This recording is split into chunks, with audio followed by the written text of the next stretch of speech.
All right, guys. So today is the reviewing of the exercises. So the first one we're going over is the script analysis exercise.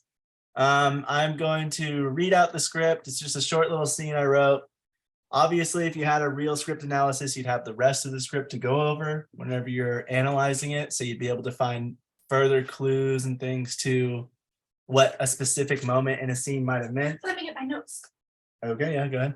Um, and after I'm done reading it, I'm going to try to read it monotone, not like in any kind of way, so that it doesn't give off what I'm thinking is going on. And after I'm done, we can go through whoever took part in this exercise, whoever wants to go first, in sharing their notes. I have a lot of notes. Good, me too. All right. Interior Michael's living room day. Michael, male 32, walks through his front door into the living room. He is followed by Calvin, male, age 29. Michael, and here we are. It's great having you here, man. Calvin, yeah, it's nice. Michael, so how's mom? Calvin, she's doing good. The nurses say she's one of their best patients. Calvin walks toward a shelf on the wall. He lifts up a photo of himself, Michael, the mom, and the dad. There is another person next to Michael scratched out. Calvin, wow, when was this taken? Michael glances at what Calvin is looking at. Michael, that had to be like 6 years ago. Yeah, that was from the wedding. It's the only photo I still have of all of us. Otherwise, I'd get rid of it, Calvin, yeah, sorry, didn't mean to bring that up. Calvin puts the photo down and picks another up of a young Michael and Calvin standing together in baseball gear. Calvin continued, oh, wow, look at us. You remember this? Michael, yeah, I was trying out for junior league and dad wanted you to feel included. Calvin, he made you practice with me as the pitcher. Michael, I remember hating that. How was I going to get good at hitting the ball if I didn't have someone that could throw it far enough? Michael and Calvin both laugh. You didn't have to read it that monotone. Michael, I ain't gonna read it monotone because otherwise I'm giving inflection to it. Yeah, I guess. Well, if I read it the way I want to read it, then it shows what I'm thinking they're thinking. I could have an auto reader thing do it. No. Michael continued. I guess we'll never know if you were the reason I didn't get accepted. Calvin. Yeah, I guess not. Question mark. How is dad, by the way? Have you spoken to him lately? I mean, yeah, but come on. Michael. Yeah, but not even a question sometimes. You know how hard it is to be monotone? All right, Calvin. Yeah, I guess not. How is dad, by the way? Have you spoken to him lately? Michael. He's doing okay. He likes the new place and is getting by. He seems kind of lonely, but I think he's happier now. Calvin. I think mom is happier now too. How about you? How have you been? Michael. I've been better. I mean, it just came as a pretty big shock. I didn't know Catherine felt that way, and before I knew it, she left. I kept thinking that maybe she'll change her mind. I keep thinking that maybe she'll change her mind and come back, but I know that's stupid. It's been months. I don't think she's coming home.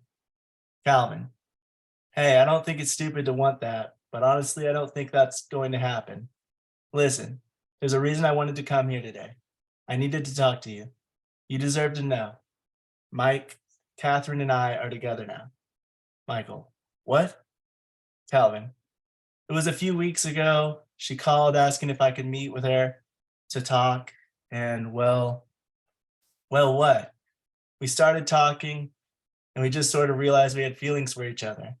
And I wanted to be sure it was something real before telling you. Wait, what? What do you mean, something real? How could you do this to me? I'm sorry, I didn't mean for this to happen. It just did. And we both really care about each other. And this is unbelievable. I can't believe you'd do this to me. What the hell? And this is why you wanted to come here. It wasn't to see me. It was just to throw this on me. I thought it would be better to tell you in person. Dad said, Dad knew? I asked him how he thought I should tell you. How long has he known? How long has he known? About a week. I can't believe he didn't tell me. Mike, I'm sorry. No, you can't just get with my wife and say you're sorry. Get out. She's not your wife anymore. Get out. I don't want you in my home. I don't want to be around you. Calvin walks to the door, opens it, and turns around. Calvin, I really am sorry. Calvin closes the door. Michael looks at the picture of them in baseball gear, clenches his jaw, and throws the picture against the wall. The glass shatters. Michael slumps over and cries. End of the scene. Yeah, reading in monotone's hard. But anyway, does anybody want to go first on the notes? I wanted to ask you a question when you wrote this. Is there a sequel to this? No, I just wrote this for this exercise. I'm just kidding. Oh. I was also like asking questions afterwards. But does anyone want to go first with the notes? I will if no one else wants to. Go first. I can go with mine. Okay, good. Alright. Go first. So lot of assumptions I have. So please bear with me if I kind of go off the charts here. Let me see if I can share this. Share screen. Oh, yeah, let me stop sharing real quick. Yeah. And let me say that you can. Okay, try sharing again. Yes.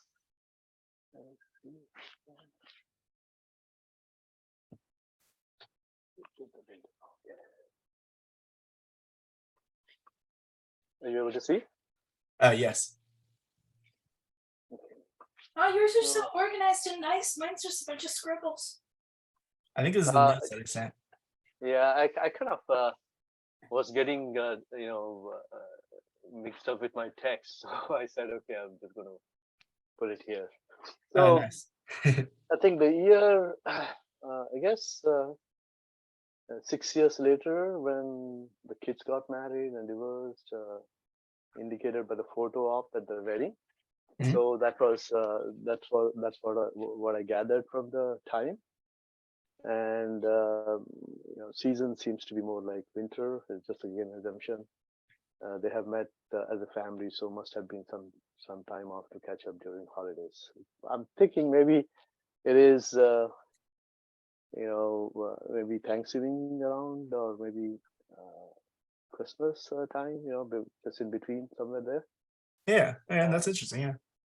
And month is November, December, unless it is very urgent, because usually people don't really take a travel, unless it's holidays or nothing. Unless he's staying very close by. Day of the week, I would think maybe Saturday, Sunday. You want to break the news for people to catch up with, maybe sometime in the afternoon. Michael's house, society, I'm thinking maybe middle class kind of thing. Economics, getting by, just looking at the kind of a atmosphere of the living room. That's again assumption, right? No mention, but assume it's time when families are enjoying their freedom without outside environmental pressure. So there's no politics or law involved here. Right. There's strictly personal thing going on between them. Old age parents, separated kids, reminiscing childhood. That's the culture kind of thing. I don't know, maybe this is not appropriate for this. Spirituality, I'm thinking that post separation and deception, right, which is right towards the end. I think this Michael is probably going to go into spirituality at this point because his hopes are kind of dashed out by his own family members. And given the facts, raw conclusion, I would think maybe he'll go into depression or become alcoholic or spiritual, either one of them. Right. So those are my environmental questions. Action analysis. I guess this is very visual. Both walk into the living room. Calvin walks towards the shelf on the wall. Yeah. Let me pause you. So before you continue, I just wanted to say to everybody, so with script analysis, it's mainly like Vish keeps saying, it's assumptions based on how you're reading it, based on what you think is going on. So there's no right or wrong answer usually. There's just clues within the script that demonstrate why you think that way. So what Vish is doing is perfect with how he's going about the month, like there's nothing in the script that says what time frame it was in or season, but because the brother's visiting, it could be sometime around the holidays, which makes sense. And that makes it a little bit of a difference because now it's cold outside. So once he kicks him out, he's kicking him out into the cold. And it just adds these little tiny pieces of information that aren't going to actually be in the final film, but are going to add depth to the characters and to the scene. Action analysis, like Vish just said, is kind of it feels very basic when writing it out, but it's extremely important so that you don't miss anything when you get into filming. Keep going, Vish. Sorry. Sure. So I think this is both walked into the living room and Calvin walks towards the shelf on the wall. So he's gravitated towards the shelf. So that seems like a trigger point here where, where the story is taking a turn. Mhm. He's directly going to the shelf on the wall to see something, right? Which is kind of where the story evolves. Now, Michael is curious as what Calvin is looking at, and especially the picture which is scratched out in that. So that's kind of raises a lot of red flags in the relation, in the situation, what's going to follow through, right? Why it's scratched out. So raises a lot of questions there. This could be start of a love-hate relationship going on, evident from the picture. The relationship which Michael has with that person who is scratched out. What's the action each character takes down. Calvin is looking at the picture. Michael glances at what Calvin is looking at. So obviously, there is a action reaction kind of thing. Why are they moving over to other side of the room, etc.? Calvin is looking at another picture. So he drops in one picture because the conversation has shifted from that picture to another picture, which is of the childhood in the baseball gear. After he puts down the sensitive picture, which is evoking bad memories for Michael, subtext on Calvin's reaction, right? Stressed out person, scratched out person in Michael's ex from the wedding. So obviously there is a subtext which we don't know until later point. But Calvin's reaction is essentially, he's in a pickle out here because the scratched out picture in the wedding is of, I'm assuming that it's Michael's wife. It's not very explicitly mentioned in the script, but if that's the case, then Calvin is in really, really bad position here, because not only the following subsequent actions of which Calvin is supposed to announce, but he sees that visually in the picture. Background. Because I was just going to say the same one, because we can assume from the context that it's probably a picture with her in it, because he mentions the wedding and all of them together, but Right. he doesn't flat out say that she's in it. Yes. Exactly. So I mean, technically, if we're looking at possibilities, it could be a sister, it could be some other person. Right. We don't explicitly know, but gathering from the script what we do know, I think a few of us have come to the same conclusion that it's probably, he scratched out his ex-wife from the picture because he's mad about their divorce. That was seemed to be recent. Yeah, especially because he says that I've got rid of all the pictures except for this, because here I think there is a relationship phasing out of the relationship, and there is a relationship of family reunion kind of thing. So there is usually in a situation like this, you gravitate more towards the family, because you're seeking that seeking that consoling from the family members because they understand you better. Background story information of the plot: middle class family, parents separated, kids grown up, married and divorced, at least for the case of Michael. Michael is married, going through divorce. Calvin, I'm assuming that he's single.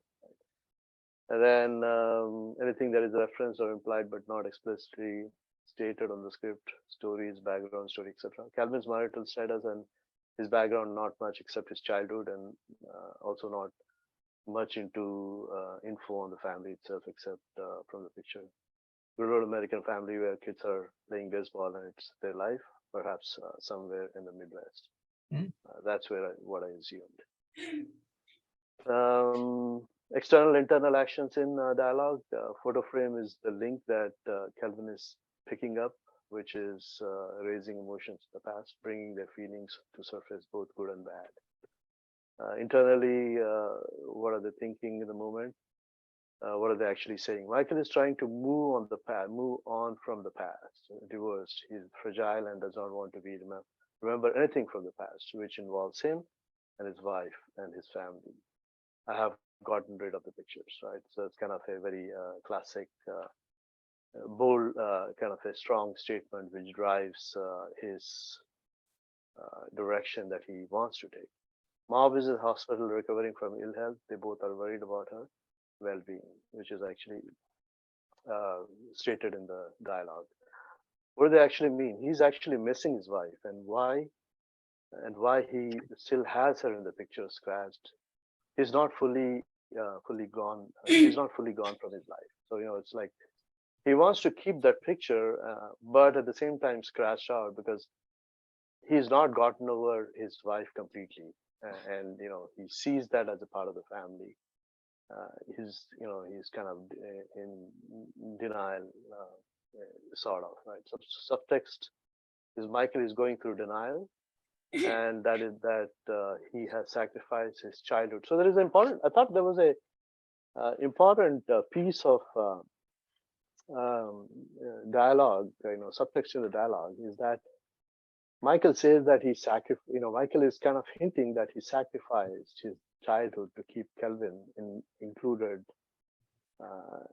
for his for his younger brother's benefits and growth. Regretting That's his actually opportunity. interesting. Yeah.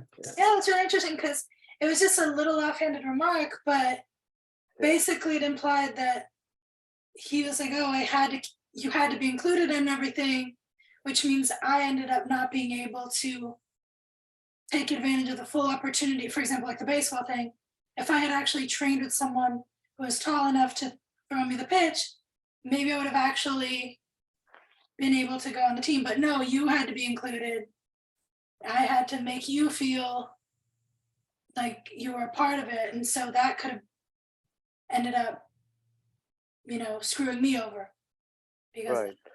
So he's regretting his opportunity lost due to his childhood sacrifice, feeling sorry for himself, right? So which is kind of a very strong, love-hate relationship between him and his brother. It's like sibling sort of rivalry, saying that I sacrificed my career and I had you included because of what father said, because what dad said to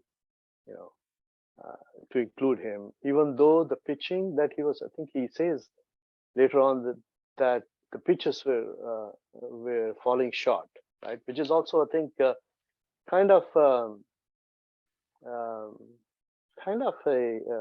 thing which he's not even allowed to hit the ball because the ball doesn't even come to him. So it's always he was short-lived and short-lived, right? Because of his childhood. I think that kind of reflects further into the relationship when as the scene goes on. So what is the reason for saying these things? What is the true intentions? Short ball has a subtext context. Michael couldn't hit the ball as it never reached him, therefore by affecting his career and life. On the same token, when they are grown up, Calvin throws the ball so hard that he knocks the senses out of Michael. Life turning event, right? Event. Life turning event. So nice. I thought there was a nice subtext. So the big contrast out here. In the childhood, the guy couldn't throw the ball, far enough for Michael to hit it, and at a later point, he throws the ball so hard that it knocks him down. Knocks him down out of the senses. That's something which I kind of caught from the story subtext. And objective, super objective. I don't know. I think this kind of did something here. Not sure. You may not agree with me. Calvin super objective is announced the bad news to Michael. So the moment he comes in to the scene, he has only one objective, and that is to announce the news to Michael, and he's not in a very comfortable position, very jittery and nervous about So I maybe would his action. I would just add to that would probably be the objective for Calvin. Super objective is hard, really hard for this exercise because we only had one scene. But a super objective is more like a life goal. It's more like what is Calvin aiming for his entire life? You know, like if somebody wanted to be the biggest CEO, if somebody wanted to have a family, those are like the life goals, the super objectives people take on. So scene to scene objectives are more they're the objectives, but they're not super objectives, is all I'm saying. But that is basically what he's trying to do in the objective of the scene for Calvin. Yeah, I think I was not clear on that, so I kind of guessed what I thought made sense for me. Yeah, and yeah, you got it right. I was just saying super objective is basically just their life goal. What are they trying to do with their life as a whole? And it's hard to tell from one scene, like I said. Usually in a script, you might not even know, but you have to kind of guess based on what the script is and what actions the character have taken, what it shows they're going toward. But in one scene, it's like you can't really figure out what he's trying to get from his life if there's not enough information there. It's a big picture kind of thing, right? Career goal or something. And Michael is to get over his reverse and past, and his past and move on. What is this? Super objective are known as character most of the time. Super objective, Michael is the main character is to feel sympathized and listened to. That's where I think he was expecting Calvin to do. And super objective of Calvin is to be forgiven for what he has done. Right, so that's his intentions of coming into the scene with. Which are the character's objective moments? I think the objective of Calvin is to announce his getting together with his wife, Michael's wife. And objective of Michael is to mention about his sacrifice that he did to his brother, which affected his life in a big way. So he kind of blames the failure. Michael blames the failure on Calvin because he was always there as a shadow, and rightfully so. In the end, I think that kind of irony of the thing is that it comes true to what Michael is thinking. Right. Yeah. That's what I thought. There beat analysis. I think there is a beat out here. I kind of listed. There may not be that many beats, maybe a single beat, but I thought it went from shot to not shot to shot, but maybe sections of the scene. So Kelvin walks up to the shell and then picks up the photo, which has a photo of Michael's wife scratched out. So that's like a big reaction, the mood swing for Kelvin, if it happens to be Michael's wife. And then there is another one where Dad wanted to make you feel included. Starts a beat for Michael, then ends at him telling Calvin he couldn't throw the ball far enough. This was again, my assumption of the subtext, which I thought was pretty good out there. Given the reason I didn't get accepted, so that's again, evoking emotions of where he's going with that. Father is only but happy. I think mom is happy to separation pains. They're kind of going through, maybe not as strong of a beat, but that beat is also there. Catherine and I are together. That's a big one, I think, till Calvin says we've talked and realized we had feelings for each other, which is kind of a big reaction for Michael, because of the whole story is revolving around this particular big one where everything culminates and falls down, and kind of crashes Michael's life forever. There's no turning back here. It's maybe more like a climax, and then she's not your wife anymore to get out. That's again, kind of changing the relationship that they have for each other forever. Here it is more of a beat of feeling what Michael feels, but here it's completely changing the relationship they have. They'll probably never speak to each other, and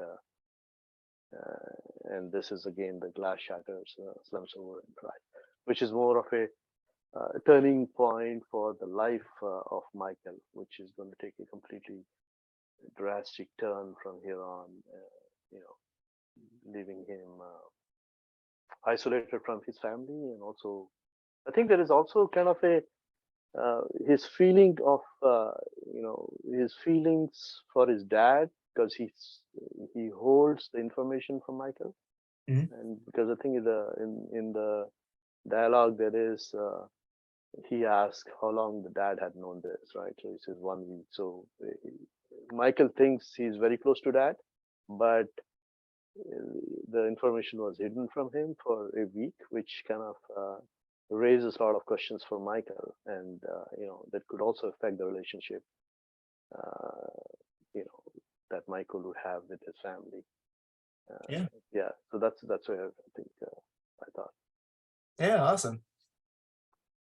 I think a lot of the things that you thought were things that I was thinking. I was trying to make sure I didn't write it with everything already pre-thought out. And so I think like doing the script analysis really opened a lot of the things that you don't really pay attention to, even when, well, not me anyway, when I'm writing a script. And then like when you do a script analysis, you have to really dig deep into things. I think you brought up a lot of interesting points that I didn't even think about that make I think complete sense in the circumstances of the script. So right. So I think that's the thing, right? So as directors and as script analyzers, we kind of go beyond, in the directions where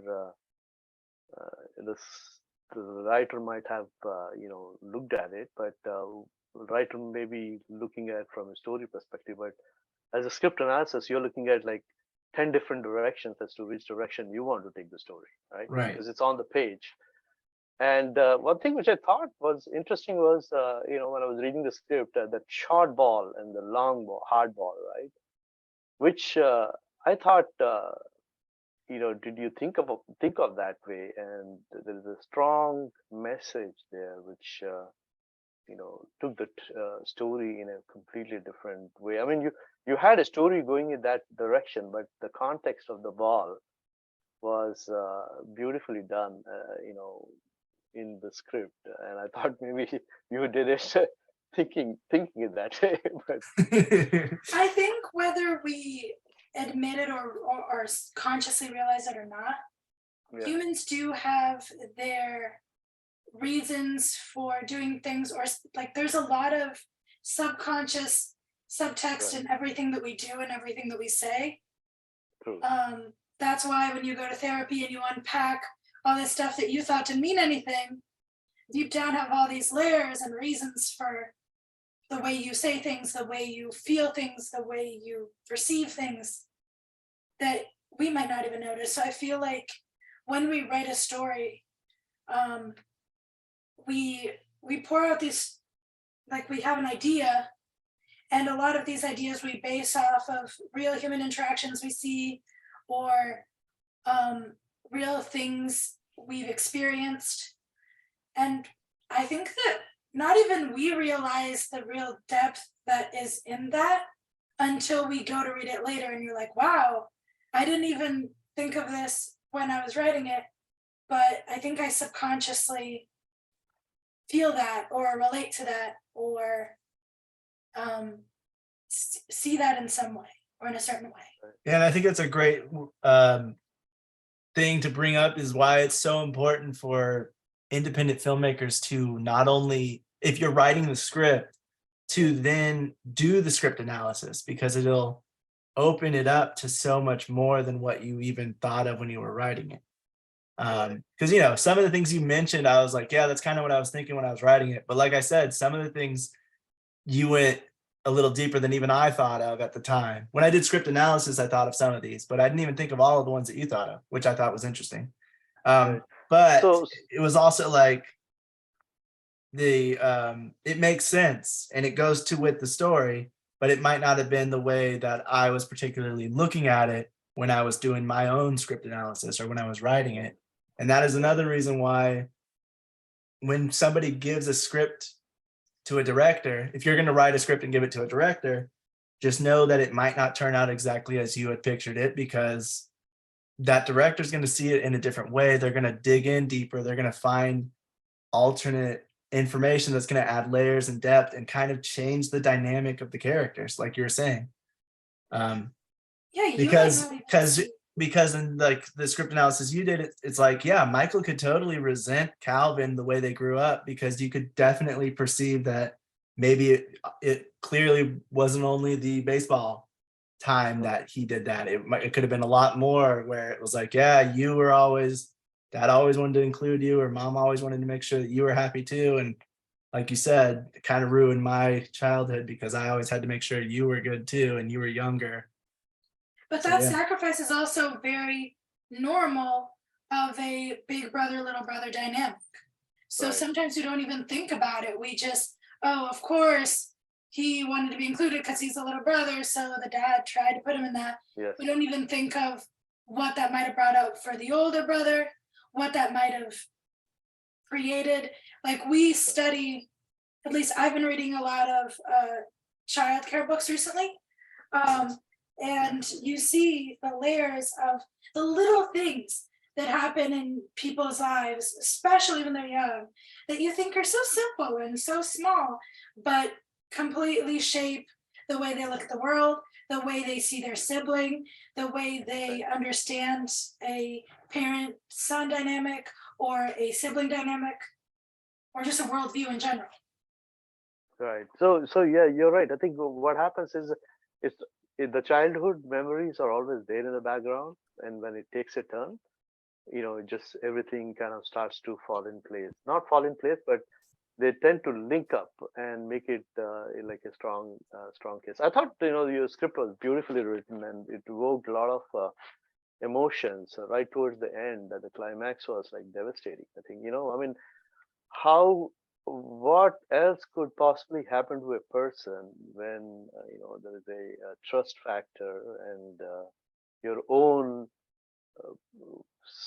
your own brother or your own sibling, whom you kind of find to be the most dearest person, kind of does this to you, right? I mean, Right. it's a natural, organic process, but it also is puts Michael in a very, what did I say? Very. You're fighting against biology, right? Because Yes, we're vulnerable biologically position. wired to love this person. So when Right. their actions make it hard for you to do what you're biologically Yeah, inclined to do, which is love them unconditionally, right. that really, Makes you very vulnerable. okay. Yeah. No, you're gonna say something. I did not cut you off. No, I was saying it made Michael very vulnerable, kind of thing. So like most position to be in a very bad position in one's life. It's probably the lowest point of Michael, I think. Yeah, honestly, I don't even think when I looked at that scene, it did cross my mind that maybe it was a little bit of resentment, but I don't even think he said that realizing that there was a little bit of resentment in there. I think he just, it's like, oh, I always wondered what would have happened, but I don't think he meant it with a tinge of resentment or anger.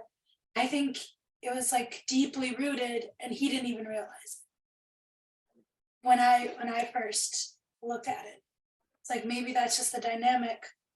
Well, that's what I'm saying, right? So if even if we take that same piece of information, if Vish is going to direct it, and he's going to direct it as Michael holds resentment towards Calvin, and so they're not as close. Well, they're not really close in the script either, but this just makes a further separation because he sort of resents him for their childhood stuff. That's going to have a different dynamic. There's going to be a different feeling to every scene that they're in together than if you do your scene and you're like, he doesn't even know that he holds resentment towards him. Or if it's just a scene where the other possibility is he doesn't actually care. He's just kind of like, oh yeah, that baseball thing. But it doesn't actually bother him because he never really cared about baseball too much. Yeah, because mine would still be there. Because that could be another possibility. And that would change the dynamic of these two characters just from that little piece of information. which is why script analysis is so important to Yeah. do. Because in mine, the resentment would still be there, but it would be a lot more subconscious than Yeah, like definitely. I blatant. think like if the ending was Calvin is coming to Michael to take permission to be with Catherine, then that resentment would not have been there, right? It would have been okay, He Mhm. understand as his younger brother, and he would give permission because he's not going to stop. He's already done with the divorce with Catherine, so he should not have any objection. So that would have taken a completely different turn. But since this thing is announced, to him as a shocker, which kind of changes the whole story. Yeah, That's what I thought. yeah, I like Okay, that. Yeah. that's all I had. That's all I Yeah, had. good job, Vic. Yeah, you did Vish, really yeah. great, and I'm so Yeah. pleased how Thank deep you delved into it and thought of like the intentionality of every little thing, even if it wasn't explicitly there, the intentionality you found within the subtext, which I thought was really cool and really impressive. Yeah, and that's that is like one of the main things about being a director or an actor. You have to find that subtext and you have to make it and you have to agree on it, which is why you come together once you're ready, and you should do it separately, like as the actor or as the director, because if the director thinks that there's something else going on in the past of that character or in their head during the scene, then that actor's never going to get the performance that the director's going for, because they just feel like there's different thoughts going on through their head, And which that's is why what- the subtext of a script is so important to find out. And again, script analysis is the way to find that.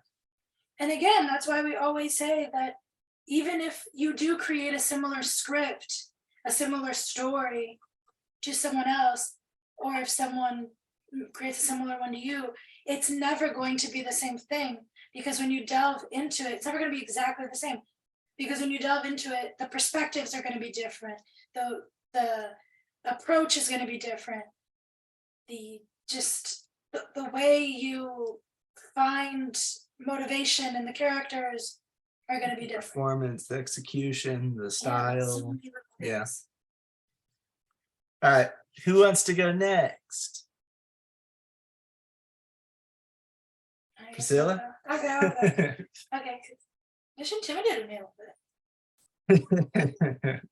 No, like I said, we're all gonna come up with different things. We might have similar pieces of information, but we're all gonna come up with. So mine, I focused a lot more on little details that I gathered from I'm gonna share my screen. specific parts of dialogue.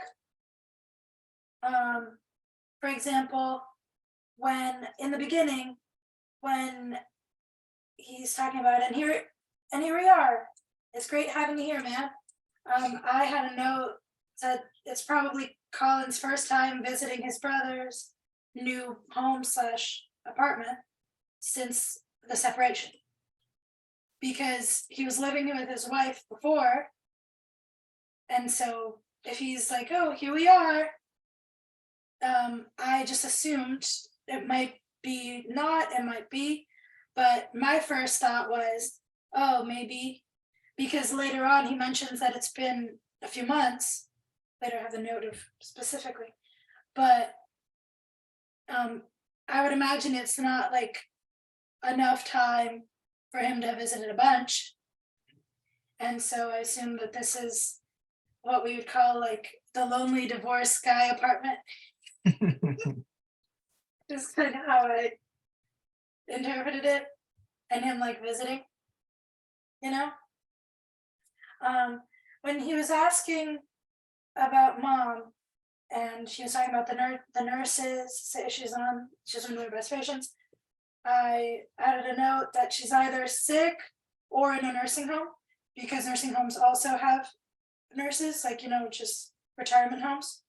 But then when it mentioned the part about the father, then I came to the conclusion that she's probably sick, either physically or mentally, to an extent where the father can't care for her anymore, and they can't live together anymore. You know? You want me to say or do you want me to just be quiet? I don't know. I just wanted to know share this. Yeah, I'm listening. Okay. I'm just trying to So- find where you're showing so people on screen can. So one part that I thought was super interesting, that I thought was an aha moment, was when Calvin asks, so when he is asking like about the picture of the wedding, and he was like, yeah, sorry, didn't mean to bring that up. I didn't know, it's like might or might not be a lie due to his reason for coming. Like that one of the reasons he was visiting was to tell him about that. So maybe he was trying to slowly introduce that subject so that it would be easier and more organic for her to come up in conversation than to just be like, so I'm sleeping with your wife. You know? Yeah.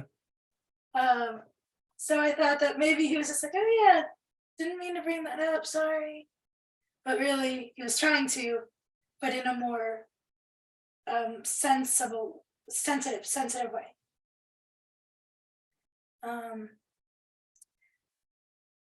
Oh, another thing, later when he's like, oh wow, look at us, you remember this? That was Calvin. And one note that I made is, the picture is in his house, and so of course he knows what it is, because it's a Very good picture point. that he framed. So I feel like if it's a picture of both of them that Michael framed, and it's in Michael's house, he would know what it is. So Calvin asking like, oh, you remember this? It's like, duh, he remembers it. But I think what he was trying to do is create a sibling bonding moment. So it's like, remember when we were kids and we were friendly and you didn't hate my guts? So I'm not saying that he's a jerk. I know that's like the initial analysis makes Michael Calvin come off as a little bit of a douche. Wait, what did you say, Brent? What he's doing is he's just, they call it pussyfooting around the actual subject. Doing all kinds of other things to like ease into it without actually getting. The thing is, like, the brother doesn't know he's pussyfooting. A lot of times when people pussyfoot around, people, hey man, what are you doing, bro? Like, what do you guys say? But he actually genuinely doesn't know where he's going with it when he's bringing up all these things. So, as you were, Priscilla. I don't want to make it, because Coda was like, can't be biased, you have to look at both of them and both of their qualities and flaws. And I was like, she was giving me notes saying that Calvin was a dick. And I was like, okay, but you can't, when you're trying to be either the actor of Calvin or you're trying to be the director to direct both characters, you can't look at one like they're the bad guy.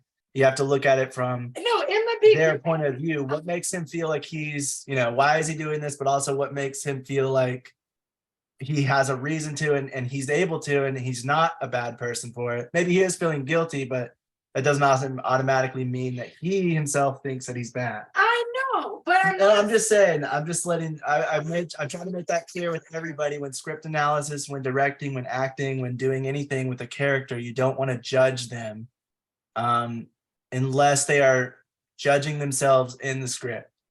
But I want to make it clear that I wasn't like, after finishing it, being like, Calvin's a dick. That's my final analysis. No, at first, the first reading, my first instinct was this guy's kind of a dick. Because, younger brother, younger brothers tend to be a little entitled. They tend to be a little more selfish because, oh wait, it cut off. Hello? You can't hear? No, I can't hear myself. Can you talk? Can you guys hear us? I can hear you. Oh, okay. We can hear you. That was weird. Must just be your phone again. I think just cut off, yeah. Because they never really had to, they never really had to think of their little brother like the older brother does. Yeah. So it changes the dynamic between So characters. let me ask you this question: would the character you're talking about, would they see themselves as being a dick? Probably not. Oh yeah, okay. So that's where we are. So your That's what I'm perception of saying. Yeah, that's why I was letting her. That's why I was But that's why I was telling her explaining and to letting everybody else know. But that is why I was explaining to Coda, like, I'm not, the first reading, I got kind of annoyed. But when I was analyzing it, I was like, well, you know what? It's probably just a different dynamic because of the way they were both raised and the dynamic they had as older brother and younger brother. But since we have the writer here, is that the tone you were trying to set? Like, are you writing a dick? I don't want to say. I was actually intentionally trying to write this without a bias. I had a few ideas, but I was literally trying to just write it like maybe it could be this, maybe it could be that on purpose, so that I didn't have a clear thing for everyone to pick out. Because I didn't want it to come across like that, because I wanted to show script analysis how you can come to different conclusions and the dynamic can be different based on it. I will give my script analysis thoughts once I go through mine, but as I was writing the script, I wasn't trying to seriously think about any information besides what I actually put in the script, I guess. And the joke that I made was, you should have picked something a little less intense than sleeping with your brother's wife, because that's a pretty big dick move. Just Well, I wanted to give plenty of backstory too, so we could all dig in. No. Let me actually. I wanted to say something here. So there is a sibling rivalry here, right? Because there is the elder brother, younger brother. Mhm. The younger brothers are usually, I would say, footloose, but they're kind of a little bit carefree. They don't really care about the relationship, not the relationship, but the emotional part is not there as much as the elder brother had. Mhm. yeah. Yeah, and you can So even like he's think about that just in the baseball thing. It's like he probably wasn't, as a kid, he was probably wanting to play. he's not He was he's probably not wasn't aware of thinking it. of what it was doing to the older brother. Yeah. Exactly, he's not aware of it. He's not aware of what's going on with him. Oh, yeah, and that's Right. normal. Younger siblings Right. tend to be a little more sheltered, tend to be a little more self-centered, and it's not necessarily because they're selfish or because they're bad people. It's just the dynamic was different when they're Yeah. growing. And I So- think I thought that Catherine was the one who kind of created a whole lot of commotion in the whole relationship. I'm like, at the Yeah, end of the she day- could. Yeah. yeah, I was like, at the end of the day, that's the person you made the promise with. They're the ones that are just- Right. So, but anyway. Yeah, so and that's why after them going back to the analysis, he's like, oh, you remember this? That's why he immediately says, yeah, I was trying out for, he's not like, oh yeah. It's like, no, I mean, I have the picture. I'm not saying that's what he's saying. I'm a little sarcastic in the way my But honestly, like that could change the performance. Yeah, just that little thing, like duh. Like he's basically saying duh with his yeah in that line, if that's the way he says it, because he's like, the way you picked it up is he has in his house. Yeah. you have that you framed. Do you remember what it is? Right. No, I just thought it looked good. I don't know, sometimes maybe. Maybe he was like, oh, childhood picture, sure. I don't know, maybe. It's like, oh, a picture of us as kids. But it feels like it meant something to him, Whether it was about innocence or the bond that maybe they shared when they were younger, when life was simpler, even if it was, a difficult dynamic with him having to shelter him a little more or having to sacrifice a few things for him. He still loved him. And it was still a lot tighter of a bond than it might be now, Then he's like, oh, how is Dad, by the way? When Calvin asks, how is Dad, by the way? Have you spoken to him lately? Then I had two notes for that. One was that Michael seems to be in contact with the dad and Colin with the mom more. Calvin. Calvin, sorry. my writing.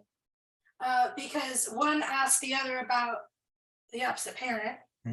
But then I had another note that was like, wait a minute. He's asking about dad and has he spoken to him? And then later on he says he spoke to dad about when or how he should tell the brother that he and his wife are having a thing. So that's another thing where he might be trying to gauge maybe, hey, have you spoken to dad? Do you know anything? Did he tell you what's up? Yeah. Yeah, it's a possibility. Because there's a lot of questions. I don't know if you did this intentionally or not. You've told me maybe not. But some you did, some you did. But a lot of this just sounds like a lot of obvious questions that he knows the answer to, or he's trying to fish the answer, like trying to see where he's at. And again, that's not necessarily a bad thing, because when people have something difficult to say, they will try to introduce it in a more sensitive manner. They will try to build up to it. They'll try to pussyfoot around it, like Brian said. But they'll just try to do it in a way where it won't cause a huge explosion or a huge shock, you know, where it's a little more palatable. So that's not necessarily him being a jackass yet. No, I'm kidding. That might just be him genuinely asking, you know. It's like, hey, so have you spoken to dad? Do you know anything? Like, I don't feel like you do, but maybe just in case, you know. Okay, let me see. Okay.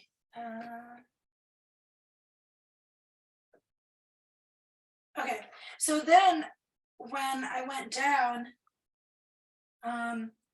when he was talking about, when Calvin was asking, how has he been?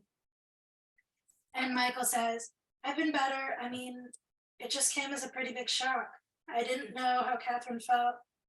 Oh, sorry. I didn't know Catherine felt that way. And before I knew it, she left. I keep thinking that maybe she'll change her mind and come back. And then to that, I had a few notes that Michael isn't exactly fighting to restore his marriage.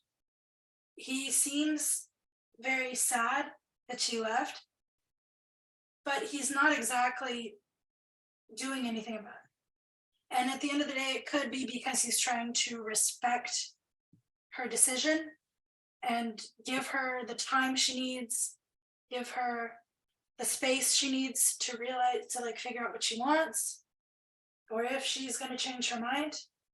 That might be his personality, just a little more, okay, this is what you want, you know, more passive, you know, like I'm going to respect you. He wants her to come back, but he doesn't want to push it. Or he might be a little complacent in the sense of, oh, she'll come back, you know, could be one or the other. He seems to, so that's what I said. It's like either passive, complacent, and or melancholic personality from the little bits that I could interpret and read from those parts. He seems a person that melancholic in the way that he reminisces a lot. He thinks a lot about things and he feels them, but that doesn't necessarily mean that he acts on every single emotion. He's not very impulsive, as opposed to the brother, who seems to be, again, not a bad thing. It's just a difference in personality. Just the way he said, as of the brother. I am my tone is sarcastic by nature. I know, okay? I'm just commenting. I just have that kind of voice. You know, resting bitch face. Mine is like sarcastic bitch voice. I don't know. But yeah, so as opposed to the brother, he seems to be a lot more. One second. I have like notes separated in specific parts. Here it is. Seems to be impulsive And then I guess I have to point this out now because I have like little parts of each section, but one ties into the other Mhm. in certain parts. So I'm trying to be like going by part, but one ties into the other. So because I found multiple things from each section, but one thing ties into the other thing from the other section. Does that make Right. sense? Okay, so basically, what I wrote is the brother, on the other hand, seems to be a lot more impulsive and a bit of a player, maybe, from just because the way that he said, "Oh, I wanted to make sure it was something serious before telling you." It kind of gave the impression that if it was just a one-night thing or a quick tryst, where they had sex 3 times but didn't really mean anything, it was just because they were bored or they were there, maybe he wouldn't have told the brother, or it wouldn't have meant as much. It's like, oh, she was sad, I was comforting her, we had sex once, but maybe that's not something the brother needs to know. But now that it's something serious, I might as well tell him, and it does show some impulsivity, because unless you really, it shows that the initial thing wasn't something serious the first time they got together. Because if the first time they got together was, then he would have said, oh, it wasn't out of nowhere, like I had felt something for her and then it happened. But no, he said, I wanted to wait to see if it was something serious. So the subtext that I understood, or the perspective that I came to, was that them sleeping together was somewhat impulsive. Whether they were drunk, whether they were emotional, whatever it may be, the first time at least seems like it was impulsive. Mm-hmm. And in the part where he was like, she's not your wife anymore, technically she is, because up top, Michael says, I know that's stupid, it's been months, I don't think she's coming home. Which kind of implies that their divorce isn't official yet. Like it's not signed. Because otherwise he'd be like, we already signed the divorce papers, it's over. But no, he's still waiting for her to come back. There's still a part of him that hopes and thinks she might change her mind and come back. So technically their divorce isn't finalized, which means technically she's still his wife, legally speaking. Which also brings you to the question of, what is she waiting for to request the divorce papers? And then you think, oh, was she maybe on the fence, maybe thinking about what she really wanted, what she really needed in a relationship, and this wasn't it? And then in a moment of vulnerability, she came to talk to Calvin, and it happened. And now she's like, you know what, you're the one I really want to be with. Yeah, it could be. I know it's a little all over the place and scattered. No, it's fine. I'm not trying to like say yes or no, because nothing in script analysis is a yes or no except for what is in the script. Everything else, if that makes sense. I'm just saying that to everybody. Everything else is a possibility that you arrive to with your script analysis and by talking with either the director or the writer, not the writer, the actor, I guess sometimes the writer, if they're involved in another way. No, these pauses are just to like, does this make sense? Oh, yeah. Yeah, everything you're saying is making sense. No, it's making sense. I'm just trying not to say yes or no, because nothing is right or wrong. It's just the analysis you came to. So because someone's analysis would have been like, oh, well, I don't think, or I think it might be something else because of this, or I don't think that would work because of this, maybe something I missed, Mhm. That's why I paused to ask. But yeah, so. And that is actually something that happens a lot when you're doing, I've heard a lot of directors, especially new directors, say like they do a script analysis and then the actors are like, well, that doesn't make sense for my character because this, and they put, because they're focused on their character alone.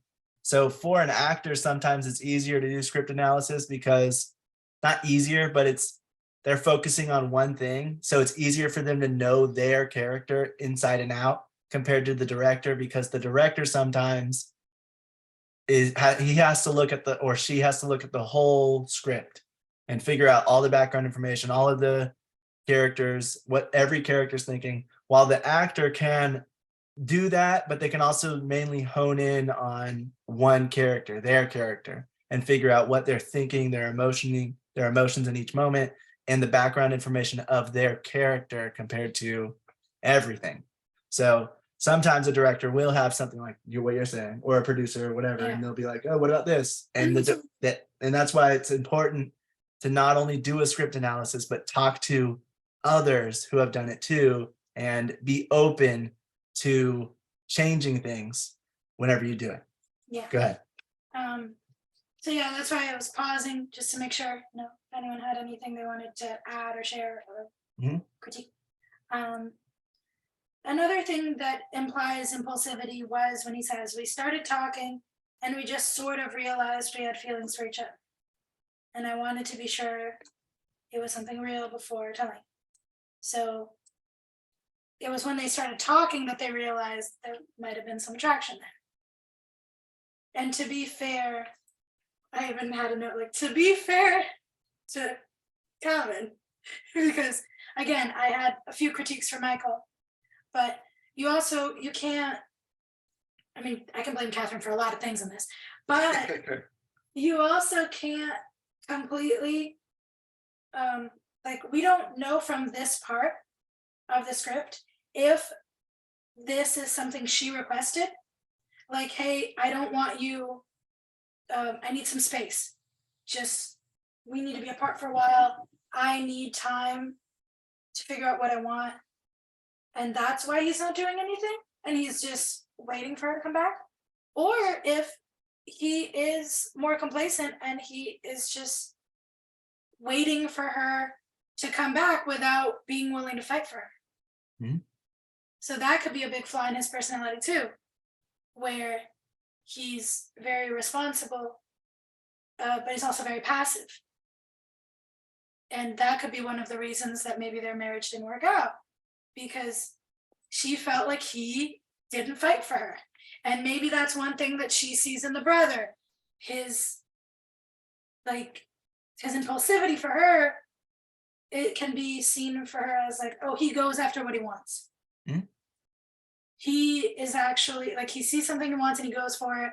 He doesn't overthink it a bunch. He doesn't wait around to see if it happens. He's gonna fight for her. Yeah, and this is one thing where I'm saying, like, script analysis with the scene is a bit harder because you don't have a lot of information that we would have with the whole script.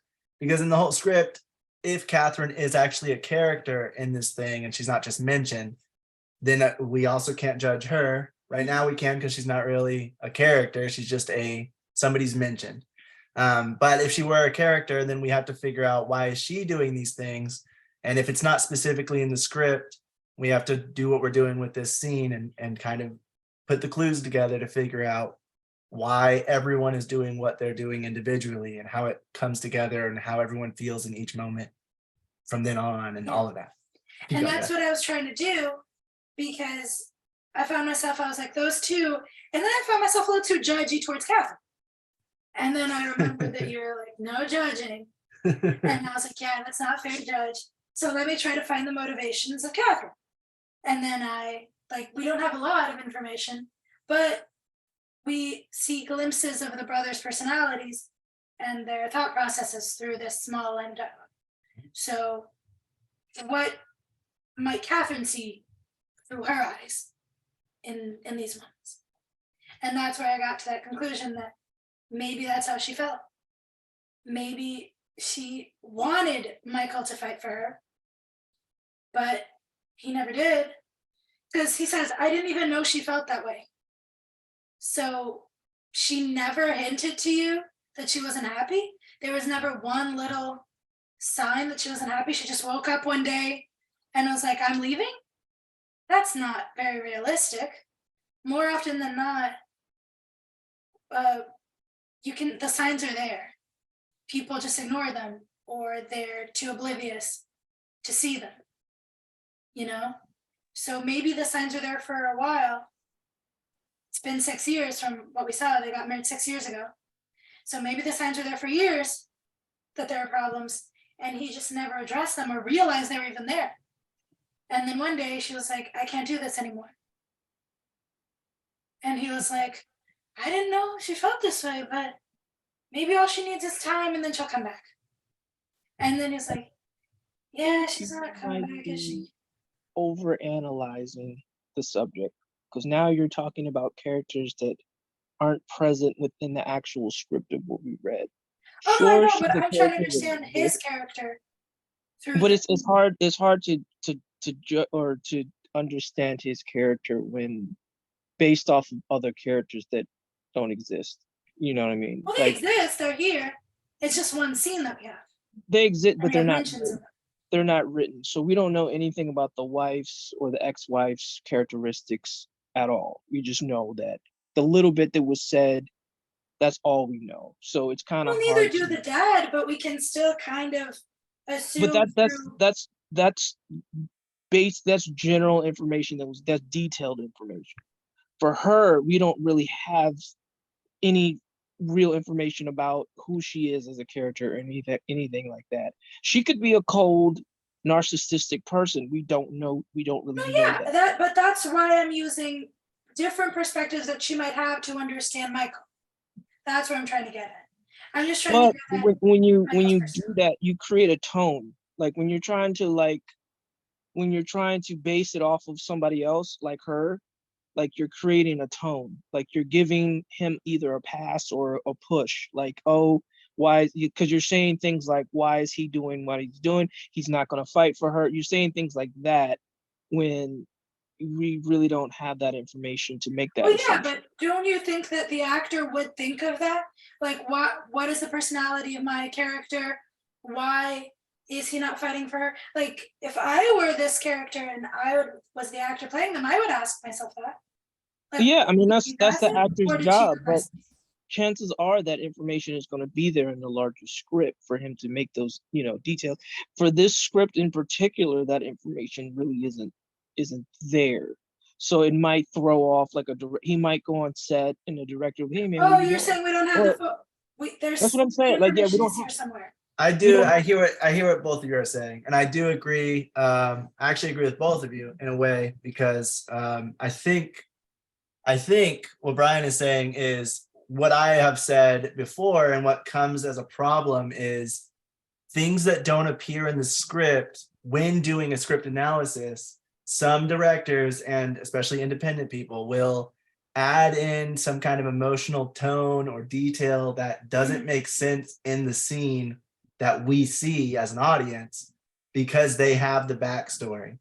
Yeah. Because they know what happened. But if it's not in the movie, then it's not gonna make sense to the audience. No, yeah. Just because it makes sense to the character. So you have to be careful with too much analysis or putting in too much into the scene that is maybe in the past, and you can make up a whole past for somebody. But if you do too much of it, their motivations aren't going to be clear in the scene of the film. Especially because is that what you're saying, Brian? Yeah. So like it goes to my theory. So you got two types of people. You got three, but you got three types of people. You got people that watch movies and people that read books, and then you got people that do both. And when you see like Jurassic Park, everybody says, oh, the book was better. The book was better. And the reason why is because when they read the book, they're pretty much making the movie in their head. They're writing their own scenarios based on that. So when Steven Spielberg comes along and he makes his movie, people, oh, it sucks, because the movie is literally like stuff that Steven Spielberg envisioned. So like it's based off of that. But when you read the book, you have content and you have colors and you have images in your head, and just the characters are written the way you want them to do. So like when Priscilla is like talking about the wife, she's literally like writing her own story in her own way, because I can go and I can take the wife and I can be like, oh, well, she's this, that, and the other, and that's going to give me my own opinion on the two brothers just based off of that.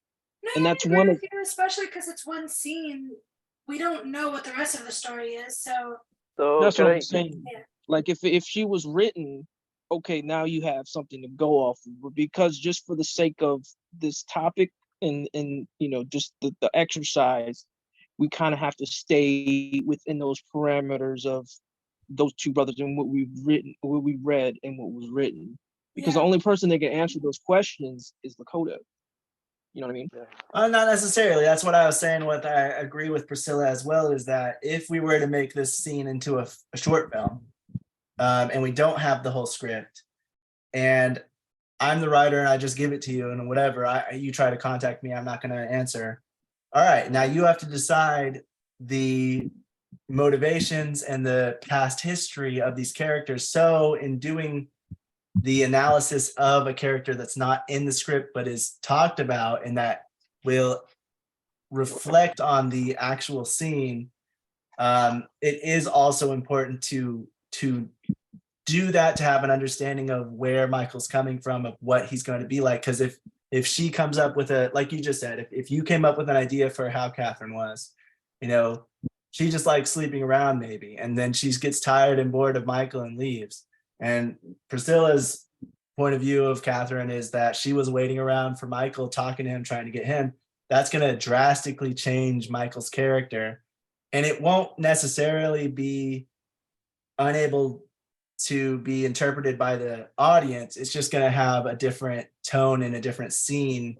The scene's going to play out a bit differently because Michael's going to be a different person, but the scene is still going to play out how it plays out in the script.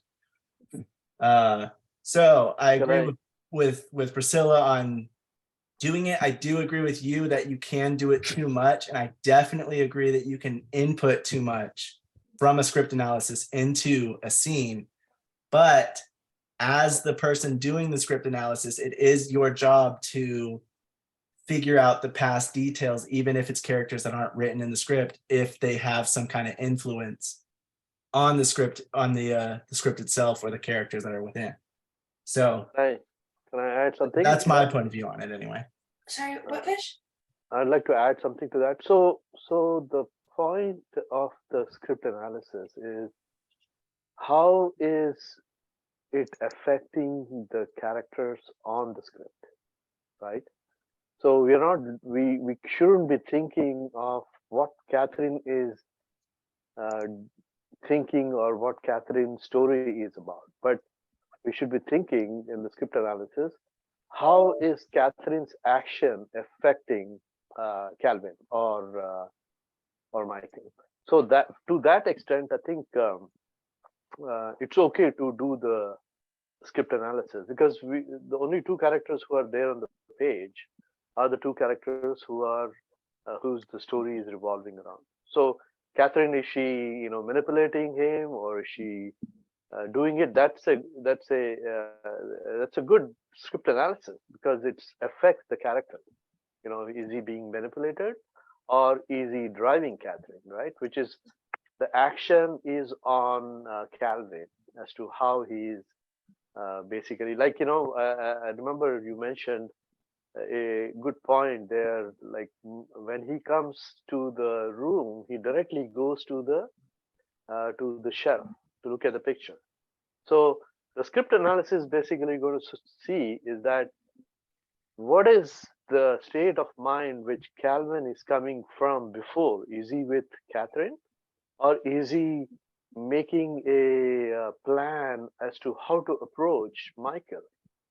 And one of the ways he does is that he goes directly to the picture, where the Catherine is scratched out, right? So it's again a part of the script analysis to prepare the actors and prepare how they are going to be acting in the scene and what kind of emotions they're going to be bringing in. So so you shouldn't be looking at Catherine's perspective. You should be looking at Calvin's perspective or Michael's perspective. But Catherine could have an effect. She could be manipulative, or she doesn't know what she's doing, because she sees a consoling figure in Calvin. But how is it affecting Calvin? That's the thing which we need to be looking at more carefully. I think Yeah, that's the point. My main intention with it was to try to figure out what was Michael's motivation, in waiting all those months, and how her leaving affected both of them and the relationship. I went a little overboard, I will admit. I am an overthinker and everything. Yeah, I will agree that you did overanalyze it a bit, and I agree with what Vish is saying about how it's like it is important to the extent, which is kind of what I said too, but he explained it a lot better. It's important to the extent that it affects these characters, not to the extent of who Catherine is, unless she were to be in the script itself. Yeah. So I feel like I did go a little overboard in the analysis, but my whole intention was to try to get to the underlying intentions and feelings behind the brothers. No, I think you're on the right track. The only thing which I was trying to say was that, see, when the scene is being shot, right, Calvin is walking into the room. There is a lot of background stuff which Calvin is coming in with, right? Is he being manipulated by Catherine? That backstory needs to be analyzed, right? Or is he manipulating Catherine? You know, so that's a different thing. If he's manipulating Or is he Catherine, manipulating the brother? yeah, right. If he's manipulating Catherine, then he's going to come in to the room to manipulate his brother also, because he's a manipulative nature. I think I really like your character analysis. You basically said, okay, this guy's impulsive. This guy, that is very poignant, and I think it affects the character who's coming in, right? But if he's being manipulated by Catherine, then he's going to come in as a very submissive guy, trying to figure out how to break the news to Michael. So you could take the backstory to whatever extent, but eventually it has to come down to how it affects the character as he walks into the scheme. I feel like he doesn't even need to only be manipulated by Catherine. He could, or even be manipulative himself. I feel like it could just be, okay, crap, I need to fix this. Yeah, so you're Oh yeah, exactly. I think it's just You're what I'm saying is that you're the director. You can take it any which way you want, because you give story a direction. So you can imagine whatever backstory you want, but it has to be directed to the main characters who are on the page. And I think that's the point which I wanted to add, to the discussion. So yeah, and I think everybody gave some good points on that. yeah, I really appreciate the feedback, guys. The last 2 points that I had, well, 3 actually. One was like really small, which was kind of an analysis on the grandpa, but it was just on The that dad? one. Yeah, the dad. Because when he was saying, "Oh, I talked to dad," and he was like, "Dad knows." In my mind, I was like, "What the heck, Dad? Yeah. Like, what are you That doing?" part. But in my thinking of the feeling that the characters would feel, when Michael might feel betrayed by the dad, Calvin might feel like he just needed someone to talk to. The dad might be coming from a place of, I love my kids, I just want them to be in peace. I don't want. And Calvin's mother is what happened to Calvin's mother. And you know, sons are like, he's a mama's boy. And like, you didn't know 6 years, you don't know what happened to mom. Mom's been, and it's like, it's a surprise to them that she's in a nursing home. And it's like 6 years. So what divided it? So it just seems, the backstory is way crazy. Like in the sense of, he knows that something's up because he asks how she's, where the exact line. the 6 years. How she's doing. Yeah, he Yeah. asked like how Yeah, is it's like how is 6 mom. years So I think later. Yeah, So so it had to mom, been so I think he knows something. where she is or where she was the going. thing with 6 years was from the picture, so it's not necessarily when the mom got Oh, okay. whatever happened to the That was mom. the wedding, yeah. The wedding. Okay. Yeah. Oh, okay. Yeah, I so stand corrected. But good point, though. Good Thank point. you. I think, yeah, because Mhm.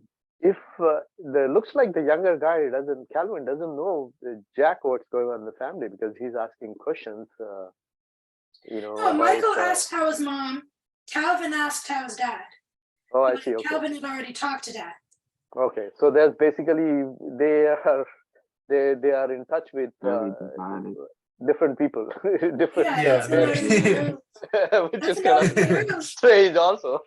Yeah. But at the same time, it does feel like Calvin is more in touch with the parents than Michael is, because Calvin had just talked to the dad a few weeks ago, and he knows how the mom is a lot more than Michael does. Because he asked, "How's mom?" And he's like, "She's doing good. The nurses say she's one of their best patients." So Right. it's implied that he already knows she's in the hospital or a nursing home or something. Okay. But it feels, but from the context, it seems like Calvin's the one visiting her more. Yeah. Calvin is the one that's visiting the parents more than Michael. So it does seem like Calvin is There's more some in resentment. touch. So with the lone wolf. parents. Calvin got a lot of resentment. Because what he did to Michael was to finish him. It's like, what? I got your wife.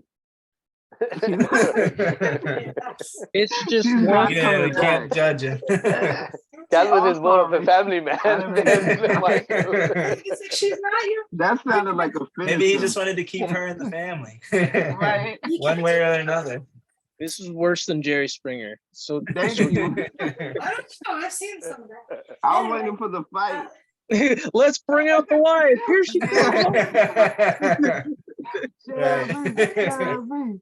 He talked to his dad a week See, ago. seriously, where you can take the story, right, in different directions, and how deep you can take it. Jerry, we're going on Jerry Springer to finish the fight. Exactly, to the extent that you can be very confusing as to what's going on in the family anymore. It could be a comedy, like yeah, you know, it can flip it And and Dad? become a comedy. And Dad knew too. Yes, right. So Yeah. The dad walks in. Jerry. It reminds me, On the Jerry Springer show. reminds me of that, the movie Meryl Streep and who was that? Was it Jodie Foster? Like Something's this. gotta give. Oh no, that was with that was something else.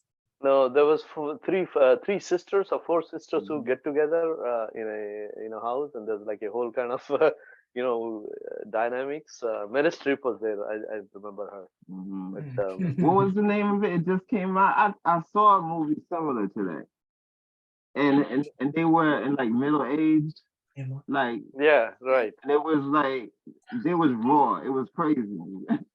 Yes. Like they were Lot of living a confusion. good life So on the beach. It was crazy. so the last two notes I have is there's a note when he asks how long has he known, has dad known, and he says about a week. And he's like, so obviously this has happened, I would assume, from this analysis, over a month. Because if you talked to him last week, it was and it was after they realized it was something serious, they probably hooked up a few more times, had a few more conversations, and it, culminated in crap. I'm gonna have to talk to Michael about this because this isn't the news. it's a fling. Yeah. And maybe they had a talk about it, Calvin and Catherine. And they could live far. Like they could live on the other side. Like he could probably live in Cali, and Michael is in New York. Well, for him to see the wife, Does it show the see her, location? they must live somewhat close, because for him to have a relationship with the ex-wife, with the wife, still wife, and it had been months since she moved out. That implies that they live in the same city or near the same city, at least the same state, for them to be seeing each other. I would assume. Because it's not like, oh, I drove into town. It was like, oh, we were talking the other day. And we realized we had feelings for each other and it happened. Which means it wasn't like, oh, I came all the way from New York to Cali because she wanted to talk. Maybe, but I didn't get that sense. That could just be my interpretation. And then he says, I specifically had a note. Again, by just reading some of these notes, you would think that I'm a little pit. Because the first note when he said, no, you can't just get with my wife and say you're sorry, get out. And Calvin's like, she's not your wife anymore. I literally had a note saying, technically she is, bro. The papers aren't signed yet. So that was a thing I had. Yeah, and then he's like, I don't want you in my home. I don't want to be around you. But Calvin walks to the door. Like, he doesn't kick him out. He doesn't yell at him. You know, I mean, he yells at him, obviously. That was his But he's not maturity. like, get out, like pushing him away. He's not aggressive, which might also be another indication of his more passive personality, in the sense of he's just so heartbroken. He's just so like angry and in shock, but he's not impulsive in the sense that he's gonna clock him in the face. Because I feel like some people would do that. Some people just feel like, or start throwing stuff at me. Yeah, no, for real. Jerry.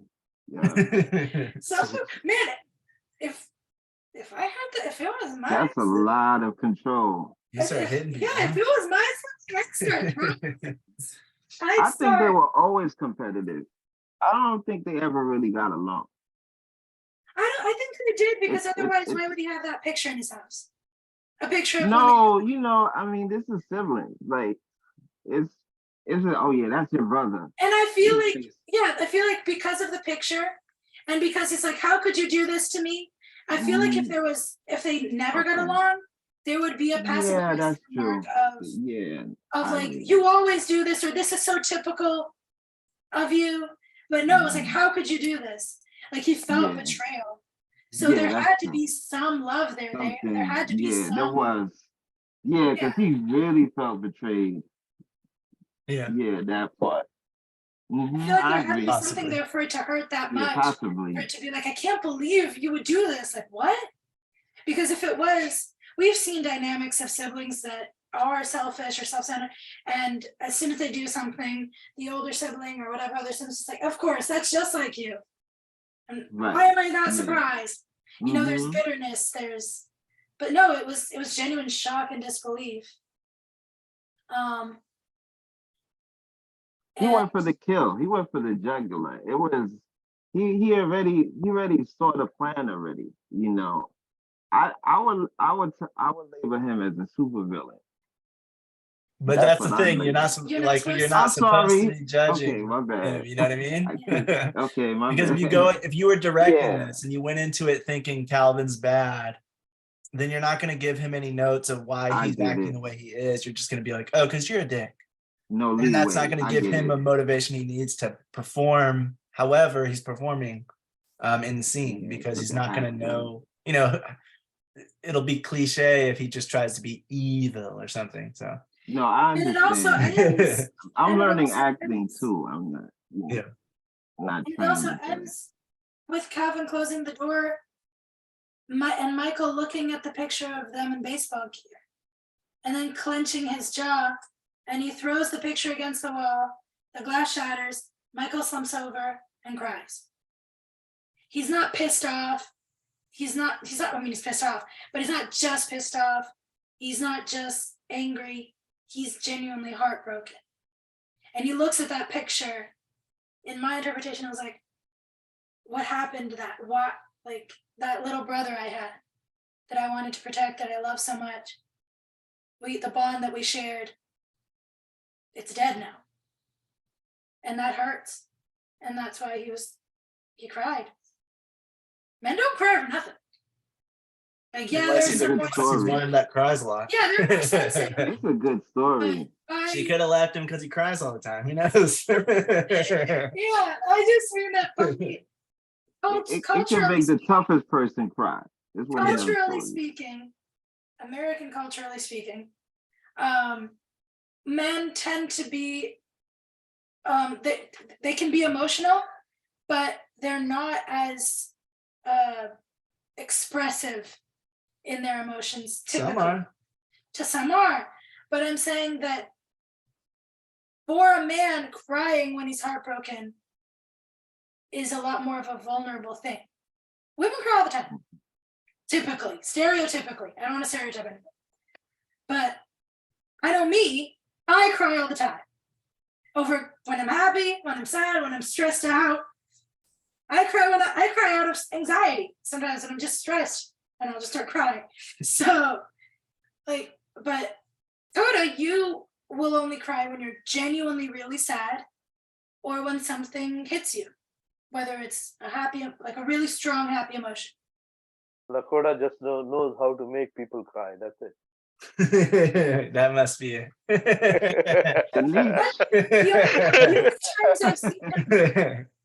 The The only times I've ever seen you cry was when you were genuinely scared or sad for someone or for yourself, or when you were emotional, like to out you here.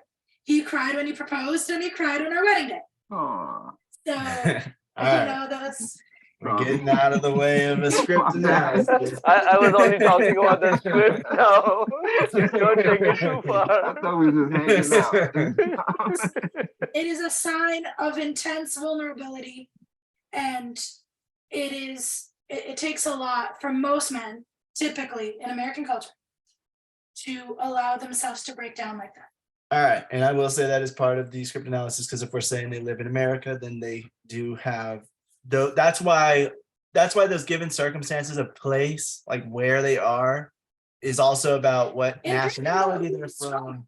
In Britain, that would be even stronger because Brits are tend to be culturally colder, both affectionately and showing sadness. Right, and that's why you have some stories where somebody who doesn't know anything about a culture makes a story about it, and it feels very, I don't know how to say it, but they don't do a good job because they don't understand the culture of the society in that place. And then it just comes off as ingenuine. And so that's why it's important to, when doing script analysis, to also think about, where are these people from? Are they from the South? Are they from the North? Because that does tend to have a few differences, even in America alone, where the Southerners sometimes are seen as more friendly and neighborly and whatever, but maybe they're more chatty and whatever. And then like people from the North, maybe not so much. They're more isolated and cold and distant. Not always, but it does tend to have a little bit of that stuff going on, which is why it's like important where they grew up and all of that, and why it can help affect their characters in the script. But even then, you can't go by a stereotype, because like I was explaining to Coda the other day. No, I'm saying put all this information together and then you put it together. You have to be careful as well to not go on the overarching stereotypes, because I was explaining to him the other day, I lived on both coasts, and what I learned was people from the Northeast, it's kind of like that expression, they're not nice, but they're kind. And people on the West Coast, they're not very kind, but they're nice. Not in the sense of like stereotyping, but like people from the North Coast are nicer, but they're a lot more stern. They're a lot more quiet in their emotion, reserved emotionally, at least in public. So you have to be careful to have depth in your characters and not just make them one note. Oh, they're from the East Coast, so they're going to be cold. They're from the West Coast, so they're going to be super friendly. You also have to be careful. This is another reason why script analysis is important, because if you do end up getting a script from somebody and they're maybe a first-time script writer, sometimes their characters aren't going to be that fleshed out. They're not going to have that much depth. But doing a script analysis, you can actually give them more depth by thinking of these things and coming up with the possibilities and talking it out and hashing it out. You done with your script analysis? Yeah. Okay. Does anybody else have a script analysis before I do mine? I'm going to try to be quick with mine, since this is taking longer than I thought it would. Oh. I'm sorry, guys. Oh. Sorry, go ahead. Can I review mine? Yeah, go ahead. Do you want to share your Okay, screen? Can I Or? just read it? Can I read it? Can I just read it if that's okay? Yeah, it's fine. If I'm able to. Okay. Thank you. Basically, great script, but on the first part, the given circumstances, I just picked daytime. I didn't really go into depth as I should have. And I also just picked Michael's apartment is where they were at. I interpreted it as a new place, like a new place that he had just moved into. People were the two characters, and interior. And I felt like they were coming back from like being somewhere, like maybe they were hanging out all day, just kind of catching up on, you know, times, or just maybe one of them is in town. I couldn't really figure out if they lived closely or not. Um, they were discussing memories, their parents' life changes, and spending time together. And basically, I kind of had more of a focus on Calvin.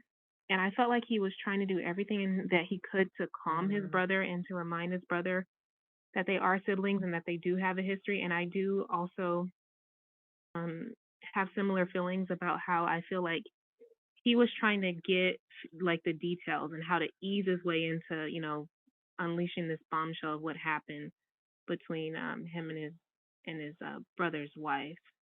So just pretty much similar things of what we talked about for the most part. I felt like he was a little, well, I don't want to judge.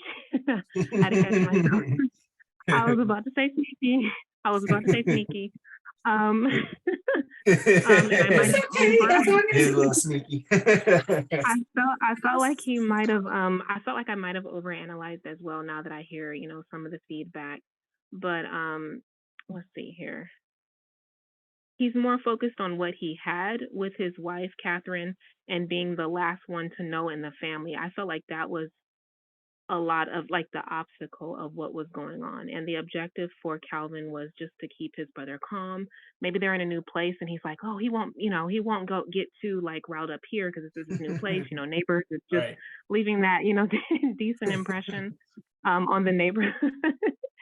And I just felt like Michael was being really vulnerable and confiding in his brother, and then, you know, for something like that to occur, you know, it just wasn't what anyone expected, I guess, as the reader. So that's a really good um point because you focused a lot on like my wife. How could you do this to me? But I mean, which is normal. It's natural because you would feel betrayed. But it also might be like why, like this connection. You had a connection with mhm. her. Like, what kind of connection? What, you know, like he didn't really focus on like what the heck. He focused more on like, how dare you do this to me, which is natural again, Yeah, but it might open the door for certain subtext. Yeah. yeah, and I thank you. And I also felt like Calvin might have used their father as a little bit of like leverage, like, well, if you disagree with me, then that means you disagree with our father too, because he knows and he told me to tell you. You know, like it just kind of seemed like he was using that as a little bit of, you know, I don't know, just something extra. I got Yeah. And just kind of looking more, I don't know if we were supposed to like go deep into like the lines, like the subtext of yeah, it's nice. I kind of felt like when they first arrived in the apartment, the yeah, it's nice. Like I don't think Calvin was even focused on the place. I think he was just kind of in his head and focused on like what he was gonna do and how he was gonna say it. Mhm.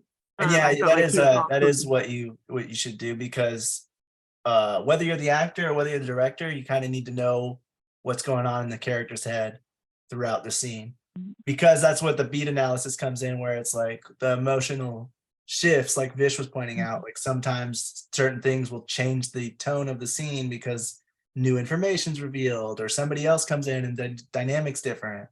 And so focusing on how each character's feeling, or if you're the actor, how your character's feeling in each moment is also very important. Yes. Interesting. I thank think you.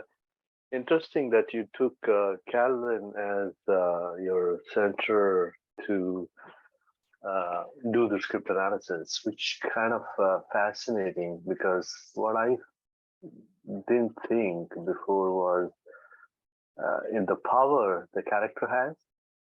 In Yeah. this scene, Calvin has more power over Hmm. the scene. He can basically make Michael go either direction, right? And I think that angle that you looked at, perspective, is just fascinating, I think, because that Thank you. basically drives the screen. Interesting. I appreciate that. Thank you. I also put that Calvin is either struggling with thought of when to tell Michael, or if he is seriously relishing in this moment and wants total control in how he feels by telling his brother that his wife isn't coming home. So I couldn't. That's true. He I might be a was dick. kind of, I feel like yeah. he's not coming home. She's coming to my home. And then I was really trying to, again, with maybe the overanalyzing, is wondering if he really was sorry when he said, "I really am sorry." And just kind of thinking about the disconnect and how the gaps between the action and when he's being asked to leave. It felt like he still needed to tell him something else.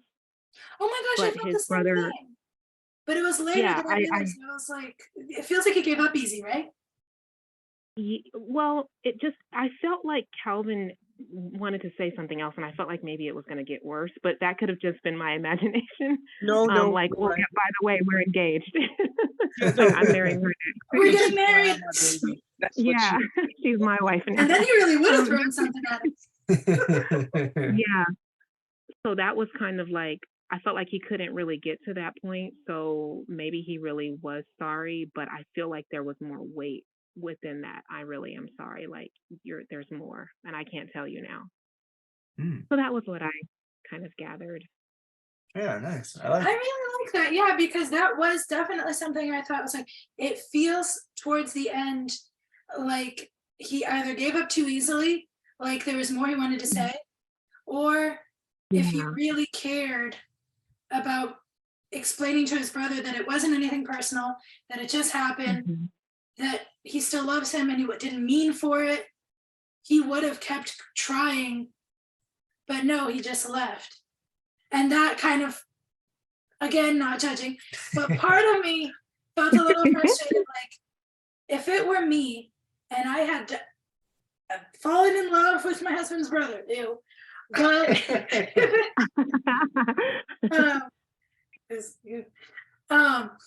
no offense to leaving, but anyway, so if it had happened and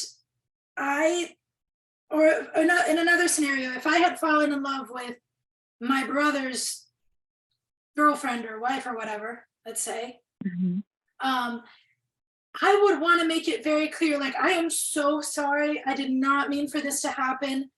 It did, but all I could think of was like, I've never felt anything like this before, but of course it would have broken your heart, and I'm so sorry. And I would have tried really hard to, even if he did end up throwing something at me or kicking me out, like pushing me out, I would have tried until my last opportunity to plead with him and explain that I really didn't mean for it to happen. And part of me, the first time I read it, just came off very nonchalant, like, it just happened, bro. Priscilla, that was the most cliche reasoning. It's like the first episode. Exactly, he gave such a cliche, like, I don't we were there. You just said everything that they say on them shows, like everything. I didn't mean for it to happen. It just did. I know. I can't think of it on the spot. Obviously, better explanation. This is just me trying to come up with something in the moment. Not me, dude. I do It's not you, it's me. Yeah, I agree, but I also think that could be based on how they were raised. They could have been not, their family doesn't, maybe none of them really get along that well. It's another possibility is they all kind of distant from each other. They're not really that close of a family or talkative of a family. Yeah. And so they're just raised that way to be kind of like, I don't know how to approach this because we never really do. Yeah, one of my notes was regarding their father, talking to him about it, where like at first I was like, what the heck, Dad? But then I was like, oh, as a father, it's obviously not an ideal situation, but you want your kids to get along and you know that this is going to be a problem. So you're encouraging them to talk about it. I'm sorry, I just thought about the peace. Oh, V, go ahead. Yeah. Oh, sorry. Two things, if you don't mind. I did understand what you were saying, Priscilla, about the aha. Like when he said, I wanted to make sure it was something real before telling you. Like everything that you said about that, I understood, and I understood where you were coming from. And another part, as far as their parents, it did sound like the mother was maybe living somewhere separately with the father, and I felt like that. And to me, it kind of was Calvin's way of reminding him, not saying that they had children, but hey, our parents are still going strong. They don't live together. They're not how they were before, but they're still talking. Like I was just kind of interested in that. Like I felt like he was just setting up the pieces. Like we're still a family. Things are changing. Things are going to be different, but we can still work this out. No matter the Interesting, yeah. circumstance. So Yeah. thank you. Yeah, it's awesome to hear everybody's different take on it, for real. Right? Um, I felt so just- guilty though, because I feel like my analysis was a little shady compared to everybody else. I mean, as a scene, if you need to direct it, it's very hard to get somebody to be in this position, because it's not like a common thing. It's not about death. It's not about jubilation, like which you can relate to as a actor. But it's about a very unique situation where the emotions are very unique, and the reactions are very unique. Mhm. So directing a character of Michael or Calvin is going to be Calvin is still okay, I think, but Michael is to get the state of mind that he is in, it's challenging, I think. Yeah, Not easy. it'd definitely be a process to try to Yes, communicate that and make sure that they're both you and the actor on the same page, to Yeah. make sure that right. there's an understanding of what mindset you're in for the performance to play out the way it's Yeah, needed. because if you really think about it, even though my analysis sometimes came off as a little shady with the way I wrote things or the way I said things, I did show that I put genuine thought in the motivations of each character. It's not like I was just like, he's wrong, she's right, or Yeah. whatever. So yeah. Anyway, do you have anything else? So we don't want to cut you off. No, thank you. Thanks so much. Okay, does anybody else have a script analysis for this? Yeah, I do. Yeah, go ahead. Okay. So I like when I did the analysis, I didn't go in a particular order. I just went with like the first impression that I got. Mhm. And the first impression I got was the bickering. It's like serious, not serious, serious, not serious. And and it seemed even when they were with the baseball. So I think Michael is more mature, because he was kind of like telling them, you didn't improve my baseball. Like my baseball is yeah, you're kind of the reason why. Maybe you're the reason why I didn't make the team. So he's more mature about it, and I think it's a weird type of competitiveness that they have, and it could start from sports, and I'm a witness because I have an older brother, and this was the same thing, we were very, You my saw who you were brother, too. it's the same thing. I'm reading it, I'm like, wait, I'm Calvin. I'm like, wait, so right, so we were always, I mean, he was always better than me, and he didn't have that attitude, like, oh, if it wasn't for you, I wouldn't. So that right there it's a heavy guilt that I think, like Michael, like it weighs on Michael, but he handles it, he handles it better, So then, all right, so moving forward, the divorce. So my question is, what happened, like to the point that there was a division where they both went, it was half. So I'll go with dad, you go with mom. It was, what it seems like there was something that even brought it on, because like, you know, because if you go towards the end, when he was like, Dad knew? Dad was in on this too? You know? And then that just shows that the division started long time ago when like they already created their teams already. So that's so that's how I looked at it. I looked at it like, since, you know, Calvin's probably a mommy's boy, he was, you know, a little upset that, you know, that you should be more, more active, more proactive to see how mom is doing. So I'm just gonna come and I'm gonna come visit you, and I'm gonna give you. I'm coming for your jugular, like, you know, because it was so like rude, like the way that it happened, and like the way he went straight to the, like, come on, he went straight to the picture, and you know, and literally it looked like to me like he was he trapped them. He trapped them in that situation because he knew that his brother wouldn't, like, We if can't he was judge in the them. house. We Oh, can't I'm judge them. sorry. Okay. All right, so then I'll let that No, go. but that would completely change the dynamic, and it would make it a very different scene. It doesn't mean it wouldn't work. I'm just saying it would be like, that would definitely make it a huge difference if he's just going for his wife because he wants to get back at him for something.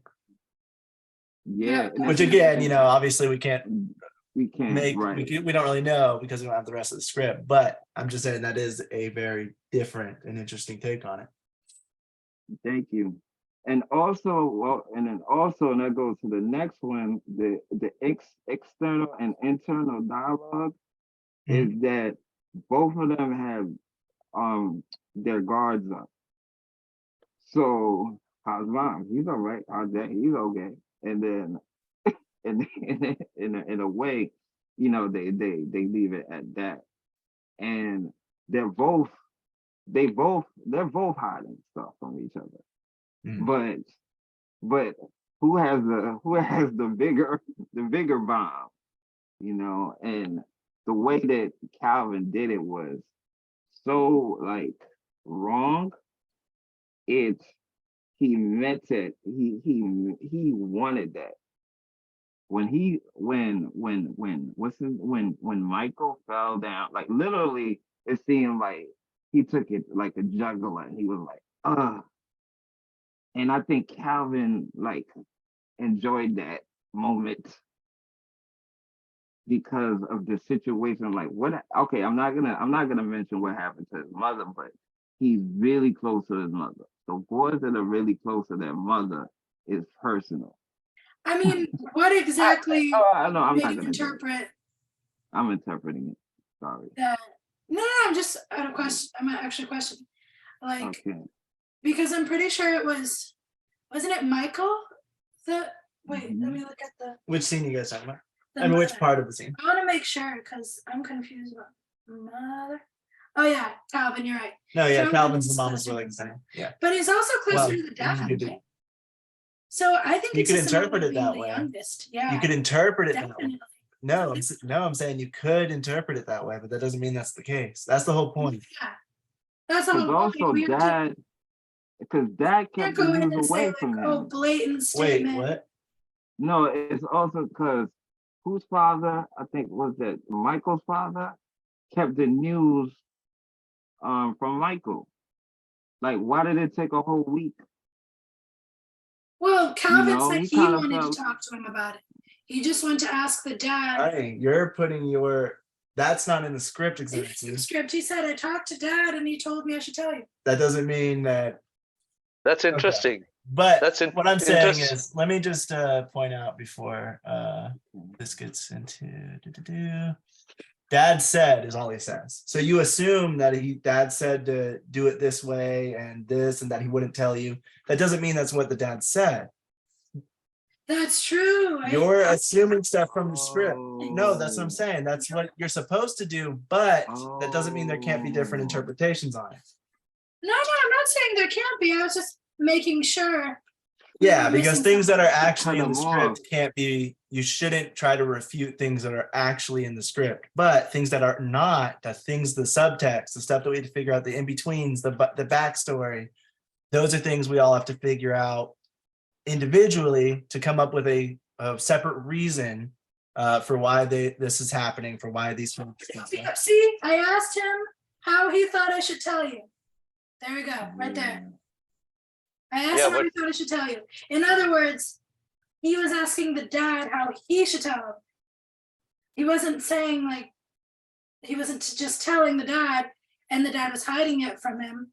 He was asking him, hey, I'm going to tell him. How do you think I should tell him? I don't think he bought it.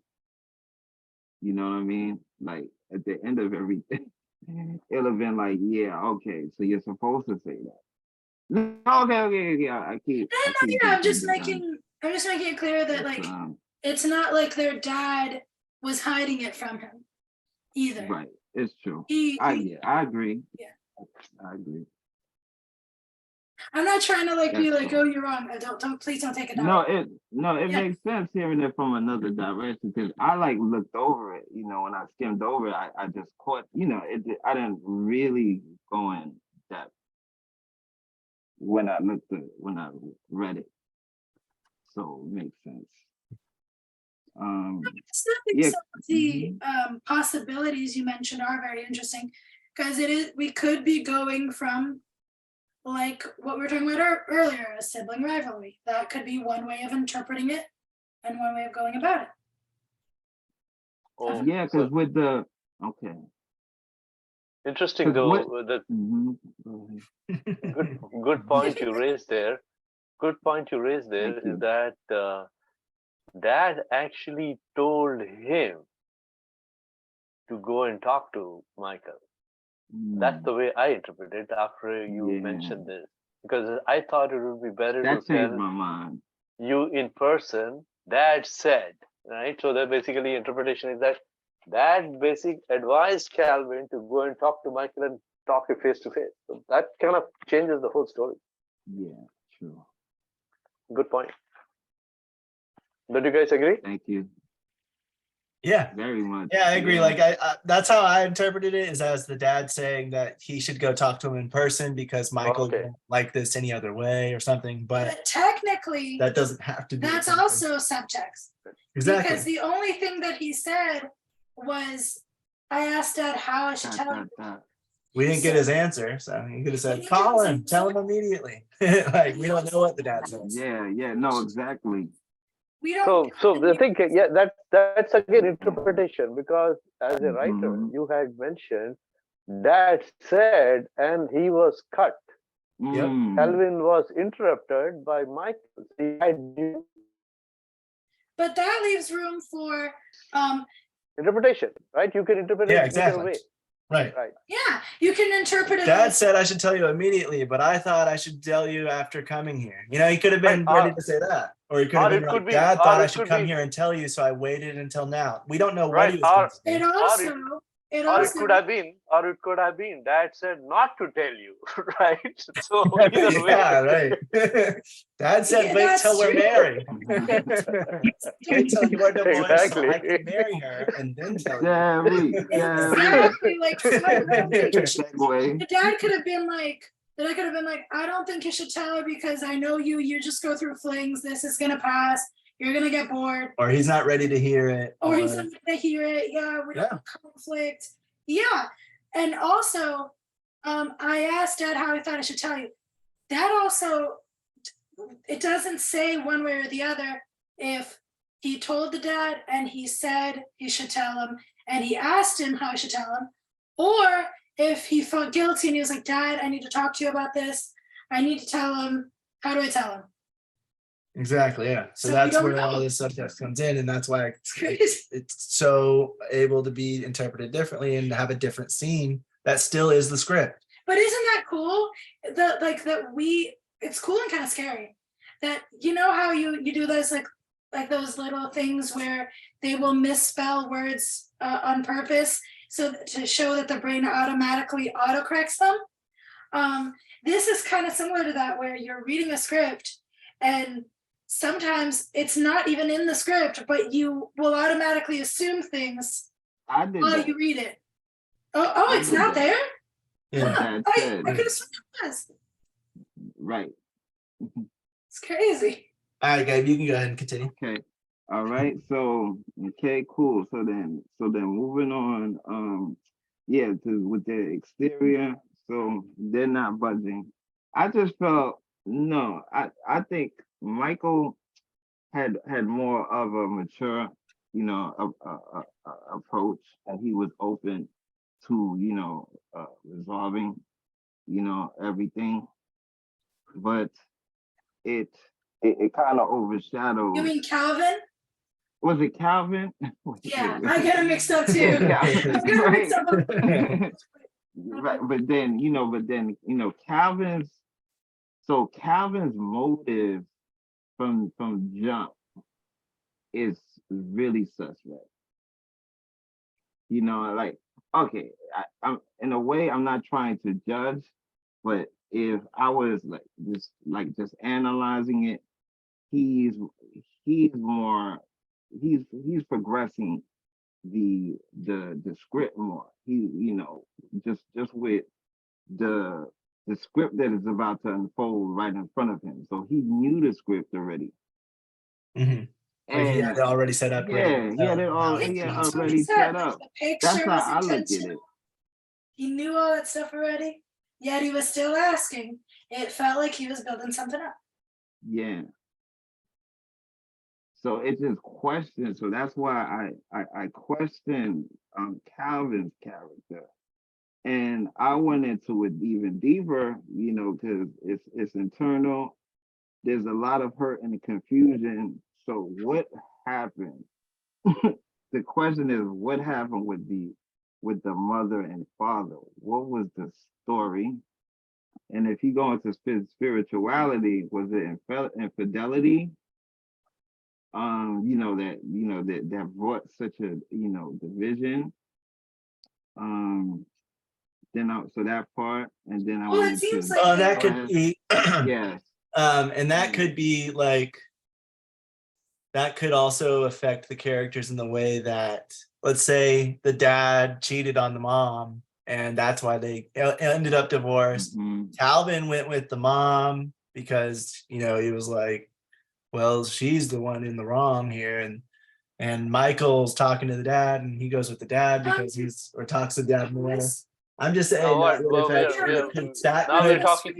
could cause further division and making it the characters a little bit more separated. However, it is wait, what are you gonna say? It is in the script that they were living together, that he's lonely now that she's gone. No, I know, I'm saying, but she's gone, so they separated. No, but they didn't separate because of, like, according to this, she's in the hospital. So it's not like. But he could have cheated on her, and then they could have divorced because. Man, let's run to the family or what? It says he's doing okay. Honey, in the script it says some stuff that if I cheated on you and you leave me, I could still be sad. Yes. Jeez, But that's over analyzing, I think. The parents are cheating each other. He likes the new place and is getting by. He seems kind of lonely, but I think he's happier now. So basically, he moved into a new place. She moved into the hospital around the same time from the context that we see here.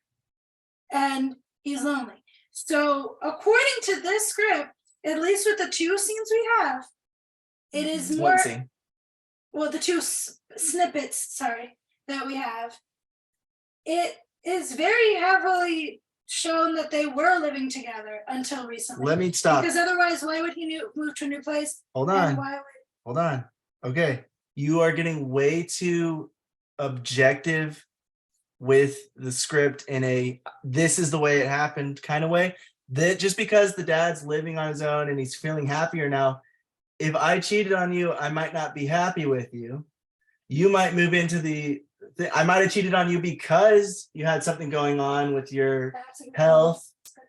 So that's what ultimately caused us to split. I'm still feeling better now because I wasn't happy in the relationship, but that doesn't mean I'm not lonely or feeling sad. And that doesn't mean that I did not cheat on you. Okay. So you can't say ultimately what happened if it's not ultimately in the script. You're right.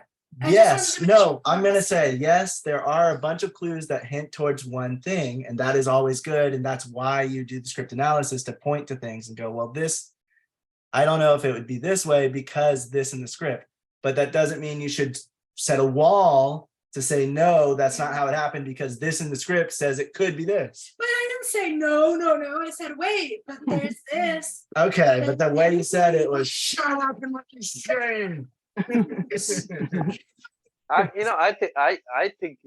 it's basically a couple thing where one person is ill and other person is laying, she's in the nursing home, and the other person is staying by himself because he cannot stay in the nursing home, and he goes and visits. So it could be simple as that. So not over analyzing unless it affects their relationship. Calvin and Michael's relationship. If they are cheating, yes. If they're cheating, then it runs to the family. Then you're justifying what Calvin is doing. That okay, it's okay to cheat. Explain why the dad. Right. And so that's why it's important to look at it, have possibilities on everything. For anything you come up with, if it's not specifically in the script, if it's just heavily hinted at, keep an open mind to a separate possibility. Is all I'm saying. So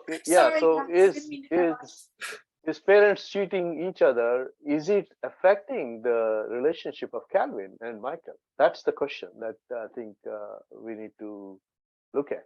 If it's not affecting, then it's not part of it. It's not redundant. It's redundant because the relationship between Calvin and Michael is anchored around Catherine. And the backstory could be that, okay, because it runs in the family, they're justified to do it, but may not be necessary. Is it necessary to, have that justification? No, maybe not, because Calvin and Michael are adults and, they can make their own decision, right? And so the cheating of the family, cheating of the parents may not be relevant to the story. That's my point of view. I could be completely wrong. Definitely. I wasn't at all trying to discredit in the sense of like, you're wrong, this has no credence. I'm sorry. Sure. I was just trying to be like, wait, let me just check the script because this seems like it means this. But you're right. I shouldn't have worded it in such like a blanket statement. Like, no, it's this because of this. No, I was just meaning like, hey, this is in the script. Doesn't this mean that? But yeah, I could have definitely worded that better. I'm sorry. No, but I think there is a factual information there is that when the kids are growing up and they see the parents cheating, their thinking is completely messed up. Yeah. convoluted. Messed up. I agree. And they would take it. So that's why in script analysis you can go as deep as you want or not, and it will. Ultimately, it can affect the script, but it's also why it's important to make sure that your script analysis doesn't just flood its way into the scene if it does nothing to do with the scene. Because this scene is about the dynamic between Michael and Calvin, and the way they grew up can make it affect how they interact with each other.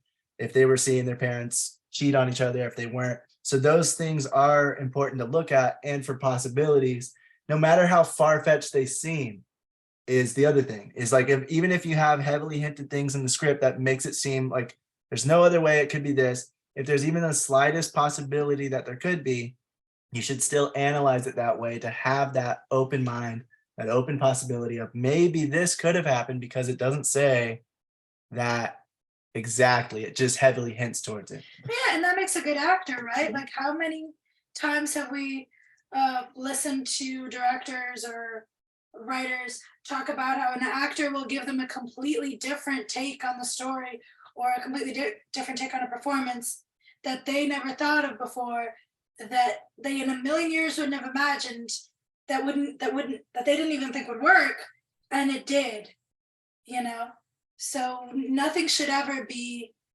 I feel like, just completely disregarded without analysis, unless, of course, there is something clear in the script that negates it or would make it or would contradict it. Another thing that happens in another reason that script analysis is important is because if we are taking our own scripts, or even if we're taking other people's scripts, we don't know how much thought was put into the script unless we wrote it. And even if we wrote it, we could have not thought about something, we could have left something out. And a script's pretty long. Eventually, if you do it, you might accidentally have some contradicting information in there. And so sometimes the script actually needs to be changed, which will come up whenever you're doing a script analysis. You might find those things that, wait a minute, this doesn't make sense because this directly contradicts this thing that's earlier in the script. So which are we going with? And that is something you'd have to talk out with either the writer or the director or the actor or whoever to get everyone on the same page of what's happening. Exactly. So there is a point of, there is a chance of conflict here between the writer and the director, because director may think this doesn't make sense as a simple, relationship, the mother falling ill and father taking care of it. But he thinks that it's cheating is the more justified, whereas the writer says cheating is not what I had in mind when I wrote this script. So that's why they would say, okay, that's not the story I had in mind when I wrote it. Right. And that's why a story can change so much, because certain things might come out better if there's other information that's put into the background. And it's subtext from, right? Exactly, because when you option out, stories. right? When you option out a script, you're basically not really, so the script is maybe in the repository or something, right? In the script bank, and then they pick up a script. They're not really, checking with the writer, who the writer is. They're basically taking and modifying it to the screenplay. So there's like a whole bunch of areas where you could possibly have conflict, and that's the big distinction between the writer and the producers of the movies are kind of changing shape. Yeah, look how much of a heated debate we got into just from the script analysis from a few good people. Script. It's a really good script. I bought a ticket if it was a movie. So like the other 2 pages are what we just talked about. So can I fast forward to the beat analysis? Yeah, go ahead. I liked, because I really went into that one. So the beat analysis is it was a refound relationship when he was like, nice place. And so it's all, butter, popcorn. And then it goes, it changes when he goes, how's mom? She's in the nursing home. And then from there, it goes downwards. And to him looking at the, to him questioning a picture, like right after. So then that, I would look at that as like a climax part, that beat. And then which one? Why I say this is the best beat? When they go, why not right? When they go to when they go to the corner, that's when it was like ding ding ding. It was more like world. It was a rest. It was like, what's going to happen? Like, are they gonna fight? Or I thought, he was waiting to catch him like from the back, like as they go downstairs. That's it. It just seemed like like you have the audience and everybody like, oh, what is going to happen? So that scene was really good when they went in the corner. But the way that with the turning point was the way that Michael handled the news when he fell down, when he just broke down. And that was opposite of the reaction that Calvin wanted. I think they wanted, okay, I won't, I'm not gonna judge or make any, but it seemed like Calvin wanted to hurt Michael. And to do that with it, and then with your she's my, that is, nope, that's my wife. I forgot, and then, not the actual verbatim, but. Yeah, you mean like that she's not your wife anymore. Yeah. And it goes back to the beginning, the competitiveness from being children. And I don't think they could ever have, they're better off where they are. They have that type of relationship. I mean, okay, but I like won't instead of being involved in each other's lives, you mean, or? Yeah, instead of being involved in each other's lives, unless it's for the parents. But the news that he brought was bad news, like all around. So was Calvin being was expecting to be punched by Michael at that point? Yeah, right. I think it just seemed that way. Yeah. That was ultimate low to say she's not your wife anymore. Yeah, your older brother. Right. Yeah, that was a little petty because those papers weren't signed yet. So technically, thank you. That too. It take a long time. Yeah, that too. She's not your wife anymore. Interesting. Yeah. Yeah, it could go either way. Right. No, exactly. And then to go, I'm really sorry. Wow, that is low. That is the lowest of the low. And you remember when you were saying that too? How did he say I'm really sorry? I really am sorry. Like, because he could have said, well, yeah, I'm really sorry. Like brush it off. I really am sorry. So it's the way that he says it. But at the end of everything, we all know he's not really sorry. But he read it in a monotone.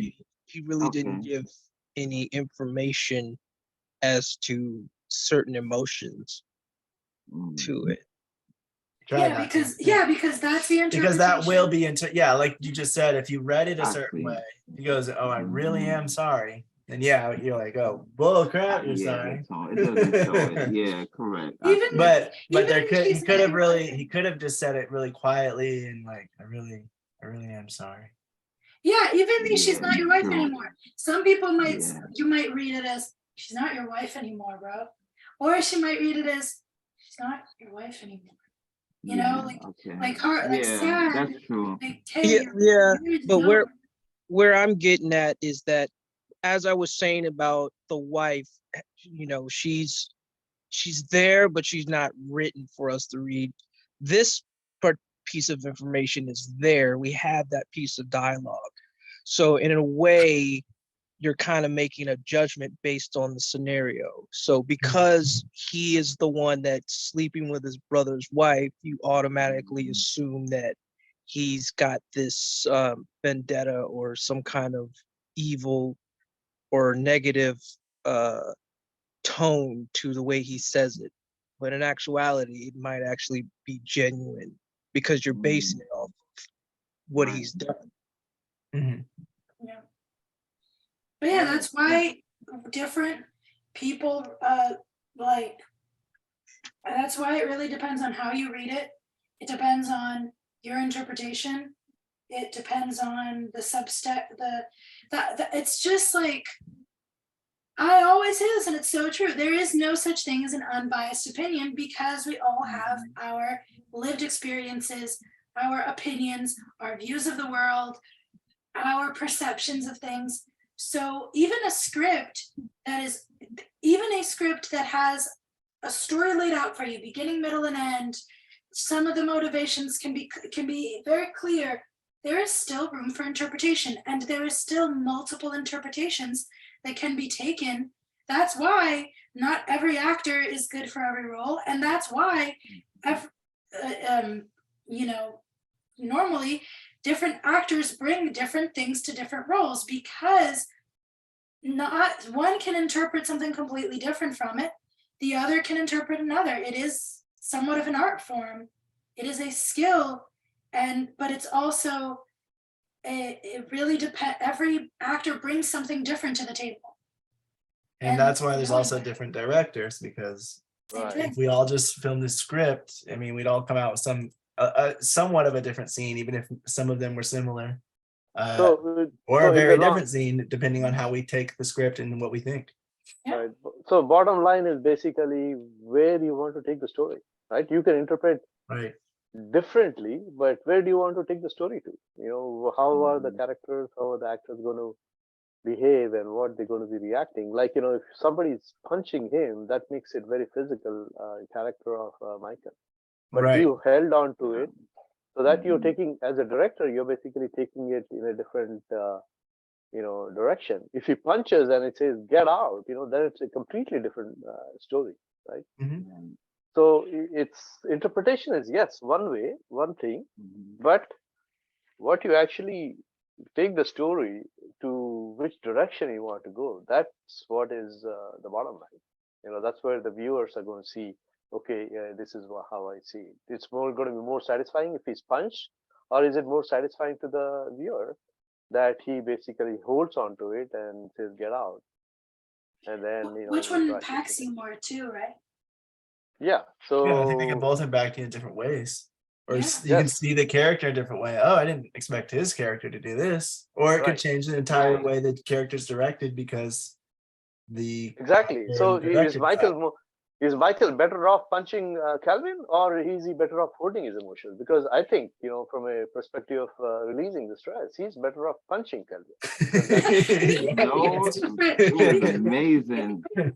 Right? Right? It He's, felt, as Right. a viewer, you what you know, would expect. As a Yeah, viewer, what you would yeah. expect. No, Right? You would yeah, expect as a somebody to get viewer, punched. if I was watching this on TV, I'll give you both scenarios, right? Yes. If this happened and he clocked him, my first instinct would be like, yeah, get Damn Skippy. like, no, yeah, he deserved it. Go for the jugular. And then, or as opposed to, I get very, you ask Coda, whenever there's like someone who I really don't like or who does something I don't like, and the other character like has a reaction, I'm very passionate about. I'm like, I never do it in real life, and so I'm getting it out, you know, through the character. Like that scene in Fatal Attraction, right? You remember the last scene where they're throwing stuff around? Yeah, Was it basic? I keep stuff in a lot. So those characters that explode, they Yeah. speak to me. They speak to me. They're like, you are what I wish I could be. But if I see the scene, the opposite, the one where he leaves and he starts crying, it'll give me a completely different emotion. It'll be like, oh my gosh. You know, like I'll feel so bad and I'll be like quiet and feeling heartbroken for him. Yeah, like Vish says, ultimately the tone and the route you take with the scene is going to change the tone of it and make it feel I either like digress. that sad or like, yeah, get him, you know, Right. because you can take it however you want.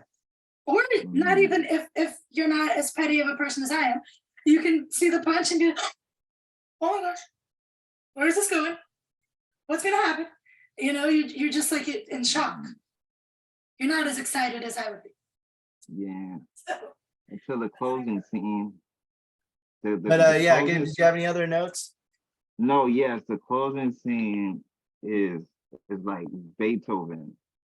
You know, I've been studying like there's a what's his name? He's a director, Grace, and he writes like Beethoven. So it's like music, like the ending is like a music bar. Like Calvin closes the door. Michael looks at the picture of them in the baseball game when they were kids. He clenches his jaw, then the glass shatters. No, what he does? He Oh, he throws throws it the against picture the wall. against the wall. And It yeah. shatters, and then Michael slumps over, and then curtains. Yo, that's a theater. It's a But really you can good. make it a comedy It's by adding yeah, more that scenes. too. But the One more scene ending where is he opens so the door and good says, too. Nicholas, Hmm. You know what they were saying though too? It's it's the temp the notes. So the ending, it went like really like it was like music. So it went like fast, like the way that it closed, you would expect you wouldn't expect this ending. And that's why people tear, that's why it's so hard, because you would expect them to knock him out, but he was really trying to save their relationship. And I think that drew the line, you know. it, I don't think he'll ever forgive him. I mean, I don't want to judge, but it's just when the glass shatters and he slumps over and he cries, that's like, wow, why did you do that? Even though you felt like you were a better father or whatever, but still, brother. brother, I'm sorry, I'm lost. I'm thinking about his father at the same Oh, time. okay. Yeah, it's like usually the same dynamic, because that's what I'm writing about. I'm writing about the father son relationship and the brother relationship. That's why I really like this, what you wrote, because it's similar to what I'm writing about, and Cool. it's yes, and it's really, like how you were saying, Priscilla, that men, we don't really show our emotions, and then when men cry, it's well needed, Serious. Yeah. So kudos. Thanks. Yeah. So that's it. Okay, cool. Well, I guess Brian, you're the only one left. Did you have any notes or? Oh, I didn't participate in it, but I will say I did notice that everybody's commenting on the script and mentioning how good the script is, which I'm not going to take anything away from that. But in actuality, in truth, it's a terrible script, because it's about heartache and watching somebody go through this drama. And for some reason, people are attracted to that stuff and violence. A good script would have been, oh, your wife said she wanted to have an affair with me, and I said no. And then the other brother was like, well, thank you. I appreciate that. Let's go out and get a beer. That would have been a I think good you're meaning a script. pleasant script. Yes, exactly. That would have been a a good wholesome script. Yes. Let's be real. Appreciate it, brother. Our bond can never be broken. Yeah, blood pressure, water. Bros before hoes. So Give it that here. his emotion would still be pissed. Because he'd The be like, fact that we are looking for, now, the essence when you learn about script writing, it's supposed to be you have a character, he's got a mission or objective, there's something in the way keeping him from getting that objective, and that's what makes it interesting. But what I find interesting is that we are attracted to this type of stuff, and people say, oh, well, violent video games make people violent. Well, it's just, maybe people are just attracted to that type of stuff. I'm not saying, and it doesn't have to be violence, it could be just pain, heartache, drama, like all that stuff is all negative stuff, and we are attracted to that for some strange reason. Like because whether we like to admit it or not, that's what creates growth. That's what creates strength. I think it's what connects you to a character, because everybody has those moments where they feel like that at certain times, whether it's resentful or jealous or mad, and so you can really connect to the story through those things, rather than it just being two very wholesome characters that are a little harder to be achievable, and some people might be like that, be able to relate. I mean, feel I like- mean, really think about it. Like, Lakota, if you were to tell us that, like, oh, well, this story actually happened to me. Like, if you were actually telling us a story, like, would I This be, is oh based man, on that's my great. life, I guys. love your story. Like, I love that. Like, your wife and your brother, I love that. Right. But that's you know, because since the beginning of time, let's be real. The best love songs, the best books, they all come from pain. People get bored of happiness. The best I see comedians that. too. The best Which comedians, they leads have to be me to believe- depressed, otherwise they're not funny. You can never have world. Okay, this is a little mean. I'll just say this. I know I'm not gonna say who, but there is an actor that was very funny until he got sober. And then it was just, I felt so bad. Jim Carrey. Because, no, but debatable. I was thinking Anyway. him too.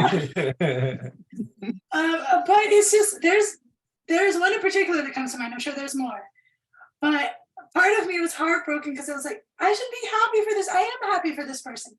They're in a better place, but apparently their work suffered because they're only funny when they're like in extreme pain or extremely high. Like, it's sad. Right, when a comedian gets happy. There was a comedian from SNL. I forgot his name. And he was like on drugs like the whole thing.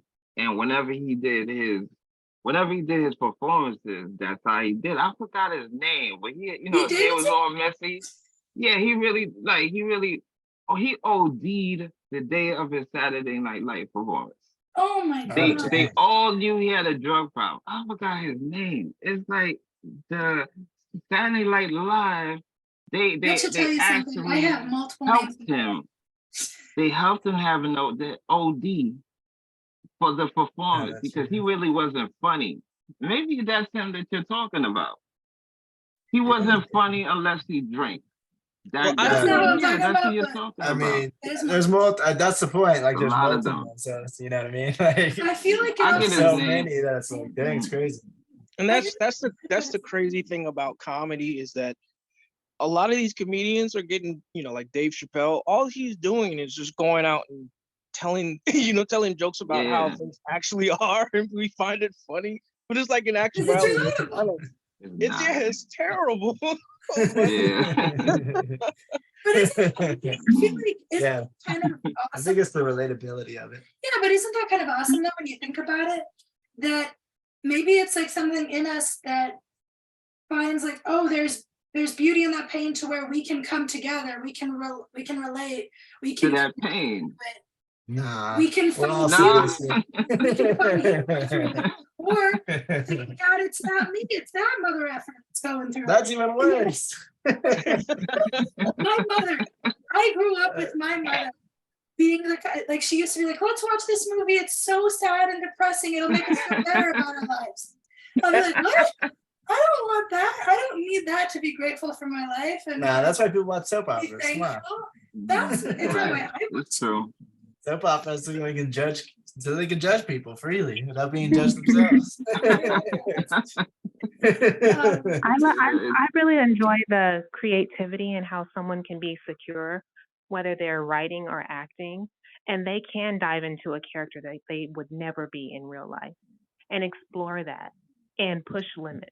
Yeah, it is really cool. There's freedom and vulnerability. You know, like I that's find the it freedom. crazy when an actor takes it so far that they kind of become that character later, or like the person who played the Joker, you know, and he like a method actor, so he had to like be that character for as long as he was doing it, and then I feel like that was part of the reason why I think he committed suicide, but because you know that being in that kind of character's psyche is heavy. Yeah, which is why they always say to be careful about, you know, being too far in, because if you do it, method acting is very different because you're kind of changing the way you think, the way you are for that entire time you're doing it.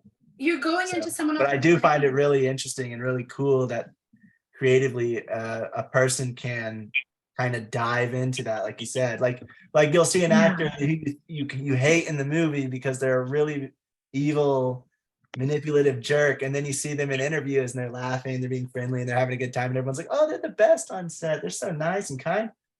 It's like, them?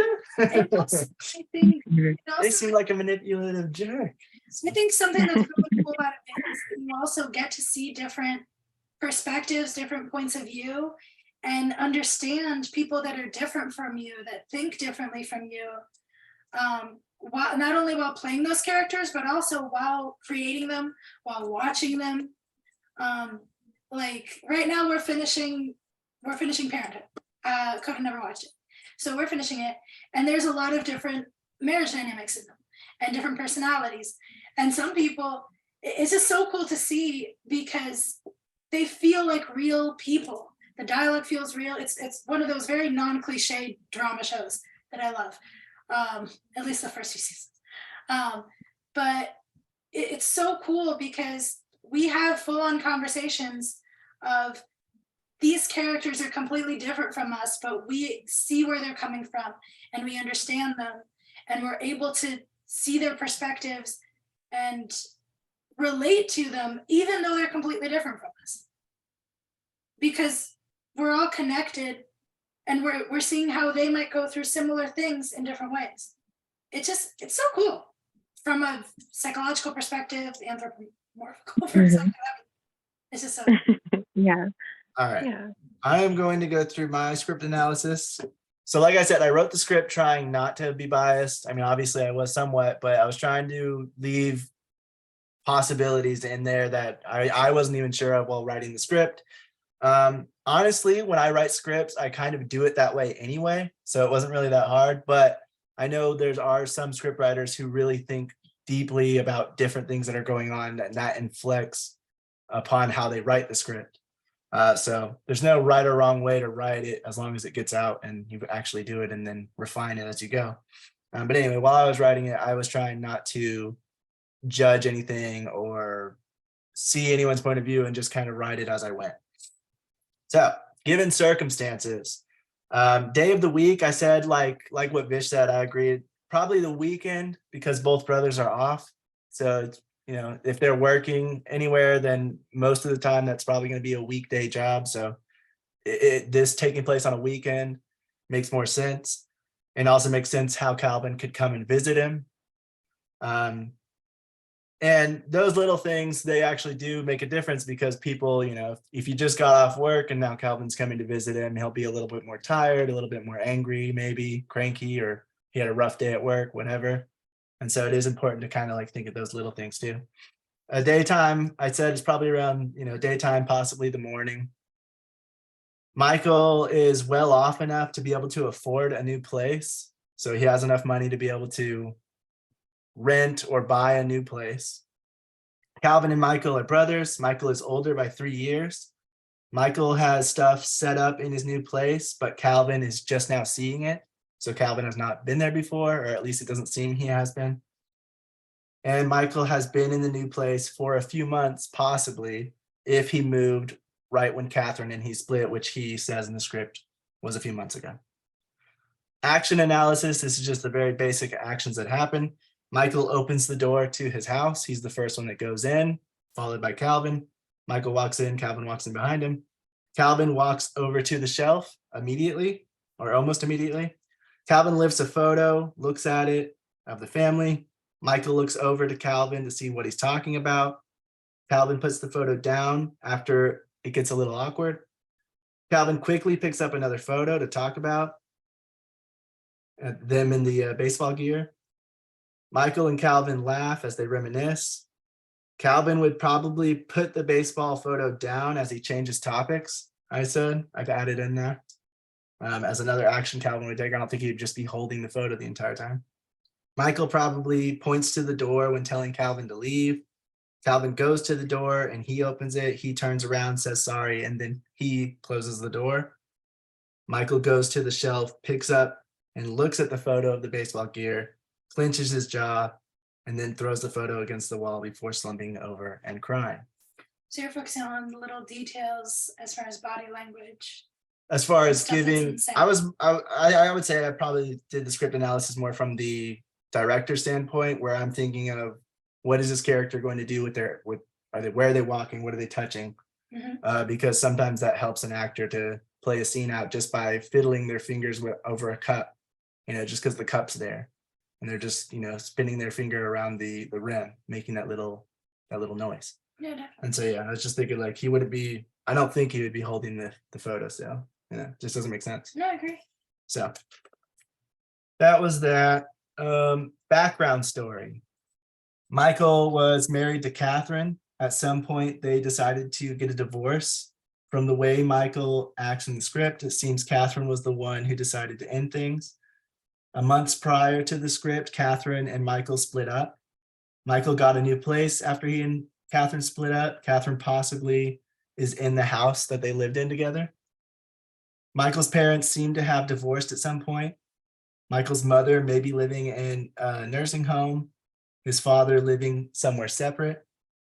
Michael seems to have a closer relationship to his father than his mother, as he's spoken to his father, but asks how the mother is doing from Calvin. So I kind of noted that. And again, these are all possibilities. Michael's brother, Calvin, seems to have a closer relationship to his mother. Calvin and Michael shared an interest in baseball, at least when they were younger. Michael would have preferred if Calvin didn't practice with him back then. And Michael did not get into the team. A few weeks prior to the script, possibly, Catherine called Calvin asking if he could meet her to talk, unless Calvin is lying about the time frame or how it happened. So there's also the possibility that Calvin's lying throughout this whole thing. He didn't talk to the dad. He has been with Catherine the entire time, even while they were staying together married. There's possibilities of that as well, if we wanted to look at it that way. Think about that. So that was one thing I was thinking, is just because it's in the script, just because a character says something, it doesn't make it factually true, depending on if you want to say that that character is lying or not. And that can change the entire scene or the entire dynamic. And, with a whole script, we would have more clues as to whether that's the truth or not. Catherine and Calvin started dating after the meeting when they realized they had feelings for each other. Given that it was only a few months after she split with Michael, it's possible her and Calvin were already close. Further evidence is that she called him to talk, possibly when she was feeling down and wanted comfort. And so they could have been close friends while they were married. It doesn't mean that they were necessarily cheating with each other or having an affair, but it does mean that she at least felt comfortable enough with Calvin to want to talk to him when she's feeling possibly lonely or just wanted somebody to talk to. Yeah.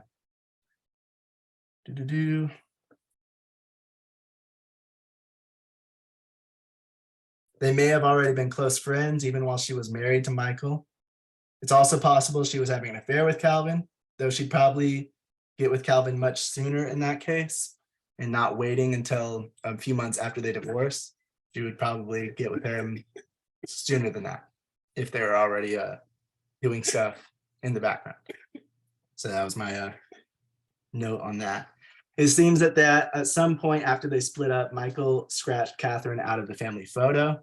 Could have been recent when he was moving into his new place, or it could have been right after they got a divorce.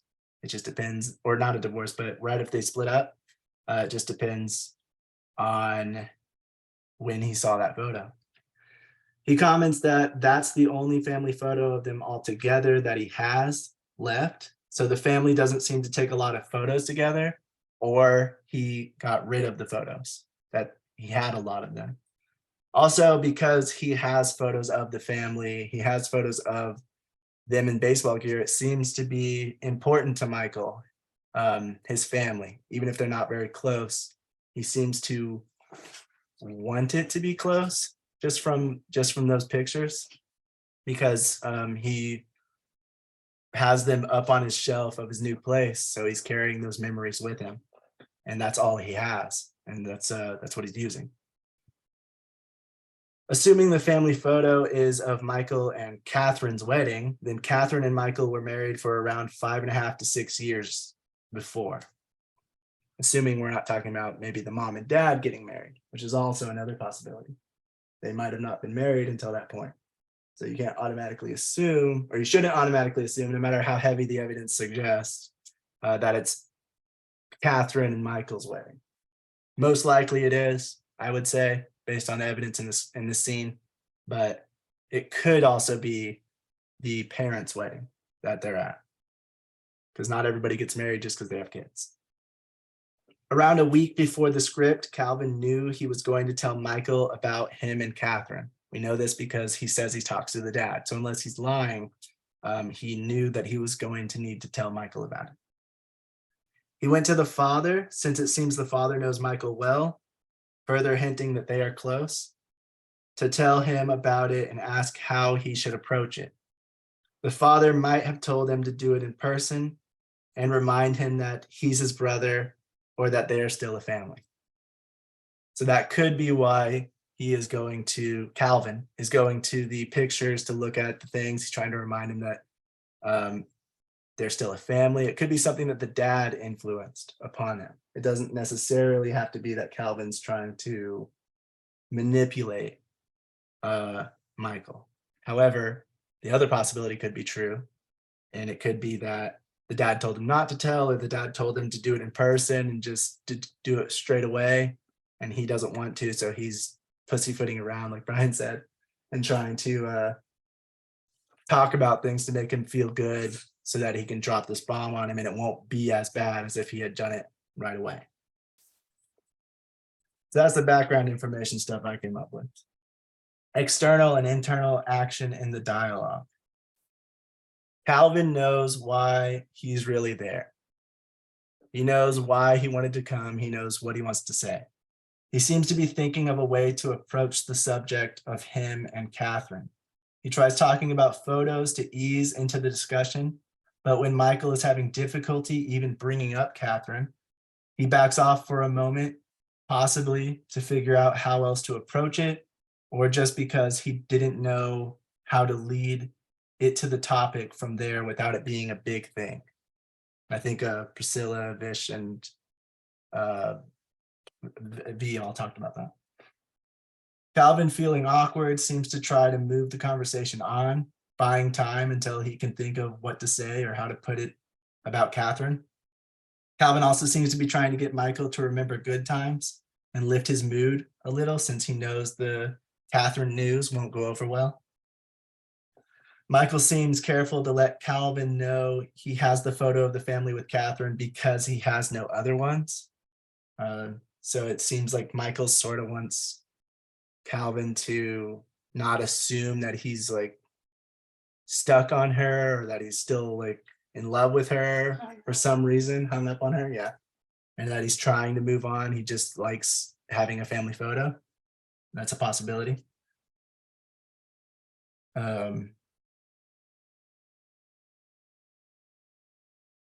It also could be because he's actually trying to move on, and he's trying to let Calvin know that he's trying to move on, so Calvin doesn't think that he's hung up on her, just like I said. Or it could be because he just wants Calvin to think that, but really he is hung up on her still. Michael's comment about not getting accepted into junior league could be a joke, or perhaps he holds a little resentment towards being forced to practice with his younger brother, and maybe truly does blame him for not getting in. Calvin asking about the dad, he already has talked to him, as we find out later in the script, recently asking the dad how to approach the Catherine conversation. So it seems he's bringing it up, trying to gauge whether or not the dad told him about Calvin in his conversation.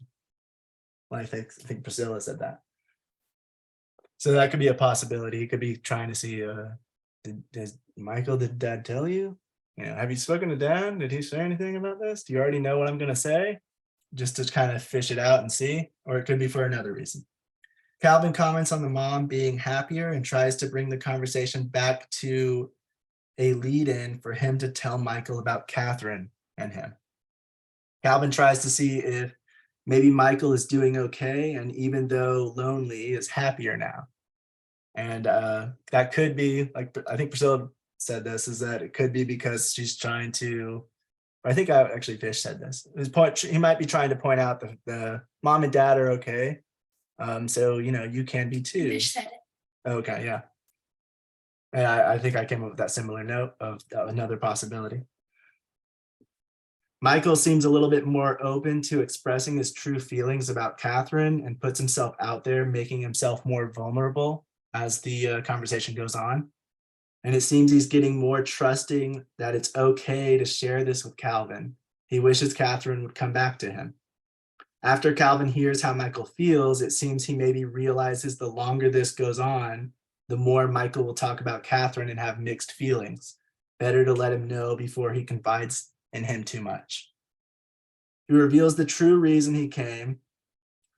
So he must have thought or decided he was just going to lay it all out there and be honest. Calvin. Michael seems completely shocked, like this news was the last thing he was expecting to hear. After Michael is blown back, Calvin seems to retreat a little, telling Michael stuff, but not being as out and upfront as he was when he started telling him. He seems to also be thinking about how to say the next thing without further hurting or offending Michael and complicating the discussion as he goes on, as they start getting into that fight, that argument. Michael realizes that this was why Calvin came today, possibly further hurting him, as he seemed kind of happy to have him at his new home. Given that first, it's great to have you here, man, line.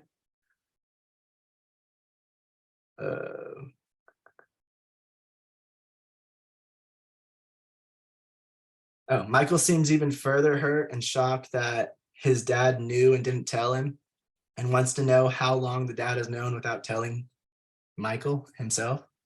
And Michael seems to be done with the conversation at that point, ready to tell Calvin off. When Michael calls Catherine his wife, Calvin seems to get defensive a little bit, as if Michael is accusing him of having an affair regardless of what happened. He wants to be sure to clarify that she's not his wife anymore. That's all I have for the internal dialogue, or the external and internal action in the dialogue. It's just basically what's going on in their heads or what's going on externally as they're going through this conversation. For the objective and the super objective, I said Michael's objective is to spend time with his brother, staving off his loneliness. He just wants to have his brother there, it seems. When he finds out about Calvin and Catherine, his new objective is to get Calvin to leave. Calvin's objective is to find a way to bring up that he and Catherine are together. When he tells Michael, his new objective is to calm him down and get him to understand. With only one scene, it's really hard to tell what each character's super objective is. It could be something about family or something about moving on, but it's kind of hard to grasp from just one scene. For the beat analysis, I would say the first beat seems to be the beginning going to she's doing good. But actually, I kind of agree with what Gabe said. Yeah, it's nice. So how's mom? That kind of changes the emotion of this scene. And so I would say that maybe starts the new beat. The next beat, I would say, starts around when he's talking about the photo, because that kind of changes topics, changes tactics, seems to be a new emotional tone on the scene. And that goes until around, yeah, that was from the wedding. I would say the next beat actually happens within this dialogue when he starts talking about it's the only photo I have, because he seems to be changing the reason why he's saying this thing. Again, changing the beat or the moment. And then didn't mean to bring that up would be the end of that beat, I would say. Again, he changes topics after that as well. Oh, wow, look at us. You remember this? When he's picking up the baseball photo, I'd say that's the next beat. And they reminisce and both laugh. I would say the tone's pretty similar in most of that part of the scene. I guess we'll never know if you're the reason I didn't get accepted. To guess not, I would say is the next part of the next beat. And then how is dad, by the way, he's again changing topics. He's trying to find out new information. So it's a new tactic, a new beat. And it goes till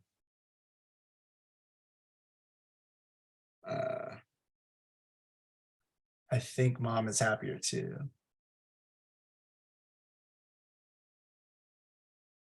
So again, it's in the middle of Calvin's next line. I think mom is happier too. I would say that ends that beat, and now he's changing tactics again, trying to find a way to tell Michael about him and Catherine. How about you? How have you been? Going to, honestly, I don't think that's going to happen.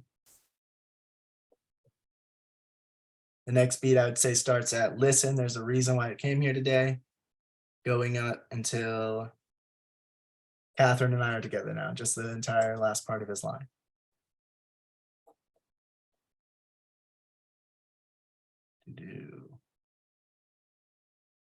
Then I would say this next emotional beat is kind of similar all the way through until he says, feelings for each other. Oh, something real before telling you. I think that's the new information that kind of affects Michael and starts a new beat, because now he's even more upset because he's like, oh, it's something real. It's not just, you didn't just like, you're not just dating her or whatever you're thinking, this is something serious. And so he gets more upset by that. Wait, what? And that beat goes on until dad said, all the way until this line. Because then again, new information comes up, changes the tone a little bit. He gets a little bit more upset, and he feels betrayed by his dad for whatever reason, whether he's close with his dad or he just didn't expect that. That starts the new beat, I would say. Goes on until about a week. So a few lines go by and he's like, about a week. I can't believe he did that to me. Or I can't believe he didn't tell me. That kind of changes the beat. I feel like he's less angry at Calvin and more in shock at that moment. Mike, I'm sorry. I think this is like the same tone. A little bit more calm, a little bit more quiet. And then he remembers Calvin again. And so I'd say this is the new beat. No, you can't just do this. You can't just say that and make everything okay, basically. Get out. And then the next beat, she's not your wife anymore. To, I don't want to be around you. And then I'd say the last beat is him walking to the door, saying sorry and leaving. And then Michael looking at the picture as a beat, because he looks at them, remembers them as kids and his brother, clenching his jaw and then throwing it against the wall, I'd say is another beat. And then him slumping over and crying is the last beat for beat analysis. I broke it down that way because I think each of those moments just represent like a little shift in emotion or a little shift in how they're feeling moment to moment as the scene goes by. And some beats in a beat analysis go really quickly and other ones go for a few lines. So you can kind of break it down however you feel like there's whenever you feel like there's a difference in emotion or tone or reason for them saying something. I feel like in this script, especially, Calvin had a lot of reasons to change the way he was talking. He's changing his tactics a lot to try to get out what he was trying to say when he first came. My notes for script analysis, it takes a really long time to do it thoroughly. And there's probably still some stuff that I forgot and left out. And I realized that as you guys were doing yours and giving your notes, because there's a lot of things that I didn't even think about that I thought was really cool and interesting to hear all the ideas, the differences, and how thoroughly thought out some of the ideals were.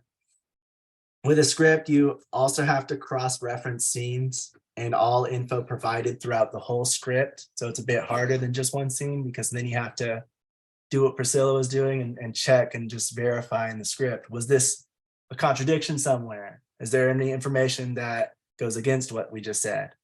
And then make sure that the script points to the same clues of whatever you're going to say is the most probable reason for any action or any emotion that the characters go through. You also want to think in possibilities. Even if you think one is like we were saying this earlier, but even if you think one is definite or like it's just most probable, you still want to think that it's just one possibility. It's not the absolute truth unless it's in the script as an absolute truth. And the only way that is true is if you're saying the characters aren't lying and it's specifically stated exactly, word for word in the script. Otherwise, you can interpret it however you want, as long as it fits with the script. We only have one scene, but we could say, what if Calvin was lying, like I said, about when they got together, when he asked the dad how they got together? Maybe Calvin called Catherine. Maybe he's lying about her initiating it. Maybe Michael treated Catherine like trash or cheated on her incessantly, and Calvin knew and cared for her, wanted better for her. And so when they finally split up, he was there for her. He was ready because he cared about her. Or maybe Catherine and Calvin were already having an affair, like I said, and that's why Catherine decided to leave Michael. No matter what we see that these different situations make, the current one in the script change a little, even with the same dialogue and the same actions, because now there's a different dynamic. Another thing is, we as actors, directors, production designers don't want to judge the characters or choose sides, because we need to see it from each character's perspective. Each character has a reason in their head why they do what they do. They may feel guilty, but that doesn't automatically make them a bad person. Also, with the different possibilities, it changes how we view the characters. What if Michael beat Catherine multiple times? Calvin intervened in the past and stopped him, urged Catherine to leave, but still loved Michael because he was his brother. What if he told Michael not because he felt bad, but he was afraid of what Michael might do if he found out? From the little we know about Michael from the script, this doesn't really seem to fit his character. But if it were this way, how would our perception change of each character? A lot of us thought Calvin's kind of a dick, just from the immediate script. But if you think about it in that aspect, if you give that backstory to it, now Calvin seems like the hero. And so you can't just automatically judge a character based on the little information you have from a script. A script is bigger than this, but there's still a lot of backstory to everything. Especially if you're the director/actor, right? Because you need to be able to go into it objectively and with careful thought and consideration for each character and each motivation. Yeah. And so that's why it's so important not to judge any character and instead get in their head to figure out why they are doing what they are doing. It might not be the best of reasons to you. You might never do it in real life, but you can still try to see it from their point of view and see why they would think it's okay or why they would even do it in the first place. Yeah, Those are my notes on that. I don't remember which actor said it, but I think it was like, even the most even someone you think is disgusting and morally reprehensible has some quality to them, has people that love them, people who see some good in them or something that they love or admire. Even the biggest villains in history that we can think of, they had a reason for doing what they did that we might not agree with it, but they thought in their head that they were trying to improve. Rome was trying to take over everywhere. Why? Because they felt like they had a better civilization and they wanted to enforce that upon other people. It might not be the best way to do it, but they thought that was the best way to get everybody to be a civilization in an updated society. And so, the way you look at things is going to change the perspective and the way the script is represented. Yeah, no matter how much we like, it would be easier for people to be that way. No one is a classic cartoon villain. Everyone has good and bad motivations. Everyone has good and bad qualities. Everyone has people, at least one person in the world that cares about them or sees good in them. So as a actor, as a director, whichever character we're creating, it is our job to bring humanity and those layers to that character because that's what makes them human. Yeah. But yeah, so does anybody have any questions, comments, or anything else to add about the script analysis as in general, or the scene or anything? I think we'll all agree on quite a few of the things, because in the script it heavily hinted at certain things happening or certain things have happened. And I think that's why we all came to a lot of the same conclusions. And that's good. But then we also have a lot of us that had, different conclusions or different interpretations of little pieces of information that would make a difference in the dynamic between the brothers, which would ultimately it would change the scene, even if all the dialogue and the scene itself remained the same. And that's the whole point of script analysis. And that's the whole point of not just doing it and then enforcing it if you're the director, or not listening to the director if you're the actor. You have to be open to the other person's interpretation and come to the same conclusion. Otherwise, it's a huge mess. And it's a big fight. It doesn't help the script usually, or it doesn't help the film. No, I'm not talking about you. What? Priscilla's giving me a look. I'm not talking about you, honey. I was talking about, literally, I thought of The Witcher when I was thinking. Okay. Oh, you thought of The Witcher. I was going to say, someone's being a little personal. But okay. No, I literally was not thinking of you. Okay. So for the sequel, we bring the father out, and the father's like, I have a relationship with Catherine. I knew about it too. I slept with her too. Yeah. That's what I was. That's what I was saying. Yes, I have something to tell you now. I asked your mother how I should say it. Basically, Maybe one of those sequels that tries to play the same exact points but from a different character. Like The Hangover 2. Old sequels used to do that all the time.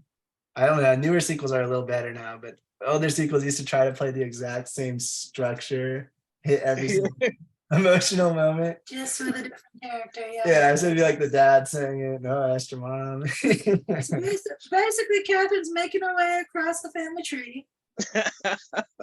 Third movie will be about how she turned lesbian and went with the mom.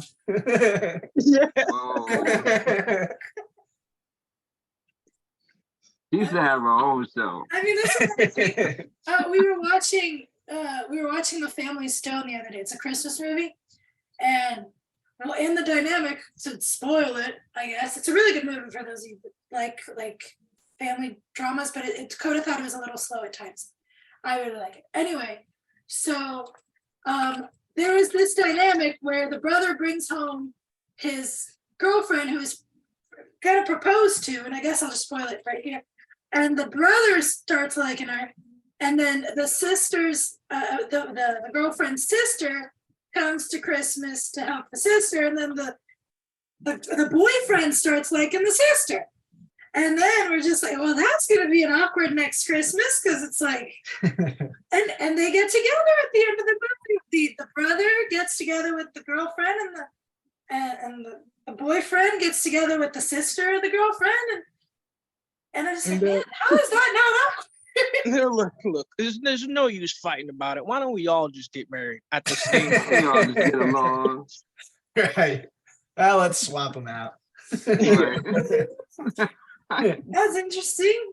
We don't have to make this You can even any more have to talk difficult about or it. complicated. So, how Is is it rated yet? You take your ring off and give it to her. they You both take her slept ring and give it to her. with one of their wives? Just swap the rings and we'll be good. It's the No act- need for a divorce or anything. Just trade wives. All right. Wait, did you want to say something? What? I was Oh, just did you? saying. I was just saying it's the accent for me that he's using. What accent? You know, the accent. Ryan? My mother's my sister. Oh, Yeah. what is it? Come on down to the rodeo. Isn't it Alabama? It's Alabama. Yeah. Everyone says Like, that. that's my brother, uncle, or whatever. Yeah. Oh my. All right. Well, we were supposed to have three more exercises. It's 12:30. Yeah. Did anybody do the website exercise that you want to share? I did I it. didn't do it. Oh, go ahead. No, I didn't do it. I was just gonna say that, I didn't do it. Well, I wasn't really, for some reason, websites aren't really my forte, just because I feel like websites are more for like a business thing. Like, when people send me their website, is usually they're selling, they got some kind of product they sell, that's pretty much primary what it's for now, because now we have like social media, which, you got YouTube, Facebook, Twitter, all those other sites. So for me, it's like, as a filmmaker, I kind of feel like No one goes on websites anymore? it's not even that. It's just, I feel like websites are strictly for, well, not strictly for, but I think they're more designed for people that have a product, have something that they're selling, and they don't want to distribute it through like Amazon or any of those big platforms, or they want to be a self-made business. But for me, as a filmmaker, to have a website, I really don't have a product. I have an advertisement, which is my films. So it's kind of like me advertising my stuff on my own advertising platform. It's just weird, Yeah, it is kind of how it is. It's kind of like an online resume if you're building it that way. Yeah, like for me, that's just me. And me personally, I just feel like it's just not it's not an avenue I'm trying to get into, having the website thing. So that's my opinions on it and why I didn't. Gotcha. Yeah, and I think it really I think it really differs if you are somebody who's trying to build an audience to make your own films, or if you're trying to work on any films. Because some people will try to they just want to work on films. They don't want to make their own. They don't want to produce their own, because it's a lot of work and there's a lot of different things. And so I think websites aren't really for them as much, because there's other platforms, like you said, that you can use to do the same kind of like online resume type of thing. Yeah, I feel like it's LinkedIn, going on. I guess it kind of goes against like the social norms that we've created. Like, we're so used to YouTube and all the other social media platforms. It's just like when people send me links to their demo reel and it's through Vimeo, I'm like, oh God, they're using Vimeo. Like, you know what I mean? Because Vimeo is a platform similar to YouTube, but it was created by filmmakers and is strictly, specifically for us, by us. It's like our thing. But Honestly, pretty good. A lot of us don't like it. Like me personally, I don't like Vimeo because it just doesn't run good on my computer like it, or my phone. Like, it's just slow. It's not optimized as well as YouTube.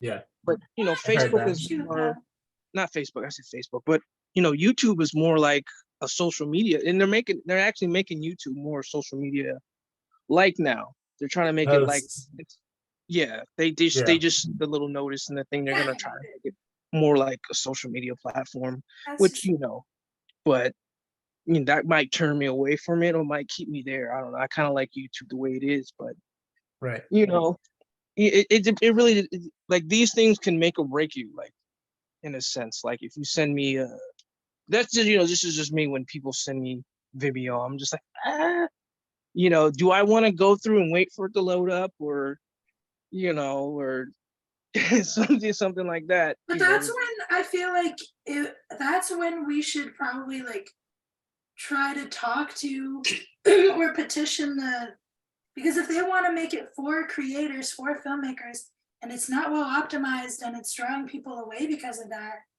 then something's got to change, right? And the search engine for Vimeo is complete. I have a hard time finding things on Vimeo, or specific videos on Vimeo, than I do on YouTube. It's easy to find things on YouTube, but Vimeo, I just don't have an interest in going on Vimeo. Like YouTube, when you go on there, they have all the suggestions there, and I can actually spend hours on it. Like, oh, look at this one, look at this one. Vimeo is just, it's like down to business. So, I guess it could be a good thing or a bad thing. But the website thing is the same. I feel the same way about the websites as well, where it's just kind of like, YouTube pays millions of dollars for web designers to come up with the color scheme and all that stuff that works good to keep people on their site. But like, if you're not experienced at it, you could come up with something that's an eyesore, and maybe you should just stuck to YouTube. You know what I mean? Like, Yeah, maybe I think it's important if you're trying to build a fan base around your projects to help future endeavors more than it is just for current things. If that makes sense. Because like with a website, you can do the email network, or not the network. What am I trying to say? you can What's it called? email through websites. Yeah, you can like create an email list, or you can make the man, what is it called? Honey, do you know? Guest lists or subscriptions. The newsletter. You can create like a newsletter, an email list, and you can build it through an easy like, oh, you want to keep up to date with our stuff, sign here or whatever, you know? And so I think those are the best use cases of websites, as well as if you are doing a production company compared to just being a creative. I think being a creative, the website is, like I said, more of an online resume, whereas trying to run a production company is you kind of want to show it off as well as you can, even if you don't really have anything. And so I think that's where the use case of using a website or not come in, is if you're trying to build an audience, or you're trying to build a fan base that you want to make sure you can contact directly, sending them to your website is the easiest way to do that, because social media, like we've learned, is they have all those algorithms, and YouTube might not like the word you used in your post and decide not to share it with as many people, even though you have 1 million followers. It doesn't show it to as many because it doesn't like you said something that was offensive, maybe, or whatever it could be. I would also touch on the fact that whether we like it or not, we still have a lot of people of the generation where websites were an important thing and a sign of professionalism. So depending on the people you want to interact with, or the area, or how respectable you want to be seen, or whatever, that might be something to consider as well when thinking of, should I have a website? Yeah, you definitely have that small core of people that it's the professional, and I still see that. It's usually with a lot of the older guys that hit me with the professionalism and all that good stuff. But the thing is, people with a website, you have to like Lakota was saying, if you're trying to generate your own fan base, that's work, as opposed to like Facebook and everybody knows that these social media platforms. So it's we were talking about earlier, when he was saying he had however many subscribers and stuff like that through Instagram or whatever platform it is. It's easier to get people to but I know for a fact, if I go on my Facebook now, I mean, like, oh, follow me on my website, blah blah blah. Nobody's gonna do that. Instagram, that's easy. Everybody knows it, and everybody's gonna do it. What's your hashtag? What's your this? What's your that? I feel like it's basically the same as we talk about Squarespace, where it's like they have like these already pre-built templates to make a website. It's basically, social media is pretty much the same. You are creating your own page. It's just a more concentrated space where people are. Yeah, it's so you're not going up against, but you're kind of like stacking yourself up against giants that already exist. So it's like, when you do Facebook and social media, it's easier to meet people, strangers, to get the word out. Hey, this is my movie, this is my film. But when you're doing it strictly through websites, I'm not just talking about film, but like just in general, because people don't know. There's no advertisement for it, unless you're advertising yourself through whatever you're advertising on. Then people, oh, let me click the link, let me subscribe, let me do all that other stuff.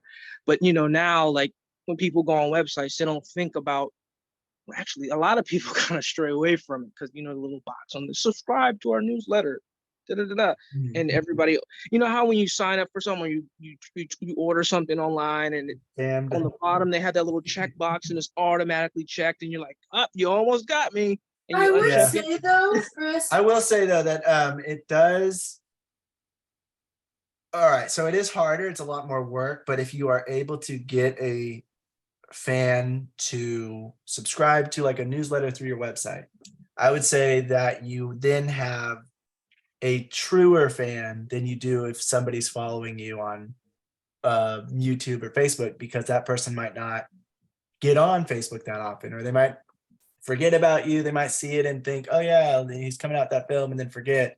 As if you had that website, they're subscribed to the newsletter, they're going to see that update, they might forget, but then they see your next one. So I mean, it's definitely a lot of work, and you can definitely make it wrong. I wasn't really able to actually update my website this time around, but I do want to, because I don't really like it anymore. But it took a lot of time to make, and I do want to make it updated and different and kind of separate the two things, LCloud Productions and LCloud Media Studies. But I definitely hear what you're saying. I'm like, it is a lot more work, and it does feel, especially at first, like it's going nowhere, because it's like making a new YouTube channel, and then you're trying to get it out there, but no, there's so many other YouTube channels. Same thing with websites. There's so many other websites. You're not going to get too many people to care about following or looking at it, or as much traffic. And it actually takes a lot of time and effort to build it up. But once you have that built up presence, if you're able to successfully get it, then it makes it worth it. So it's a lot of work for an if, and that's why I think, I definitely understand why you wouldn't care to do it. I think I would also add that we also have to be very realistic in the sense of social media is very fad-like. Yes, Facebook and Instagram have been around longer than, let's say, MySpace or Vine. No, MySpace is first. They have been sticking around longer. People are still starting to get fatigued. Like, I know a bunch of people that I know, Gen Z mostly, are leaving Facebook for various reasons.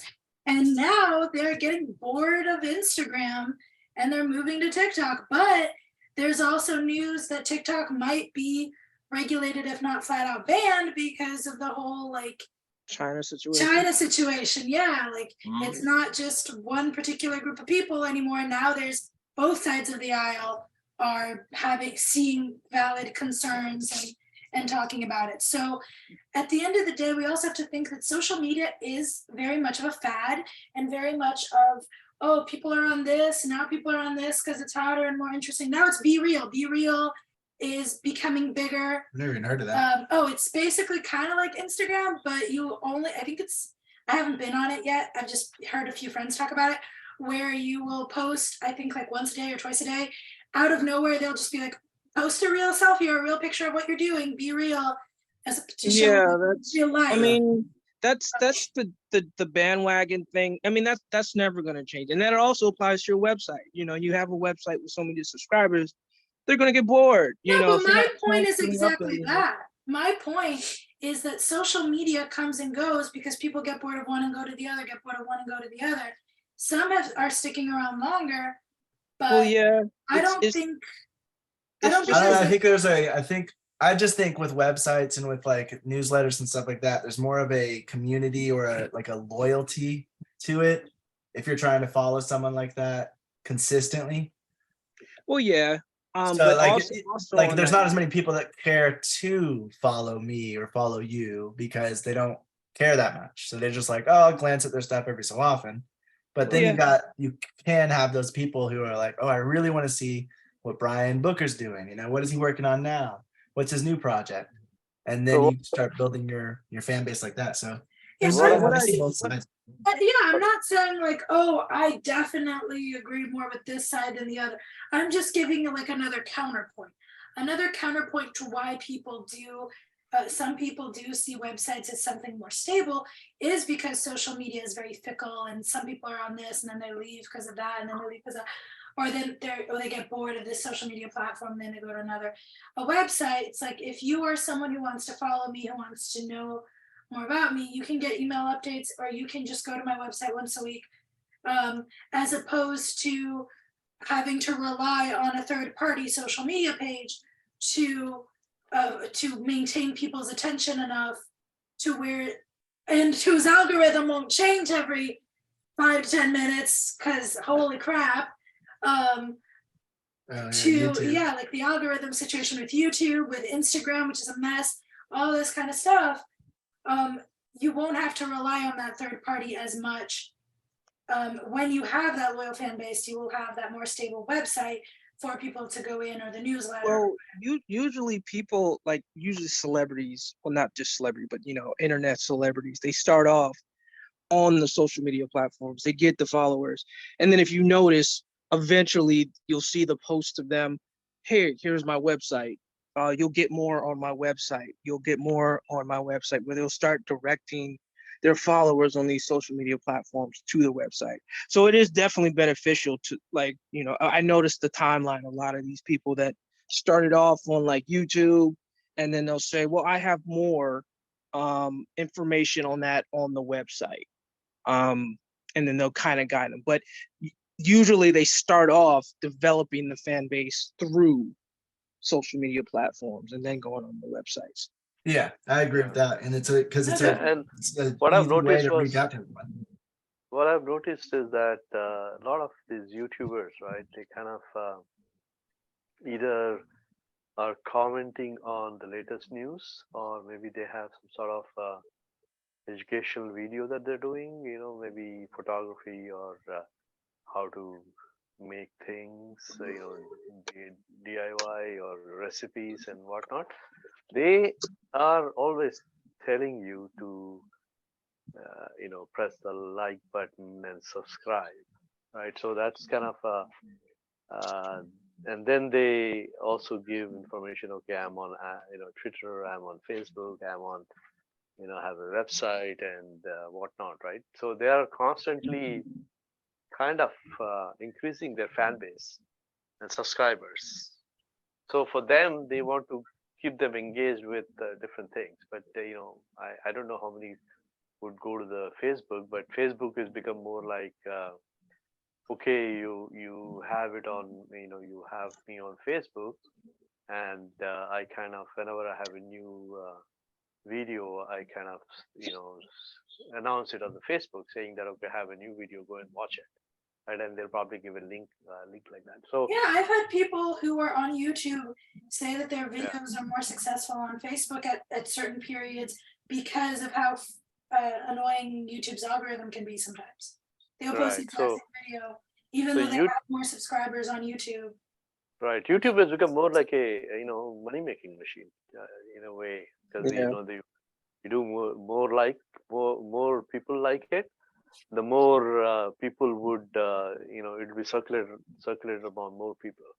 So basically people are looking at, okay, YouTube, oh, this video has so many million views, right? So there must be something there in that in this video, and I'm going to watch it, right? So it's kind of keep increasing it, unless there is like a very thorny subject or very controversial topic, then people are commenting on it, and people are kind of want to see what the comments are. So stuff like that, I think, makes more sense. But for us filmmakers, I think constantly increasing the fan base is much more difficult if you're not really producing any content on YouTube, unless you have like some sort of critiquing that you're doing, and you're basically constantly engaging the audience.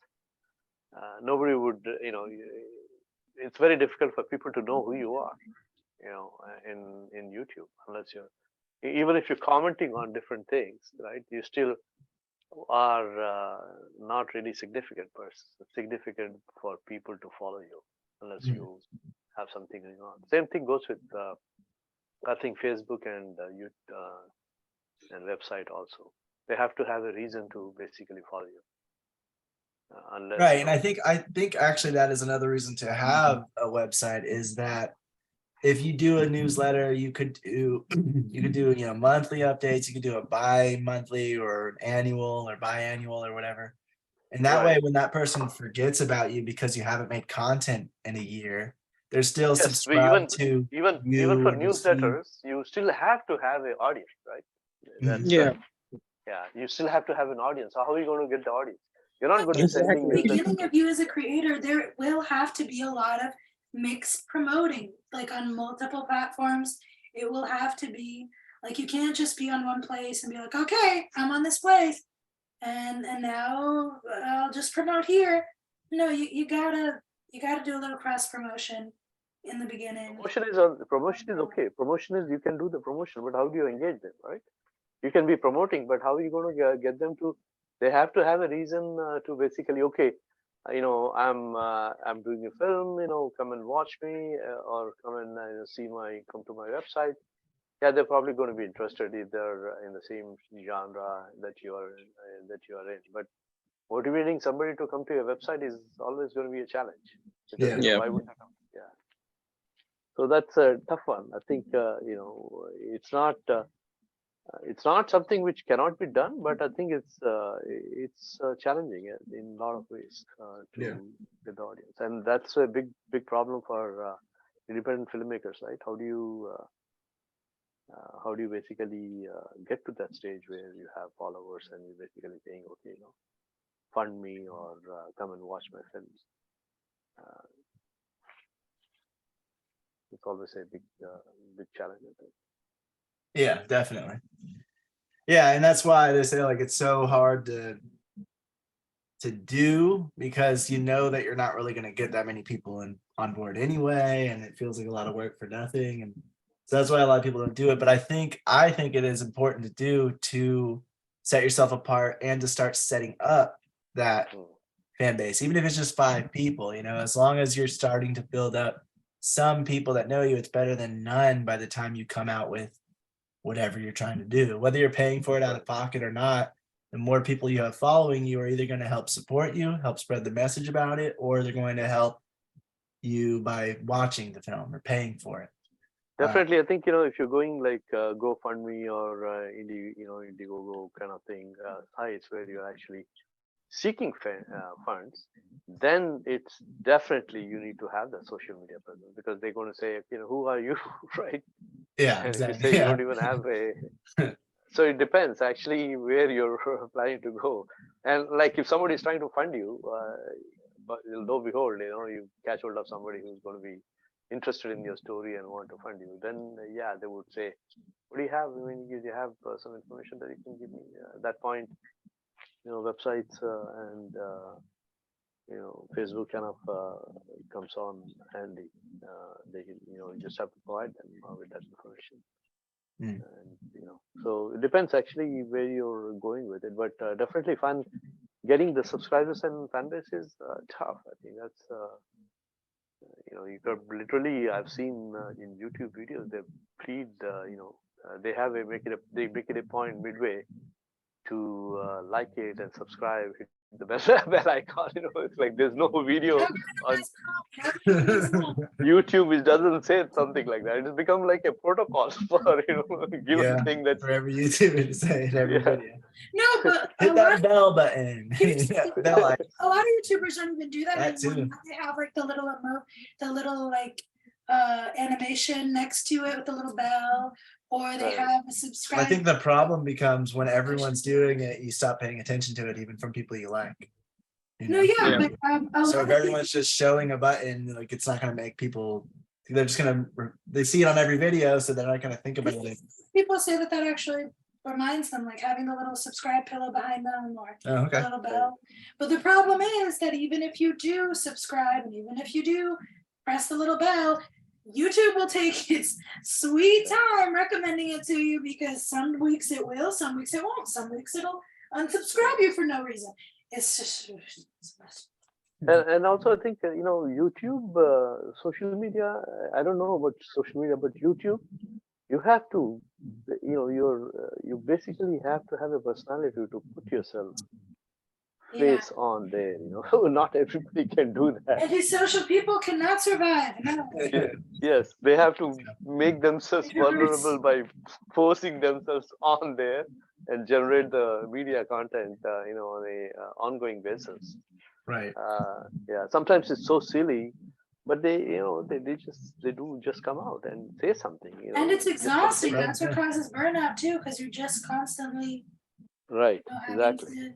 It's a lot of effort, you making a Gauge, video, yeah. cutting it, and then putting it. But people are doing it actually. A lot of people are editing, with no editing background, basically. Yeah. And they're Yeah. doing a pretty good job.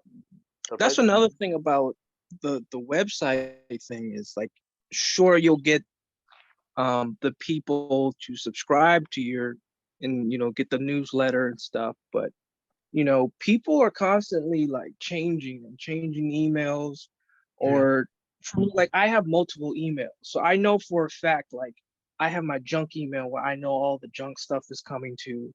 I have the business email where all my finances and stuff go to. So even though you might have a lot of subscribers with the newsletter thing, it might be going to ghost accounts, or the thing is with social media is people are constantly going back to it. But if they're not constantly going back to your website, like none of that connection, it's just it's just not there. Right. And I think that's the difference of why people lead people to their website from social media, is because social media, they're constantly there. It's easier to update. It's easier to maintain a Communicate. following, but then you're trying to get them to flow to your website so you can get those long-term fans who are actually caring about your product, your upcoming thing. And you don't really want to push it. I mean, it's good to push it, but it's good to like try to really push it whenever you have some reason for them to come see your website. So you could show, it's like a hub of everything you've done, so they don't have to scroll through everything to find like if you made YouTube videos, but you also post your short films and your trailers on there. I have to scroll through all the videos to find which ones are the trailers, because I only care about seeing your trailers, or I only want to see the actual short films themselves. And so it's a little bit more of work than me going to a website where all of your short films are listed from what you want to list it from top to bottom, instead of when they came out like they would on YouTube. I mean, that's what you can kind of adjust it on YouTube as like a playlist or something. Playlist and. But I mean, I'm it's just kind saying of it's like when the website can be your hub of all the information that comes out for you, your films, your projects, and anything future that you have coming out. It can help somebody that is interested in what you have to do, or is interested in like making sure they're up to date with your stuff. It gives them a way to follow you and to keep updated. Priscilla has plenty of people she signs up for, follows, and makes sure to check in with, because she's curious to see how their journey is of whatever it might be. They might be having a baby, or they might be they had a miscarriage at one point, and she wants to follow to see how they're doing throughout the years, and she'll stay up to date with that. And signing up for like a newsletter, it just makes it easier to like maintain that compared to some of the social media apps. Yeah, especially because. But finding them initially is usually always through social media, like Instagram or something, and seeing a photo or hearing a story or a Facebook post. So yeah, you have to have both, I think. I don't know if you have to, but I think it definitely helps to have both, is what I'm saying. Well, at one point, it'll that's all also you make it a lot easier for you later on to focus on just one or two main social media accounts plus your website, as opposed to in the beginning where you'll probably have to cross market across various accounts to be able to get followers, to gain notoriety, people. You can just focus on those core ones. Focus on just your website and your main social media page. Boom. You won't have to cross And then promote as branch much. out whenever you have the film. Is that what you mean? Yeah. Oh yeah. Don't have to cross promote as much. Worry about updating every single social media. Well, I will say updating a website is kind of a pain, because it's that's true. You have to like change up the thing, you have to choose the font. There's a lot of stuff that goes into a website, but it is a lot more customizable. It is a lot more of if you are doing a production company, or like Brian said, you're trying to sell something, like maybe you do merch for your production company, a website is pretty much a must, because you can have that brand recognition from every single part, every single aspect of it, and have them all in one place. So there are various reasons why you would do it. But I think the only con really is that it's a lot of work, and it does cost a yearly fee if you're not using a free version of web hosting. And even if you are, it's like $10 a month or something like that. So it still is like I mean, it's money. a So fee, yeah. yeah. Yeah. So No, let me the give free you an ones you can example do of it completely free. They're just gonna have ads and it's gonna look cheap, Yeah. which you know but you is don't- the problem. so So I have Wix a is different. what? Wix is no, Wix is different.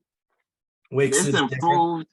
No, no, their templates are way better now Mhm. compared to how it used to. It's more like they're keeping up. Because you'll see like with my website, it's like it looks like they're keeping up with the times. Oh, cool. And it's easier to actually even create the website. Mhm. Yeah, that is true. It is getting Um, easier with so- like tools and new platforms because they have templates that you can click, right. That's exactly which will how I just be did like mine. like if you were doing a Word document and they had to do it in a certain way, they have it pre-made, so you just have to type it out. Like writing a script on Celtex or on what's the other one called? Gosh, I know I you're have- talking about, I forgot the name right now. Either way, like the script writing software, it displays it for you, it formats it. So they do that with websites now. Some websites have the templates that pretty much have the page. You just have to fill in what information it is, and it can And the be easier design, to create the design of it. I'd still say there's a lot of customization that goes into it, which does Right. require some work if you're trying to match it to It your does. brand or match it Because to you a want film. it to be, you don't want it to Yeah, look it like does. a website. You don't want it to look like it costs you barely any, like, oh, it's just not like there's no personality to it. You want there to be personality, you want it to stand out, because otherwise it just looks like you made it in 5 minutes and there's nothing different and people are gonna get bored of it.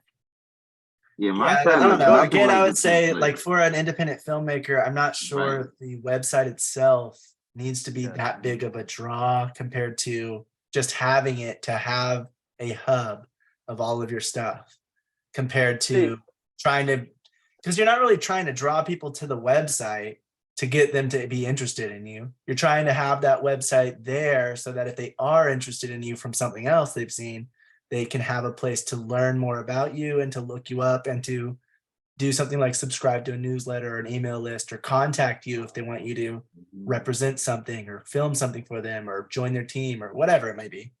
So that is the reason why you have a website as a filmmaker, independent filmmaker anyway.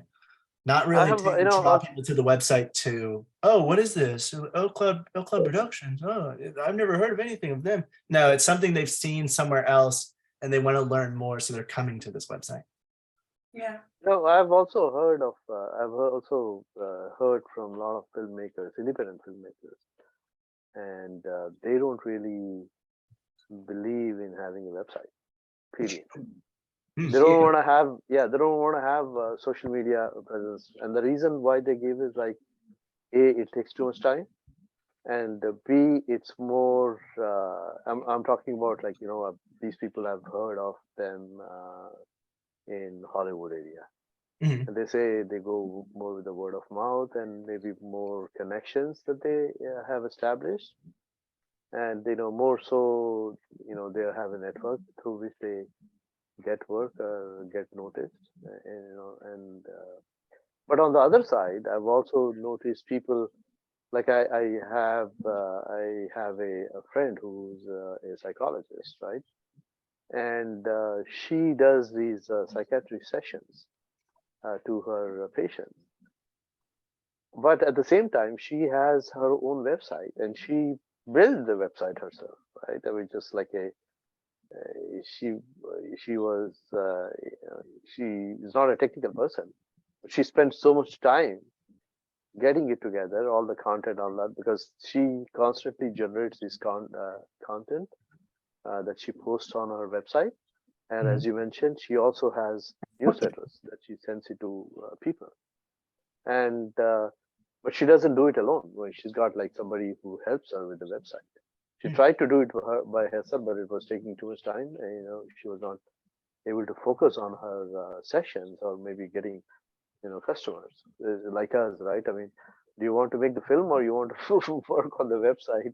because Right. website And can that's be actually a, something that came up when we were looking at yeah, websites. It was time like some consuming. people were saying, don't, if you feel like you're spending more time on the building up the stuff while you're supposed to be doing Right. pre-production, Yeah. you're gonna make a crappier film. So focus on the film.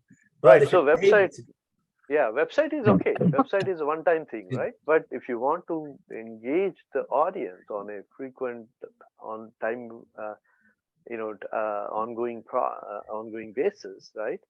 You have to be engaging them, and that itself is kind of a little bit involved. You got to be generating a content just for the sake of keeping that fan base intact and interested, and at the same time be able to um, able to make the film, yeah, which is kind of difficult to do at the same time, because filmmaking is obviously a creative process, and it's takes difficult 100%. enough just to do alone. So yeah. Exactly, right. 100% of the time, you need to be focused on this. So it's Right. like, okay, but you're right. I think, from what we learned in this semester was that the PR and marketing is extremely distribution is extremely critical. So it goes both ways. Right. Yeah, and I would say, like you said, like if there's a bunch of people that if you have a bunch of connections and stuff, then an Yeah, audience might not be as needed because you have the connections in order to get you into the place to ask for the money or whatever. You might know somebody in there that's giving out the money. But if you yeah, don't, and you're an independent filmmaker, especially, and you don't have as many or any connections, you kind of want to try to build that fan base if you can, because the people you're trying to get money from will notice that you are actively working on it. You're actively building something. There's people who are interested in you for some reason. And so they'll pay more attention. And if you have a bigger following, if you're able and lucky enough to get a big following, you can kind of go out and utilize that fan base to do whatever you want. So, I mean, that's a lot more rare because it's harder to do. It's hard to build up a big audience, but if you can, um, you're able to get funding for things that you wouldn't otherwise, even if it's just, like Vish said, going for a crowdfunding campaign. You'd have to have some kind of following for that to really be successful. And if you're able to do that, then you can literally make whatever you want as long as your fan base joins in on your crowdfunding campaign and gives you the money for it. And that's why I think it's important to, especially from learning this semester, it's important to look at marketing and distribution from many different angles and not just from one. And I think the reason why websites are usually said to be good is because even though they take a long time, they are somewhere where people can learn more about you. They are somewhere where people can see your previous work really quickly and kind of just get a hint of how professional you are, how much work you put into everything, and just like what kind of brand identity you have, if you in fact have it. So Yeah. I don't know. Like I said, it's not absolutely required, and I definitely see where Brian's coming from and why he wouldn't really want to do it, because I mean, it's a lot, and it might not even amount to anything at the end of the day, because you have to actively be working toward it. So instead, you could be working towards films, or you could be working towards other people's films or something else. And so it's a lot of stuff that goes into it. There's a lot of variables, and that's why even when we were learning about it, there were some people that said do it, some people that said don't. Just like Vish said, he knows people that do and say don't. And even in this meeting, we have people that say do and don't. So it's a lot of different outlooks and variables on whether you feel like you should do it or not. And I don't think there's any right or wrong answer to it. I just think there are pros and cons to anything. And that the pro of it would be, if somebody does want to, they'll be able to look you up more really easily. And they'll automatically think a little bit more of you as like a bigger professional just because you have a website. That's just generally psychologically how it is. Whereas the main con is it's taking a lot of work and a lot of effort for a little return, possibly.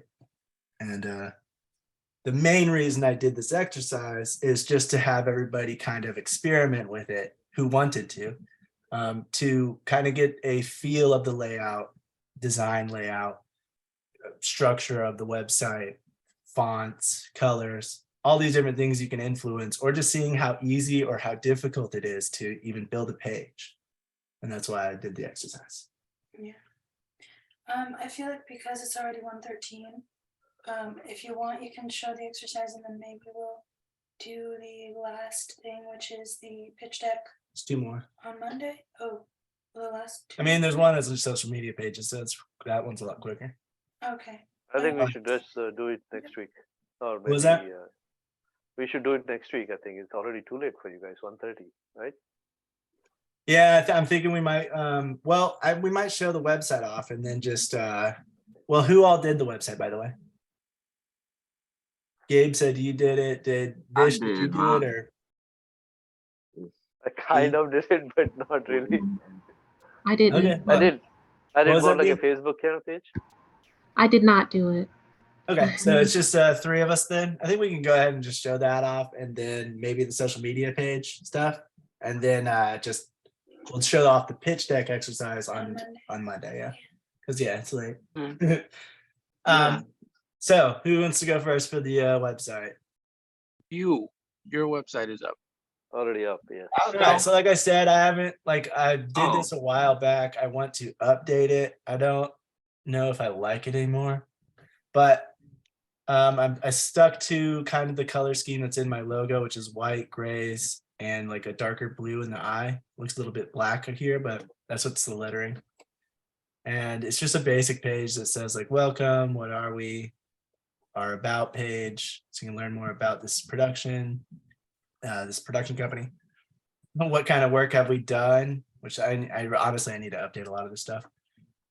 And then a contact us page, as well as having the social media links at the bottom, and just a few quick links to other parts of the page. And that's just the front page they get to. Who did your logo? My Priscilla's brother, actually. He worked in design. He was a graphic designer. He went to school for it and everything. I was an environmental engineer. Yeah, so he did that one, and he also did the media studies one. Yeah. Well, Coda gave the idea. I'm actually going to. I didn't have time this time because we've been working on like the short film sound and stuff like that. But I'm going to split up my website into two different websites because my hosting platform actually allows me to have unlimited websites. It just costs money to do a domain name, but it's only like $18 a year. So I was like, I'll just make a media studies separate from the productions. And it's basically set up the same way. It's like, welcome, what is LCloud Media Studies? What is this about? What does it look like? Contact page and where you can find us on. You had the idea for the image and he just made it. So I mean, I had an idea of what I wanted, but he was, helping me figure it out. When you guys want to do design, if anyone wants to ever make a logo, think simple, because difficult, like complex logos they just don't look good.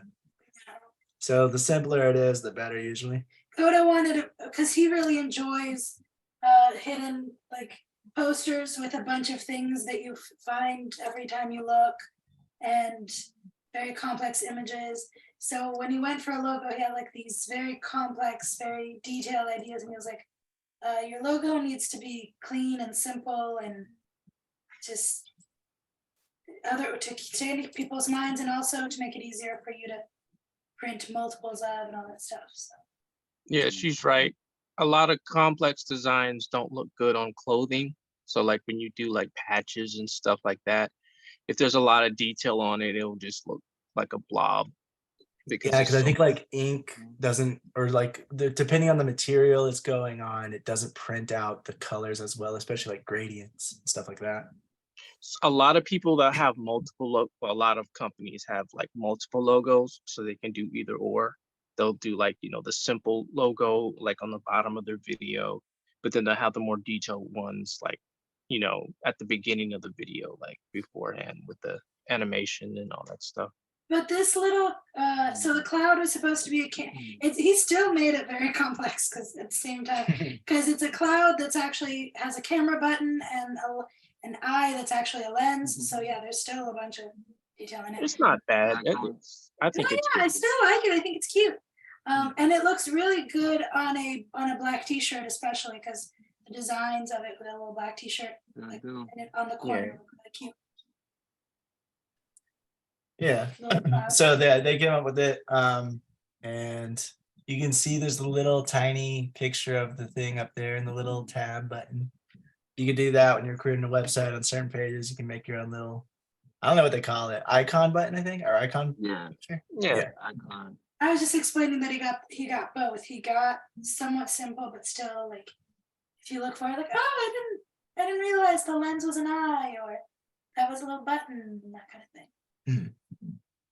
So yeah, just the about page kind of describes what LCloud Productions is, where it started and how it came to be, and then kind of links back to the contact page, which I guess I'll just click on and you can go there. Contact page shows the number, the email that you can contact us with, or go check us out on Instagram, Facebook, YouTube. Basically, like, you kind of want to make sure you link back to your own page several times. So if people, even though you have the contact page, you don't just want to leave it up here or right there. You want to make sure that it's easily accessible. So that if they're, oh, I want to see this other stuff, I want to go to that. And I keep having these same links on every page to make sure if they want to follow me anywhere, you know, they go on the bottom of the page, that's where they can find it. This definitely needs to be updated. I'm not even really working on some of this stuff anymore, but that would be like the upcoming projects, contact page, and the about page. And then it's just like the home page. And then it links to the other parts of the site, which are like outside media studies and stuff. But yeah, color scheme, I try to keep it similar across. So, and I think media studies is a gray background because there's gray, there's the blue and the white. And so those are the colors. I don't actually like it anymore. I want to change the light blue. I think it looks ugly, especially on the gray. Oh, you like it? No, I I just like it. didn't like it, I but I think it didn't want to looks say. good. Yeah, it's ugly. It's kind of hard to read. But this is when I first created it. So But you were very adamant about what you wanted to do, so I didn't want to. I also need to update the media studies because, like I said, we're going to end up trying to see if we can turn it into something at the end of this. And right now it's very out of date.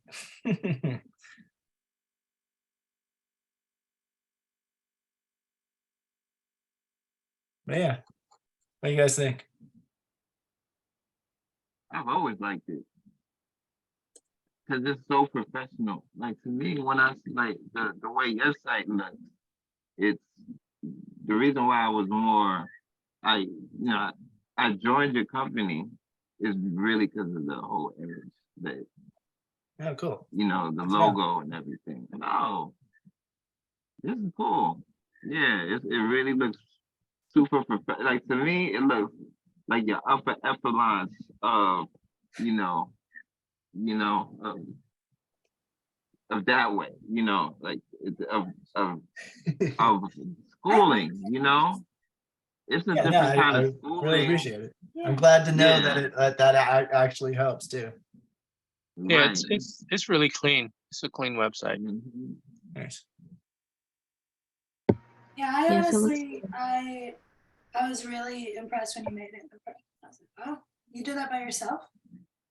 'Cause Yeah, I there's a don't think lot. I used a template, but I think I changed a few things around. But No, I saw the initial template. You changed a lot.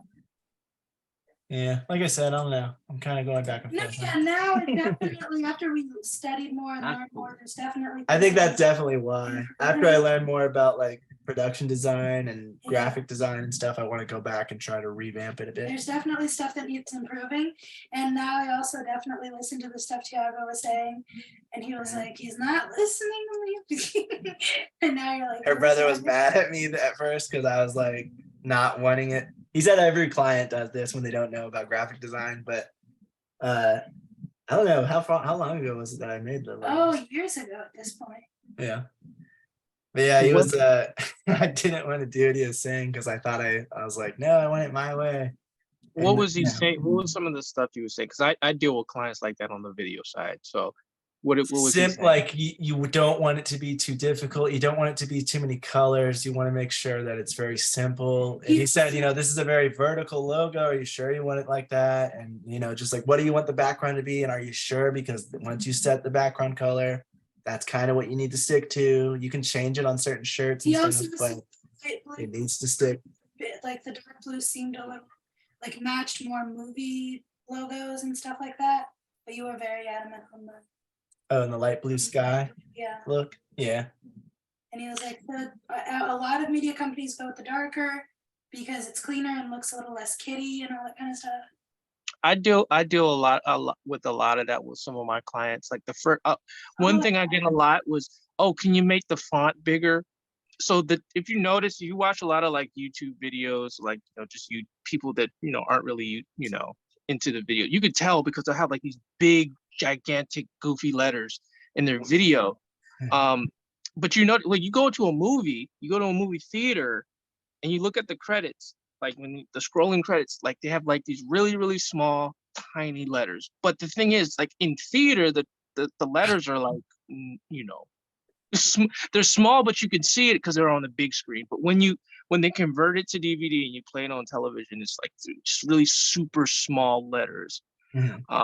Not saying that that's good for the eyes or that makes anything, but what I try to tell people is like, hey, like if you want this to look like a YouTube video, like I'll bump up the, but I'm just letting you know, like, traditionally that's the style they have, like these really, really tiny letters and stuff like that. They're like, oh, I want people to be able to read it. And I was like, okay, well, I can do that. But on a theater, it's gonna look ridiculous because it's already the screen's already.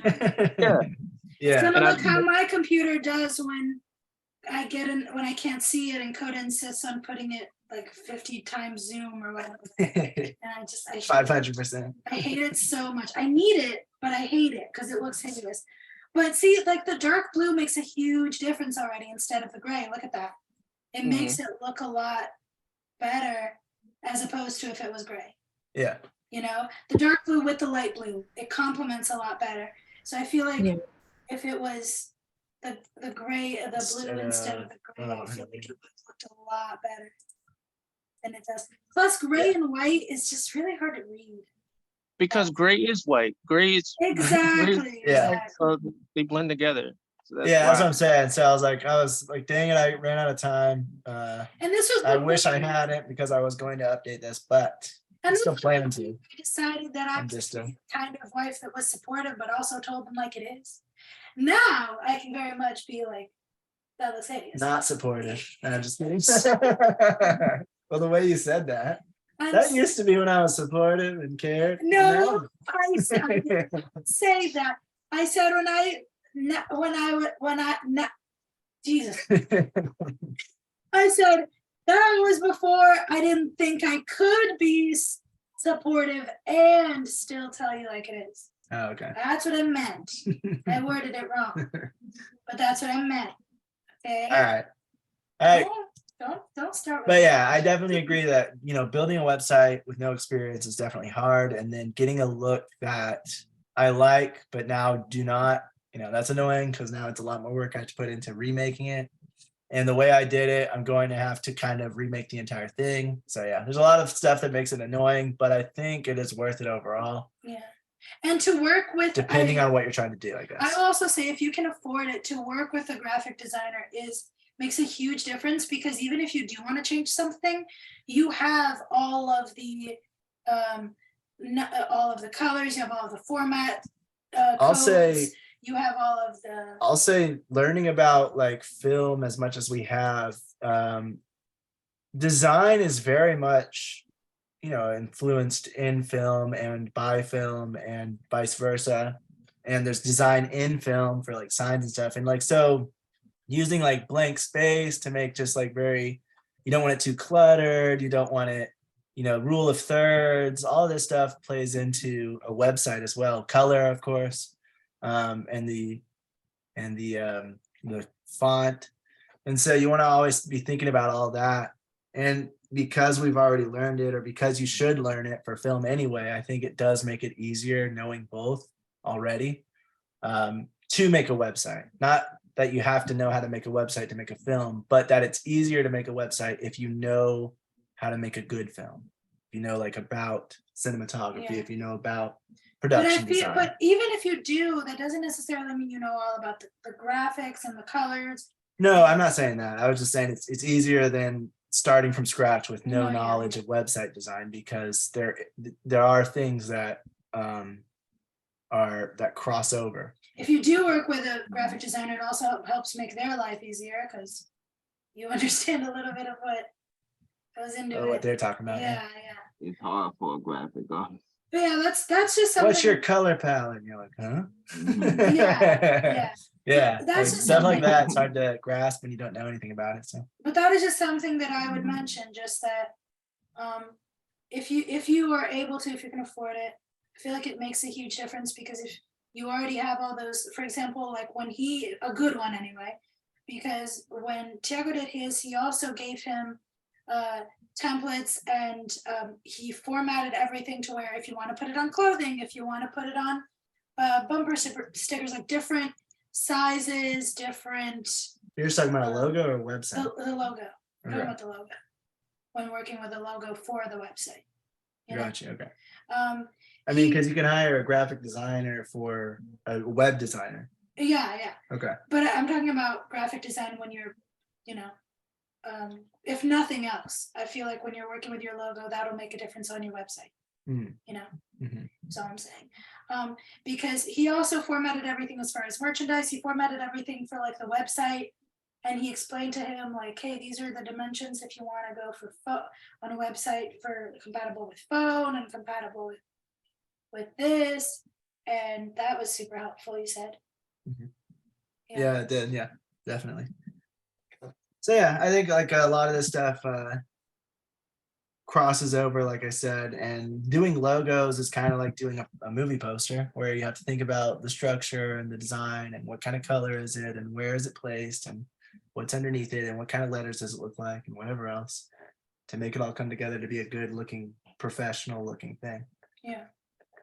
But yeah, does anybody, Gabe, Vish, do either one of you want to go next for showing off the website? I mean, you can show mine.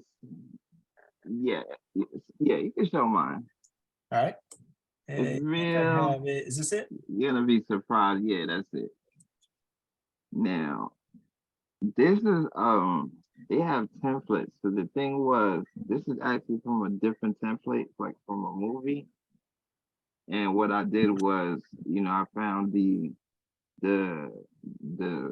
like this main one with the camera really took on, got my attention. So it sort of looked like it's not an establishment, but it's growing.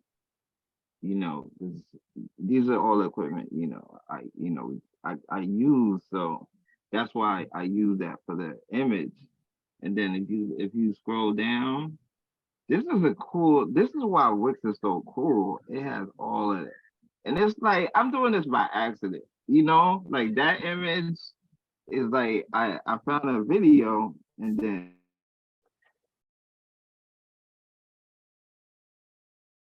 Did he cut out? Did you like cut out? effects. Oh yeah, you cut out. What'd you say? No, I was saying like, yeah, it's up to you. Like that whole background, it almost was by accident because I just like that image. So the frame of it is you can put a video. That's actually for a movie. You can actually put a movie back in the background. Oh yeah, I've seen that. Like, so you can put like your trailer. You can put some of your your trailer. Yeah, I like the parallax effect too that you got going on. Thank you. Where it's thank you. The bottom comes up, but the video's still on top or underneath, I guess. Yeah. And that's a video mine. Yeah, that is very dynamic. So the only thing with this project is that it's a streaming.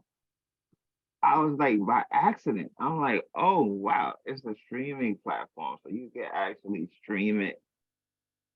And now it's just the complexity of it. I'm like, am I taking more than I could handle? It's a lot. Yeah, there is a lot. If you scroll back up, it's gonna show it's gonna All the way? show the releases. Yeah, like if you go back up just a little bit, like for example, like yeah, stream and buy, like on the top, on the top. I mean, the top. Yeah, exactly. So scroll down.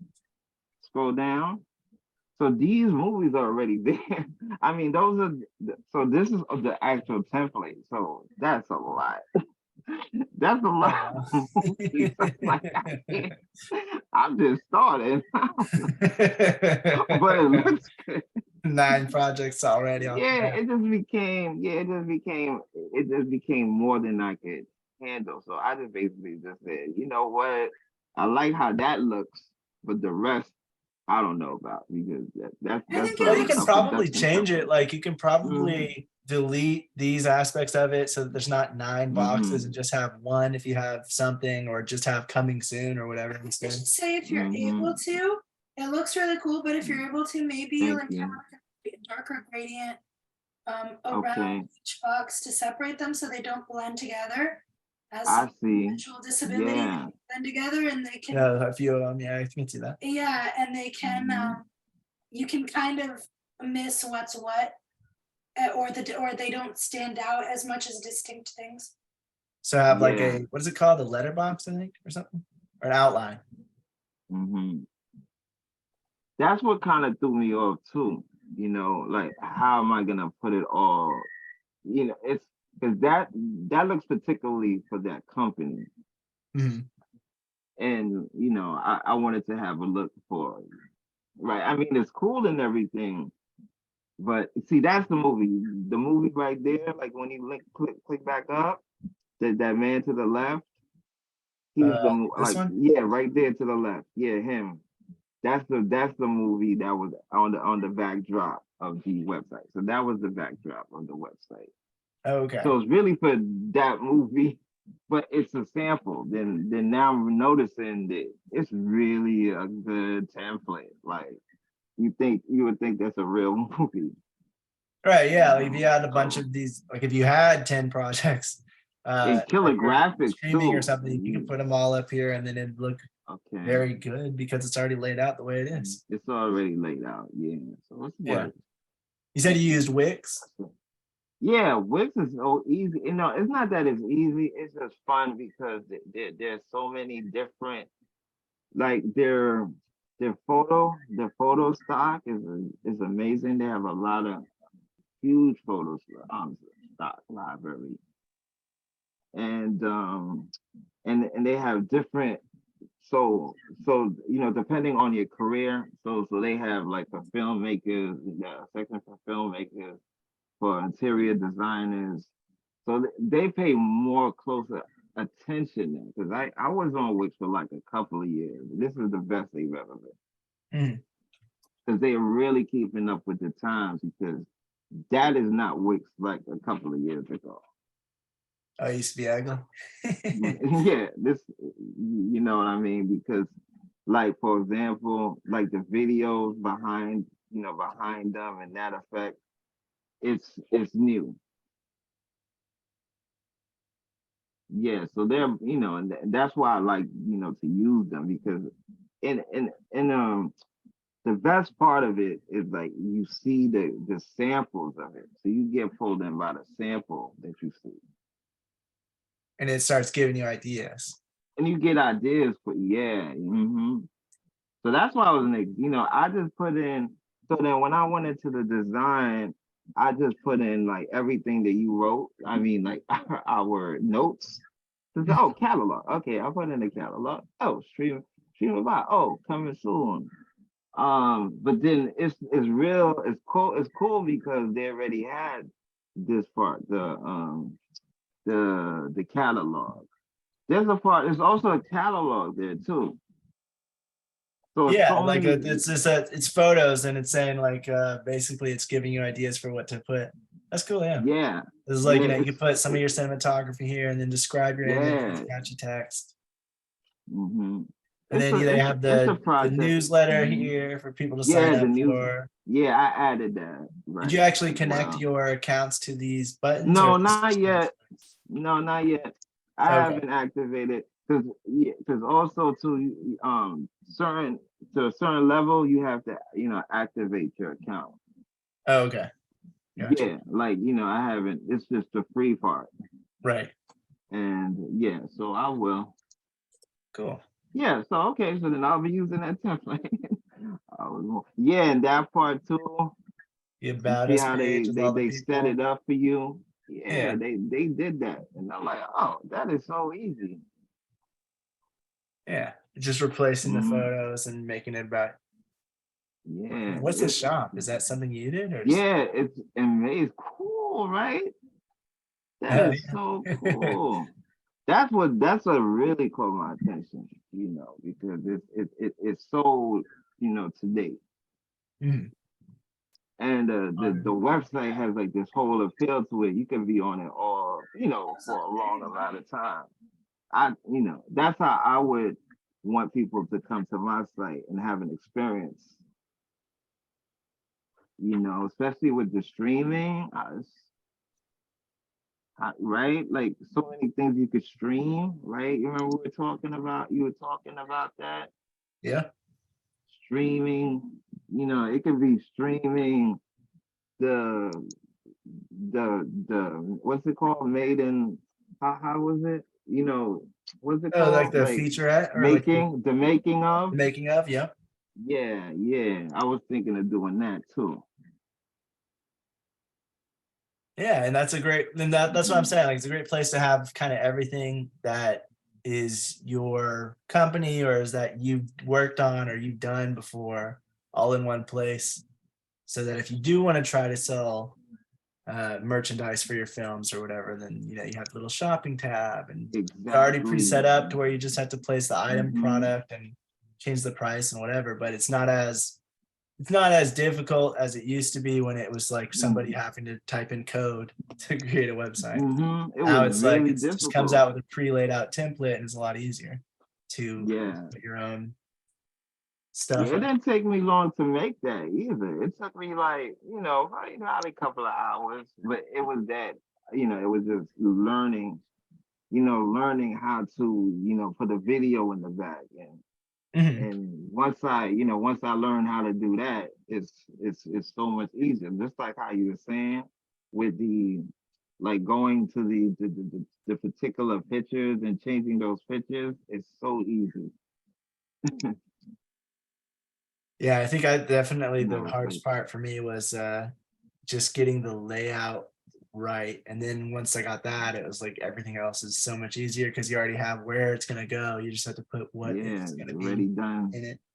Yeah. Yeah. It's already made for you. It's like, But yeah, all I right, think that the other I'll take reason it. like it's good that just to see what, like you said, like you keep seeing the stuff that you're able to do and how easy or how difficult it might be, but that you are able to do it, and like giving ideas for how to set up the website when you actually want to dive in fully. So Yeah, and I get more ideas, and the thing was that I got more ideas just looking at stock photography, the stock photography. That's how I came up with the idea with the video guy, because I was thinking like, what am I gonna put on the home page?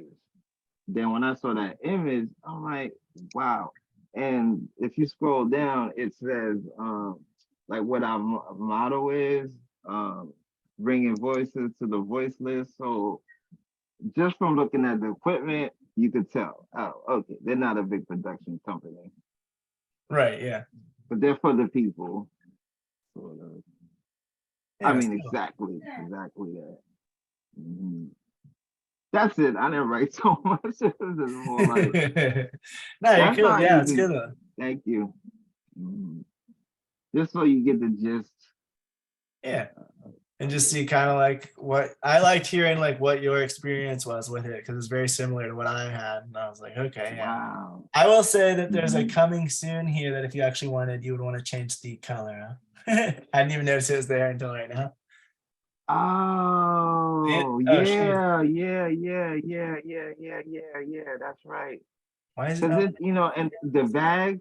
Oh, I'm sorry. You see in the bag. You talking about with the bag, the no, it's right shopping here bag? above the Oh, on the and left side. Yeah, see it? yeah. Oh, okay. See, there are a lot of things I didn't really. Yeah. Yeah, that's what I'm saying. There's a lot of Mhm. little things that you have to like Little double things. check over and be, oh shoot. Double check.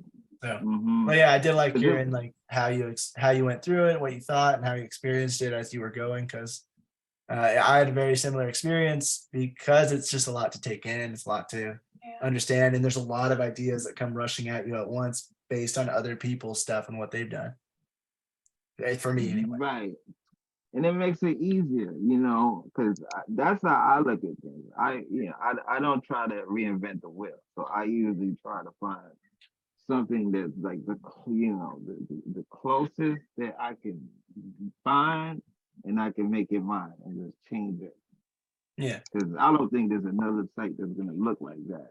So, so that's why it's a really good website for website building. I think is one of the best right now. Thank you. Right. Yeah, Thank you. definitely. I appreciate it. Yeah, it actually looks really nice. Like Thank for a template, like so it's really modern looking. It's not like those old outdated. Yeah, it's not like an old That's 'cause I have a outdated background. template. It's really ugly and boring. Also, I have a background in graphic design, so it's a little cheating. I do have a background, so that made it. That's why the whole project has been so fun. Mhm. Just because I haven't been using my graphic design abilities in a long time. Ever since. So this is like the rebirth of my creativity, because the magazine is not as involved when you're creating. This has been the most involved, I think, creating in a long time. I'm glad to hear it. Glad that this has helped you like retouch on that stuff that you used to like. And give me confidence, like, because I think I'm very old school when it comes to like designing. And that was like one of my issues. Like, there's always a different software out. I can't afford it. I can't afford it now. I used to Photoshop, basic, software, but there's like so many different software out. Yeah, I mean the same things with like intimidated. videos and not videos, but just video software. Like it's crazy how many just starts coming out. I think that's Brian's kind of like you in that instance where he's still using Vegas Pro, right? Right, Brian? Vegas, that's cool. I like Vegas Pro. See, you know what's up.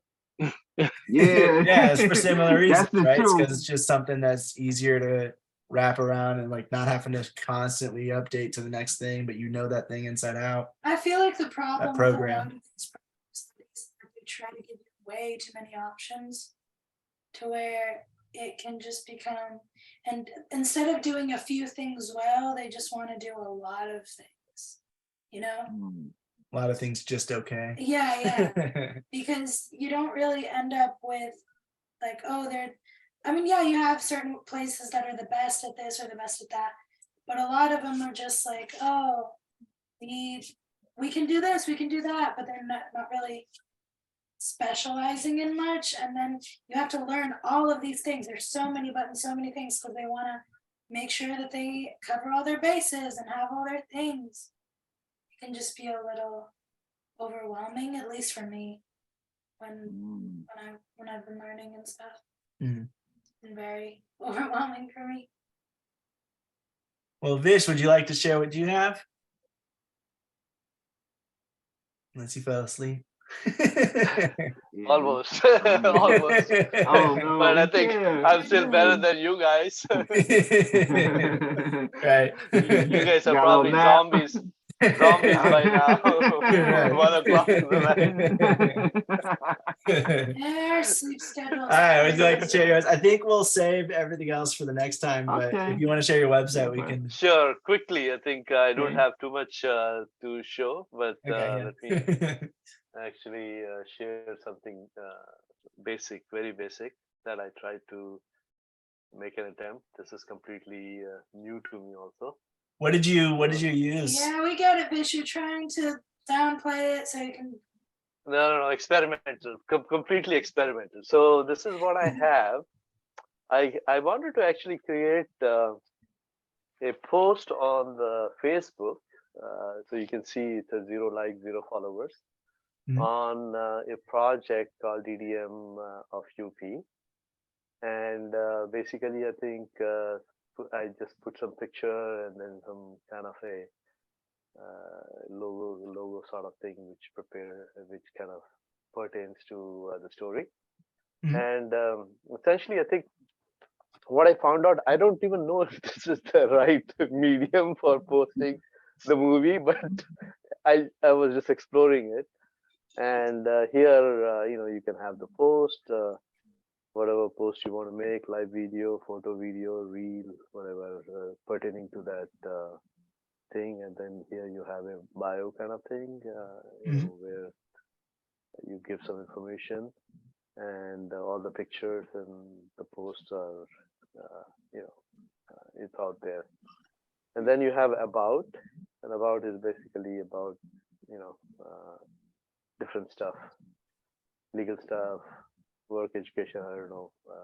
All this is maybe two-pers, maybe not pertaining to this page. Maybe I need to edit those things, and then the followers and the likes, if they're following your project and the music related to that project that you have, the questions, that you may have related to sports team. I don't know, I think this makes any sense. Books, if it is any books related to that, that you're inspired by writing on. And then you have mentions of somebody, if you mention the movie, your work, they can mention it here. You can put it there. Reviews, you may have reviews of the book or reviews of clips, that people saw on YouTube or something, that you can put it here. Followers who would be following you, who would be liking you, and then whatever posts that you do here will be sent to them, with the pictures, music, whatever post comes in here.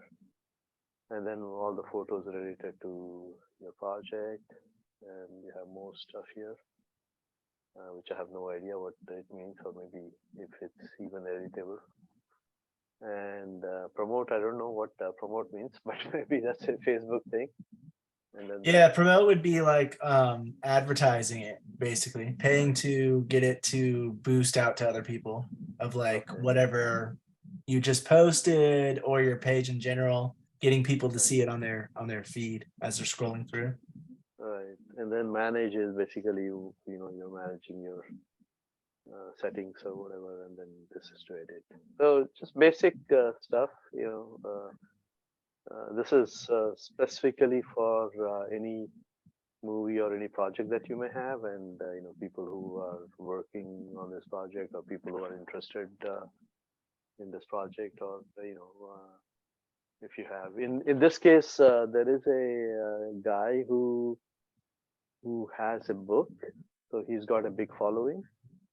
So basically, if this project is based on that book, then that followers would be interested in what's happening here, right? So that may be something which I can probably if it gets posted to his website or his social media page, then they would be interested in what the project is about, or how it'll be. They want to see what the progress is being made, and so on and so forth. So that's the that's the idea. So link back to you through each other. Right. So I think this may be I was just thinking, and this may not be a bad way to promote your movie, along with your website. You can also mention your website here somewhere. I think it kind of shows. I think it's in the about. Yeah, about. Yeah, so you have your website here, social links that you can provide. So you can actually have this more like an anchor page, and then you have rest of your stuff. So people from the anchor page, they come and check out your website if that's changed. If you have your social links, and so on and so forth. Other stuff that you can go from here. So yeah, some basic. I was just exploring the idea, and I thought this was interesting. For as independent filmmaker, we kind of have a central point where you post stuff. Whether it be short reel or teaser or and it's there, right? It's as a repository. It's there in one place, and when people kind of and you can basically advertise this in your Twitter or Instagram or social media page, social media accounts that you have, and drive people to come to this page to get updated about everything that's going on. Yeah. Simpler. Yeah, and I think that's actually a good alternative to a website. If you don't want to do a website, like this is definitely a good alternative, is making a Facebook page for it or Right. similar. I don't know if other platforms have it exactly, but Facebook pages are definitely a good way to have that kind of hub on something like Facebook, where you can share it on different social media and try to get people to come here to learn all their new updates. So website, you can have static information, which is not changing too much, but anything dynamic is. I mean, I got inspired with this thought by looking at your. I think you kind of sent out a image which basically said how much subscribers Facebook has and YouTube has, and so on and so forth. Mm-hmm.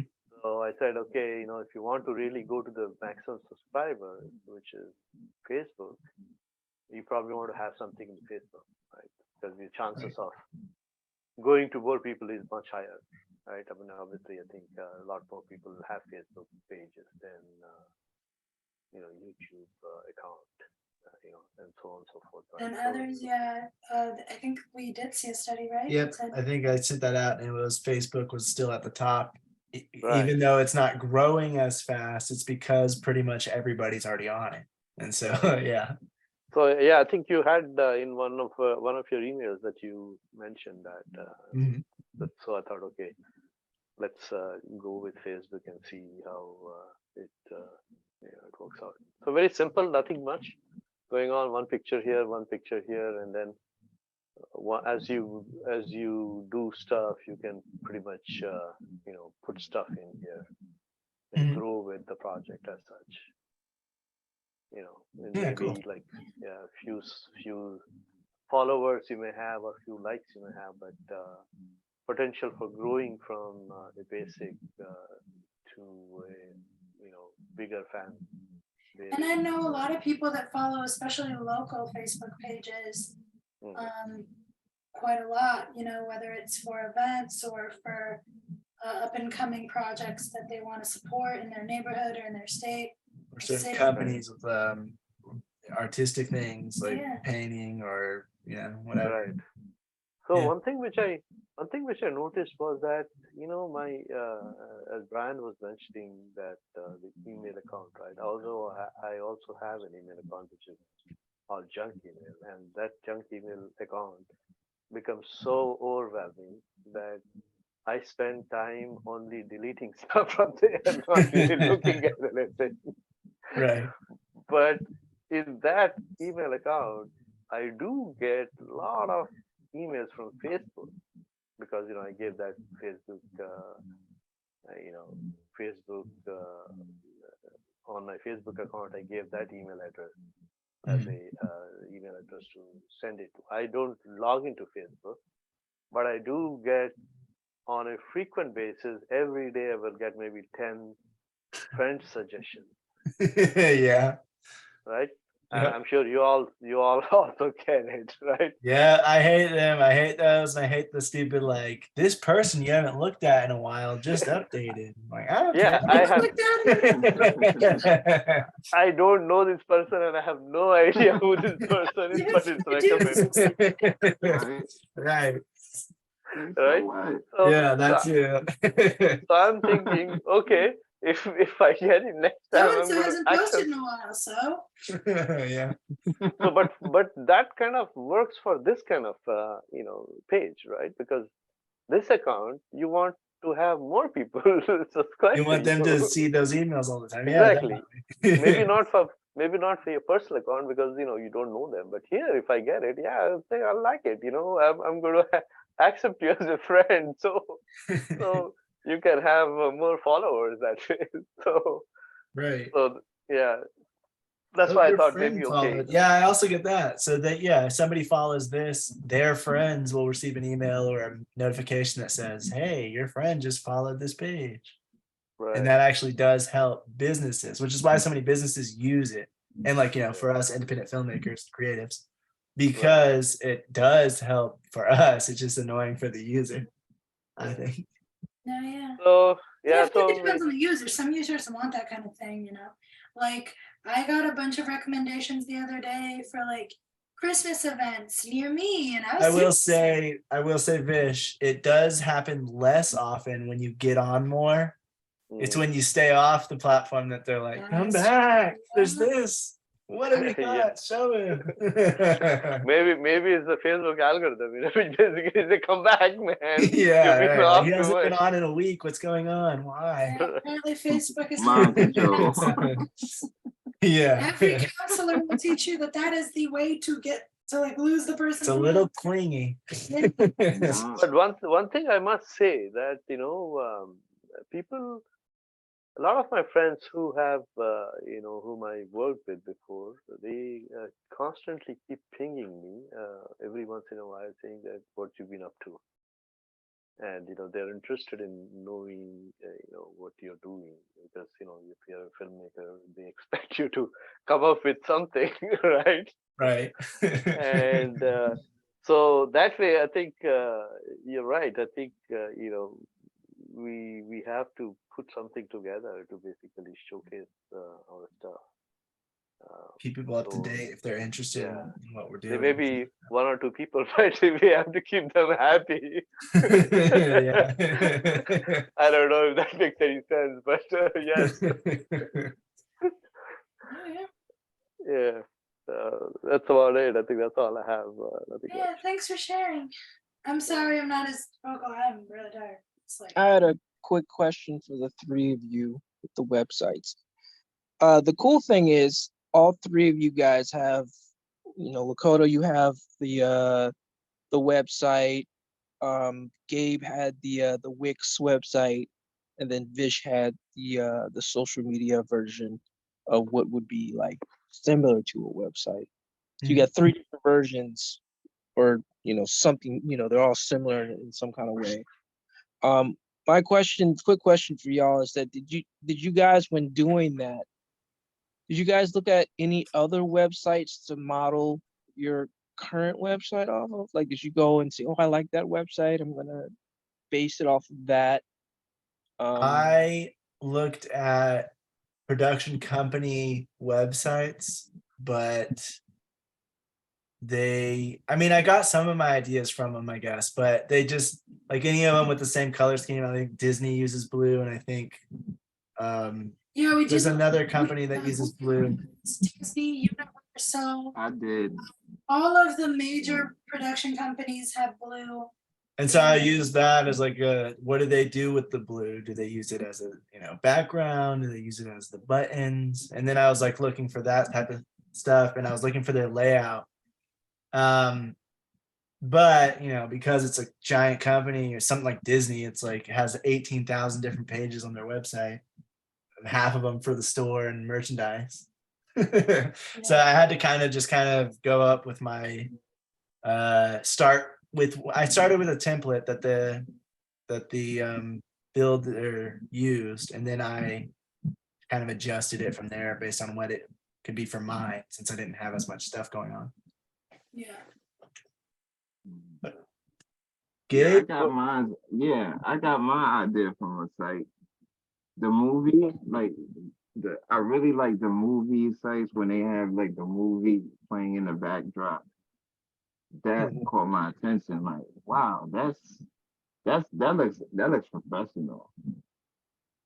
And what I did was an effort, and it's good. Like, when you come up short, it started to look different. It started to look so different from really what I set out for, which was really it was better that that the inspiration it made it actually different from the actual site that I wanted. So no, it's true.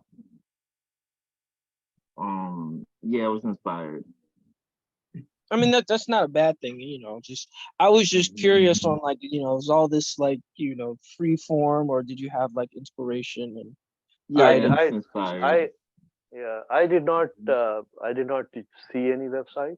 So my initial thing was that if I want to post something on the Facebook, I was thinking, okay, I'm going to use my account to post it. But then I said, okay, I don't want to be using my account because if I use my account, then it's going to be based on everything is going to be getting through that account. So I created a separate email address just for this, and then I created a Facebook account just for this. So basically, I think this is like it's not difficult at all. You have an account and you just basically create a page.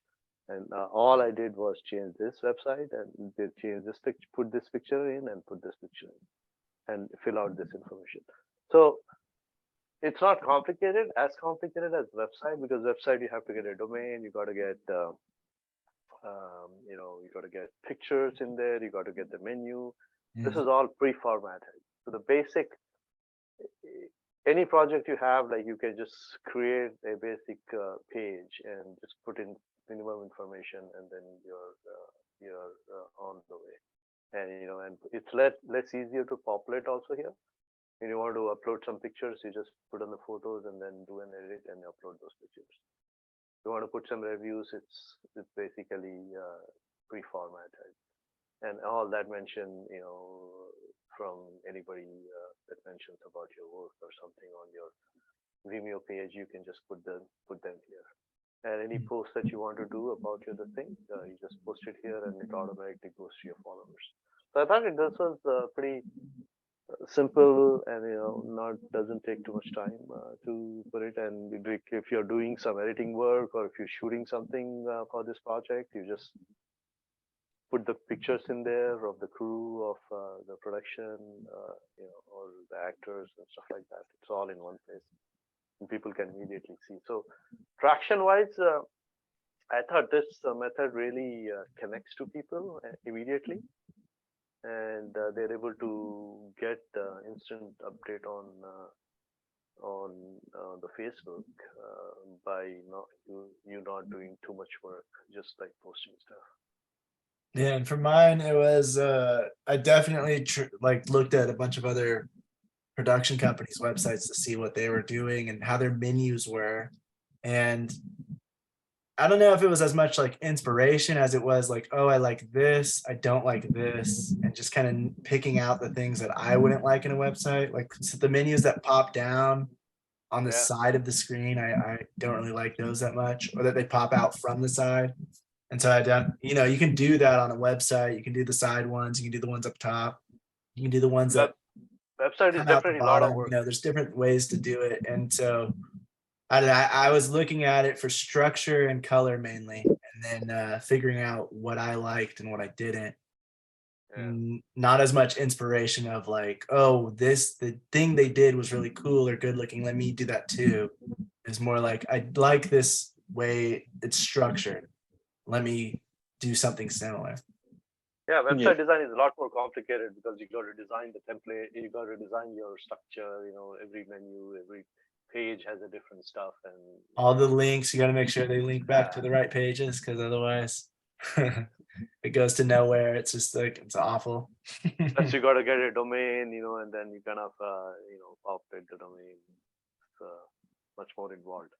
Yeah, the Facebook route is cool too, but the only thing, it's got some advantages and disadvantages. Of course, the disadvantages being it's not as customizable as a full-on website, but the advantage is like they pretty much did all the work for you. All you got to do is just copy paste everything to it.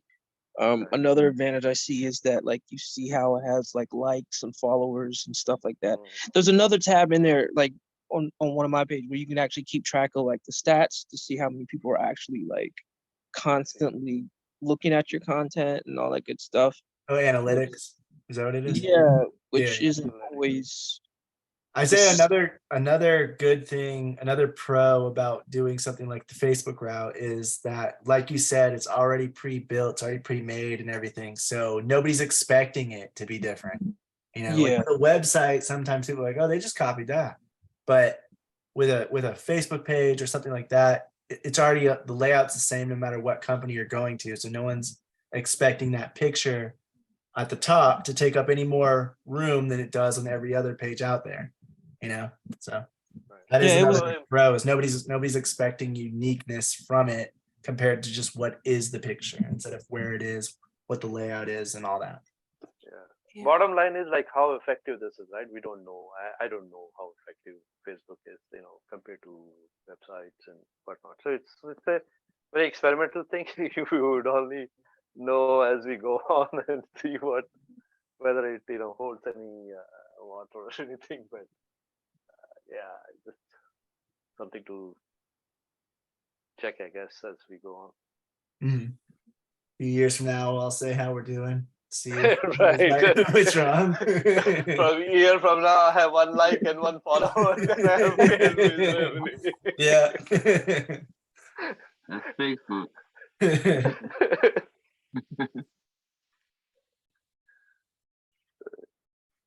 But yeah, I appreciate everybody sharing. I always appreciate you guys taking part in the exercises or having commentary, like Brian and everyone else, just commenting on everyone else's stuff or just giving feedback. Because I always find it interesting seeing everybody's different approach to anything we do. Oh yeah, me too. Just blessed when I'm tired, but Yeah, it's late, so we're gonna go ahead and stop here. no, But I'm just explaining guys. why I'm not communicating. I'm not being like, can we leave now? I'm not trying to. Sounds good. All right, Generic. good night, folks. Get last some thing I'm saying is Please. we have. So before we stop, I'm just gonna. I'm super opinionated. If I just said, you'd know right away. Where are we? You're pretty far down. Okay, so on Monday, we're going to just overview the filmmaking process as a whole, going from development all the way through to marketing and distribution. Just kind of like a recap on everything we've learned throughout these semesters. Just a really quick one. Distance filmmaking, we're talking about, you know, what can be done from home, or, you know, if you're separate, how can you make 2 units and stuff like that. That's what I'm hoping to find anyway. To talk more about like what job roles might be able to be done from a distance, like editing or like, you know, some other thing on set maybe.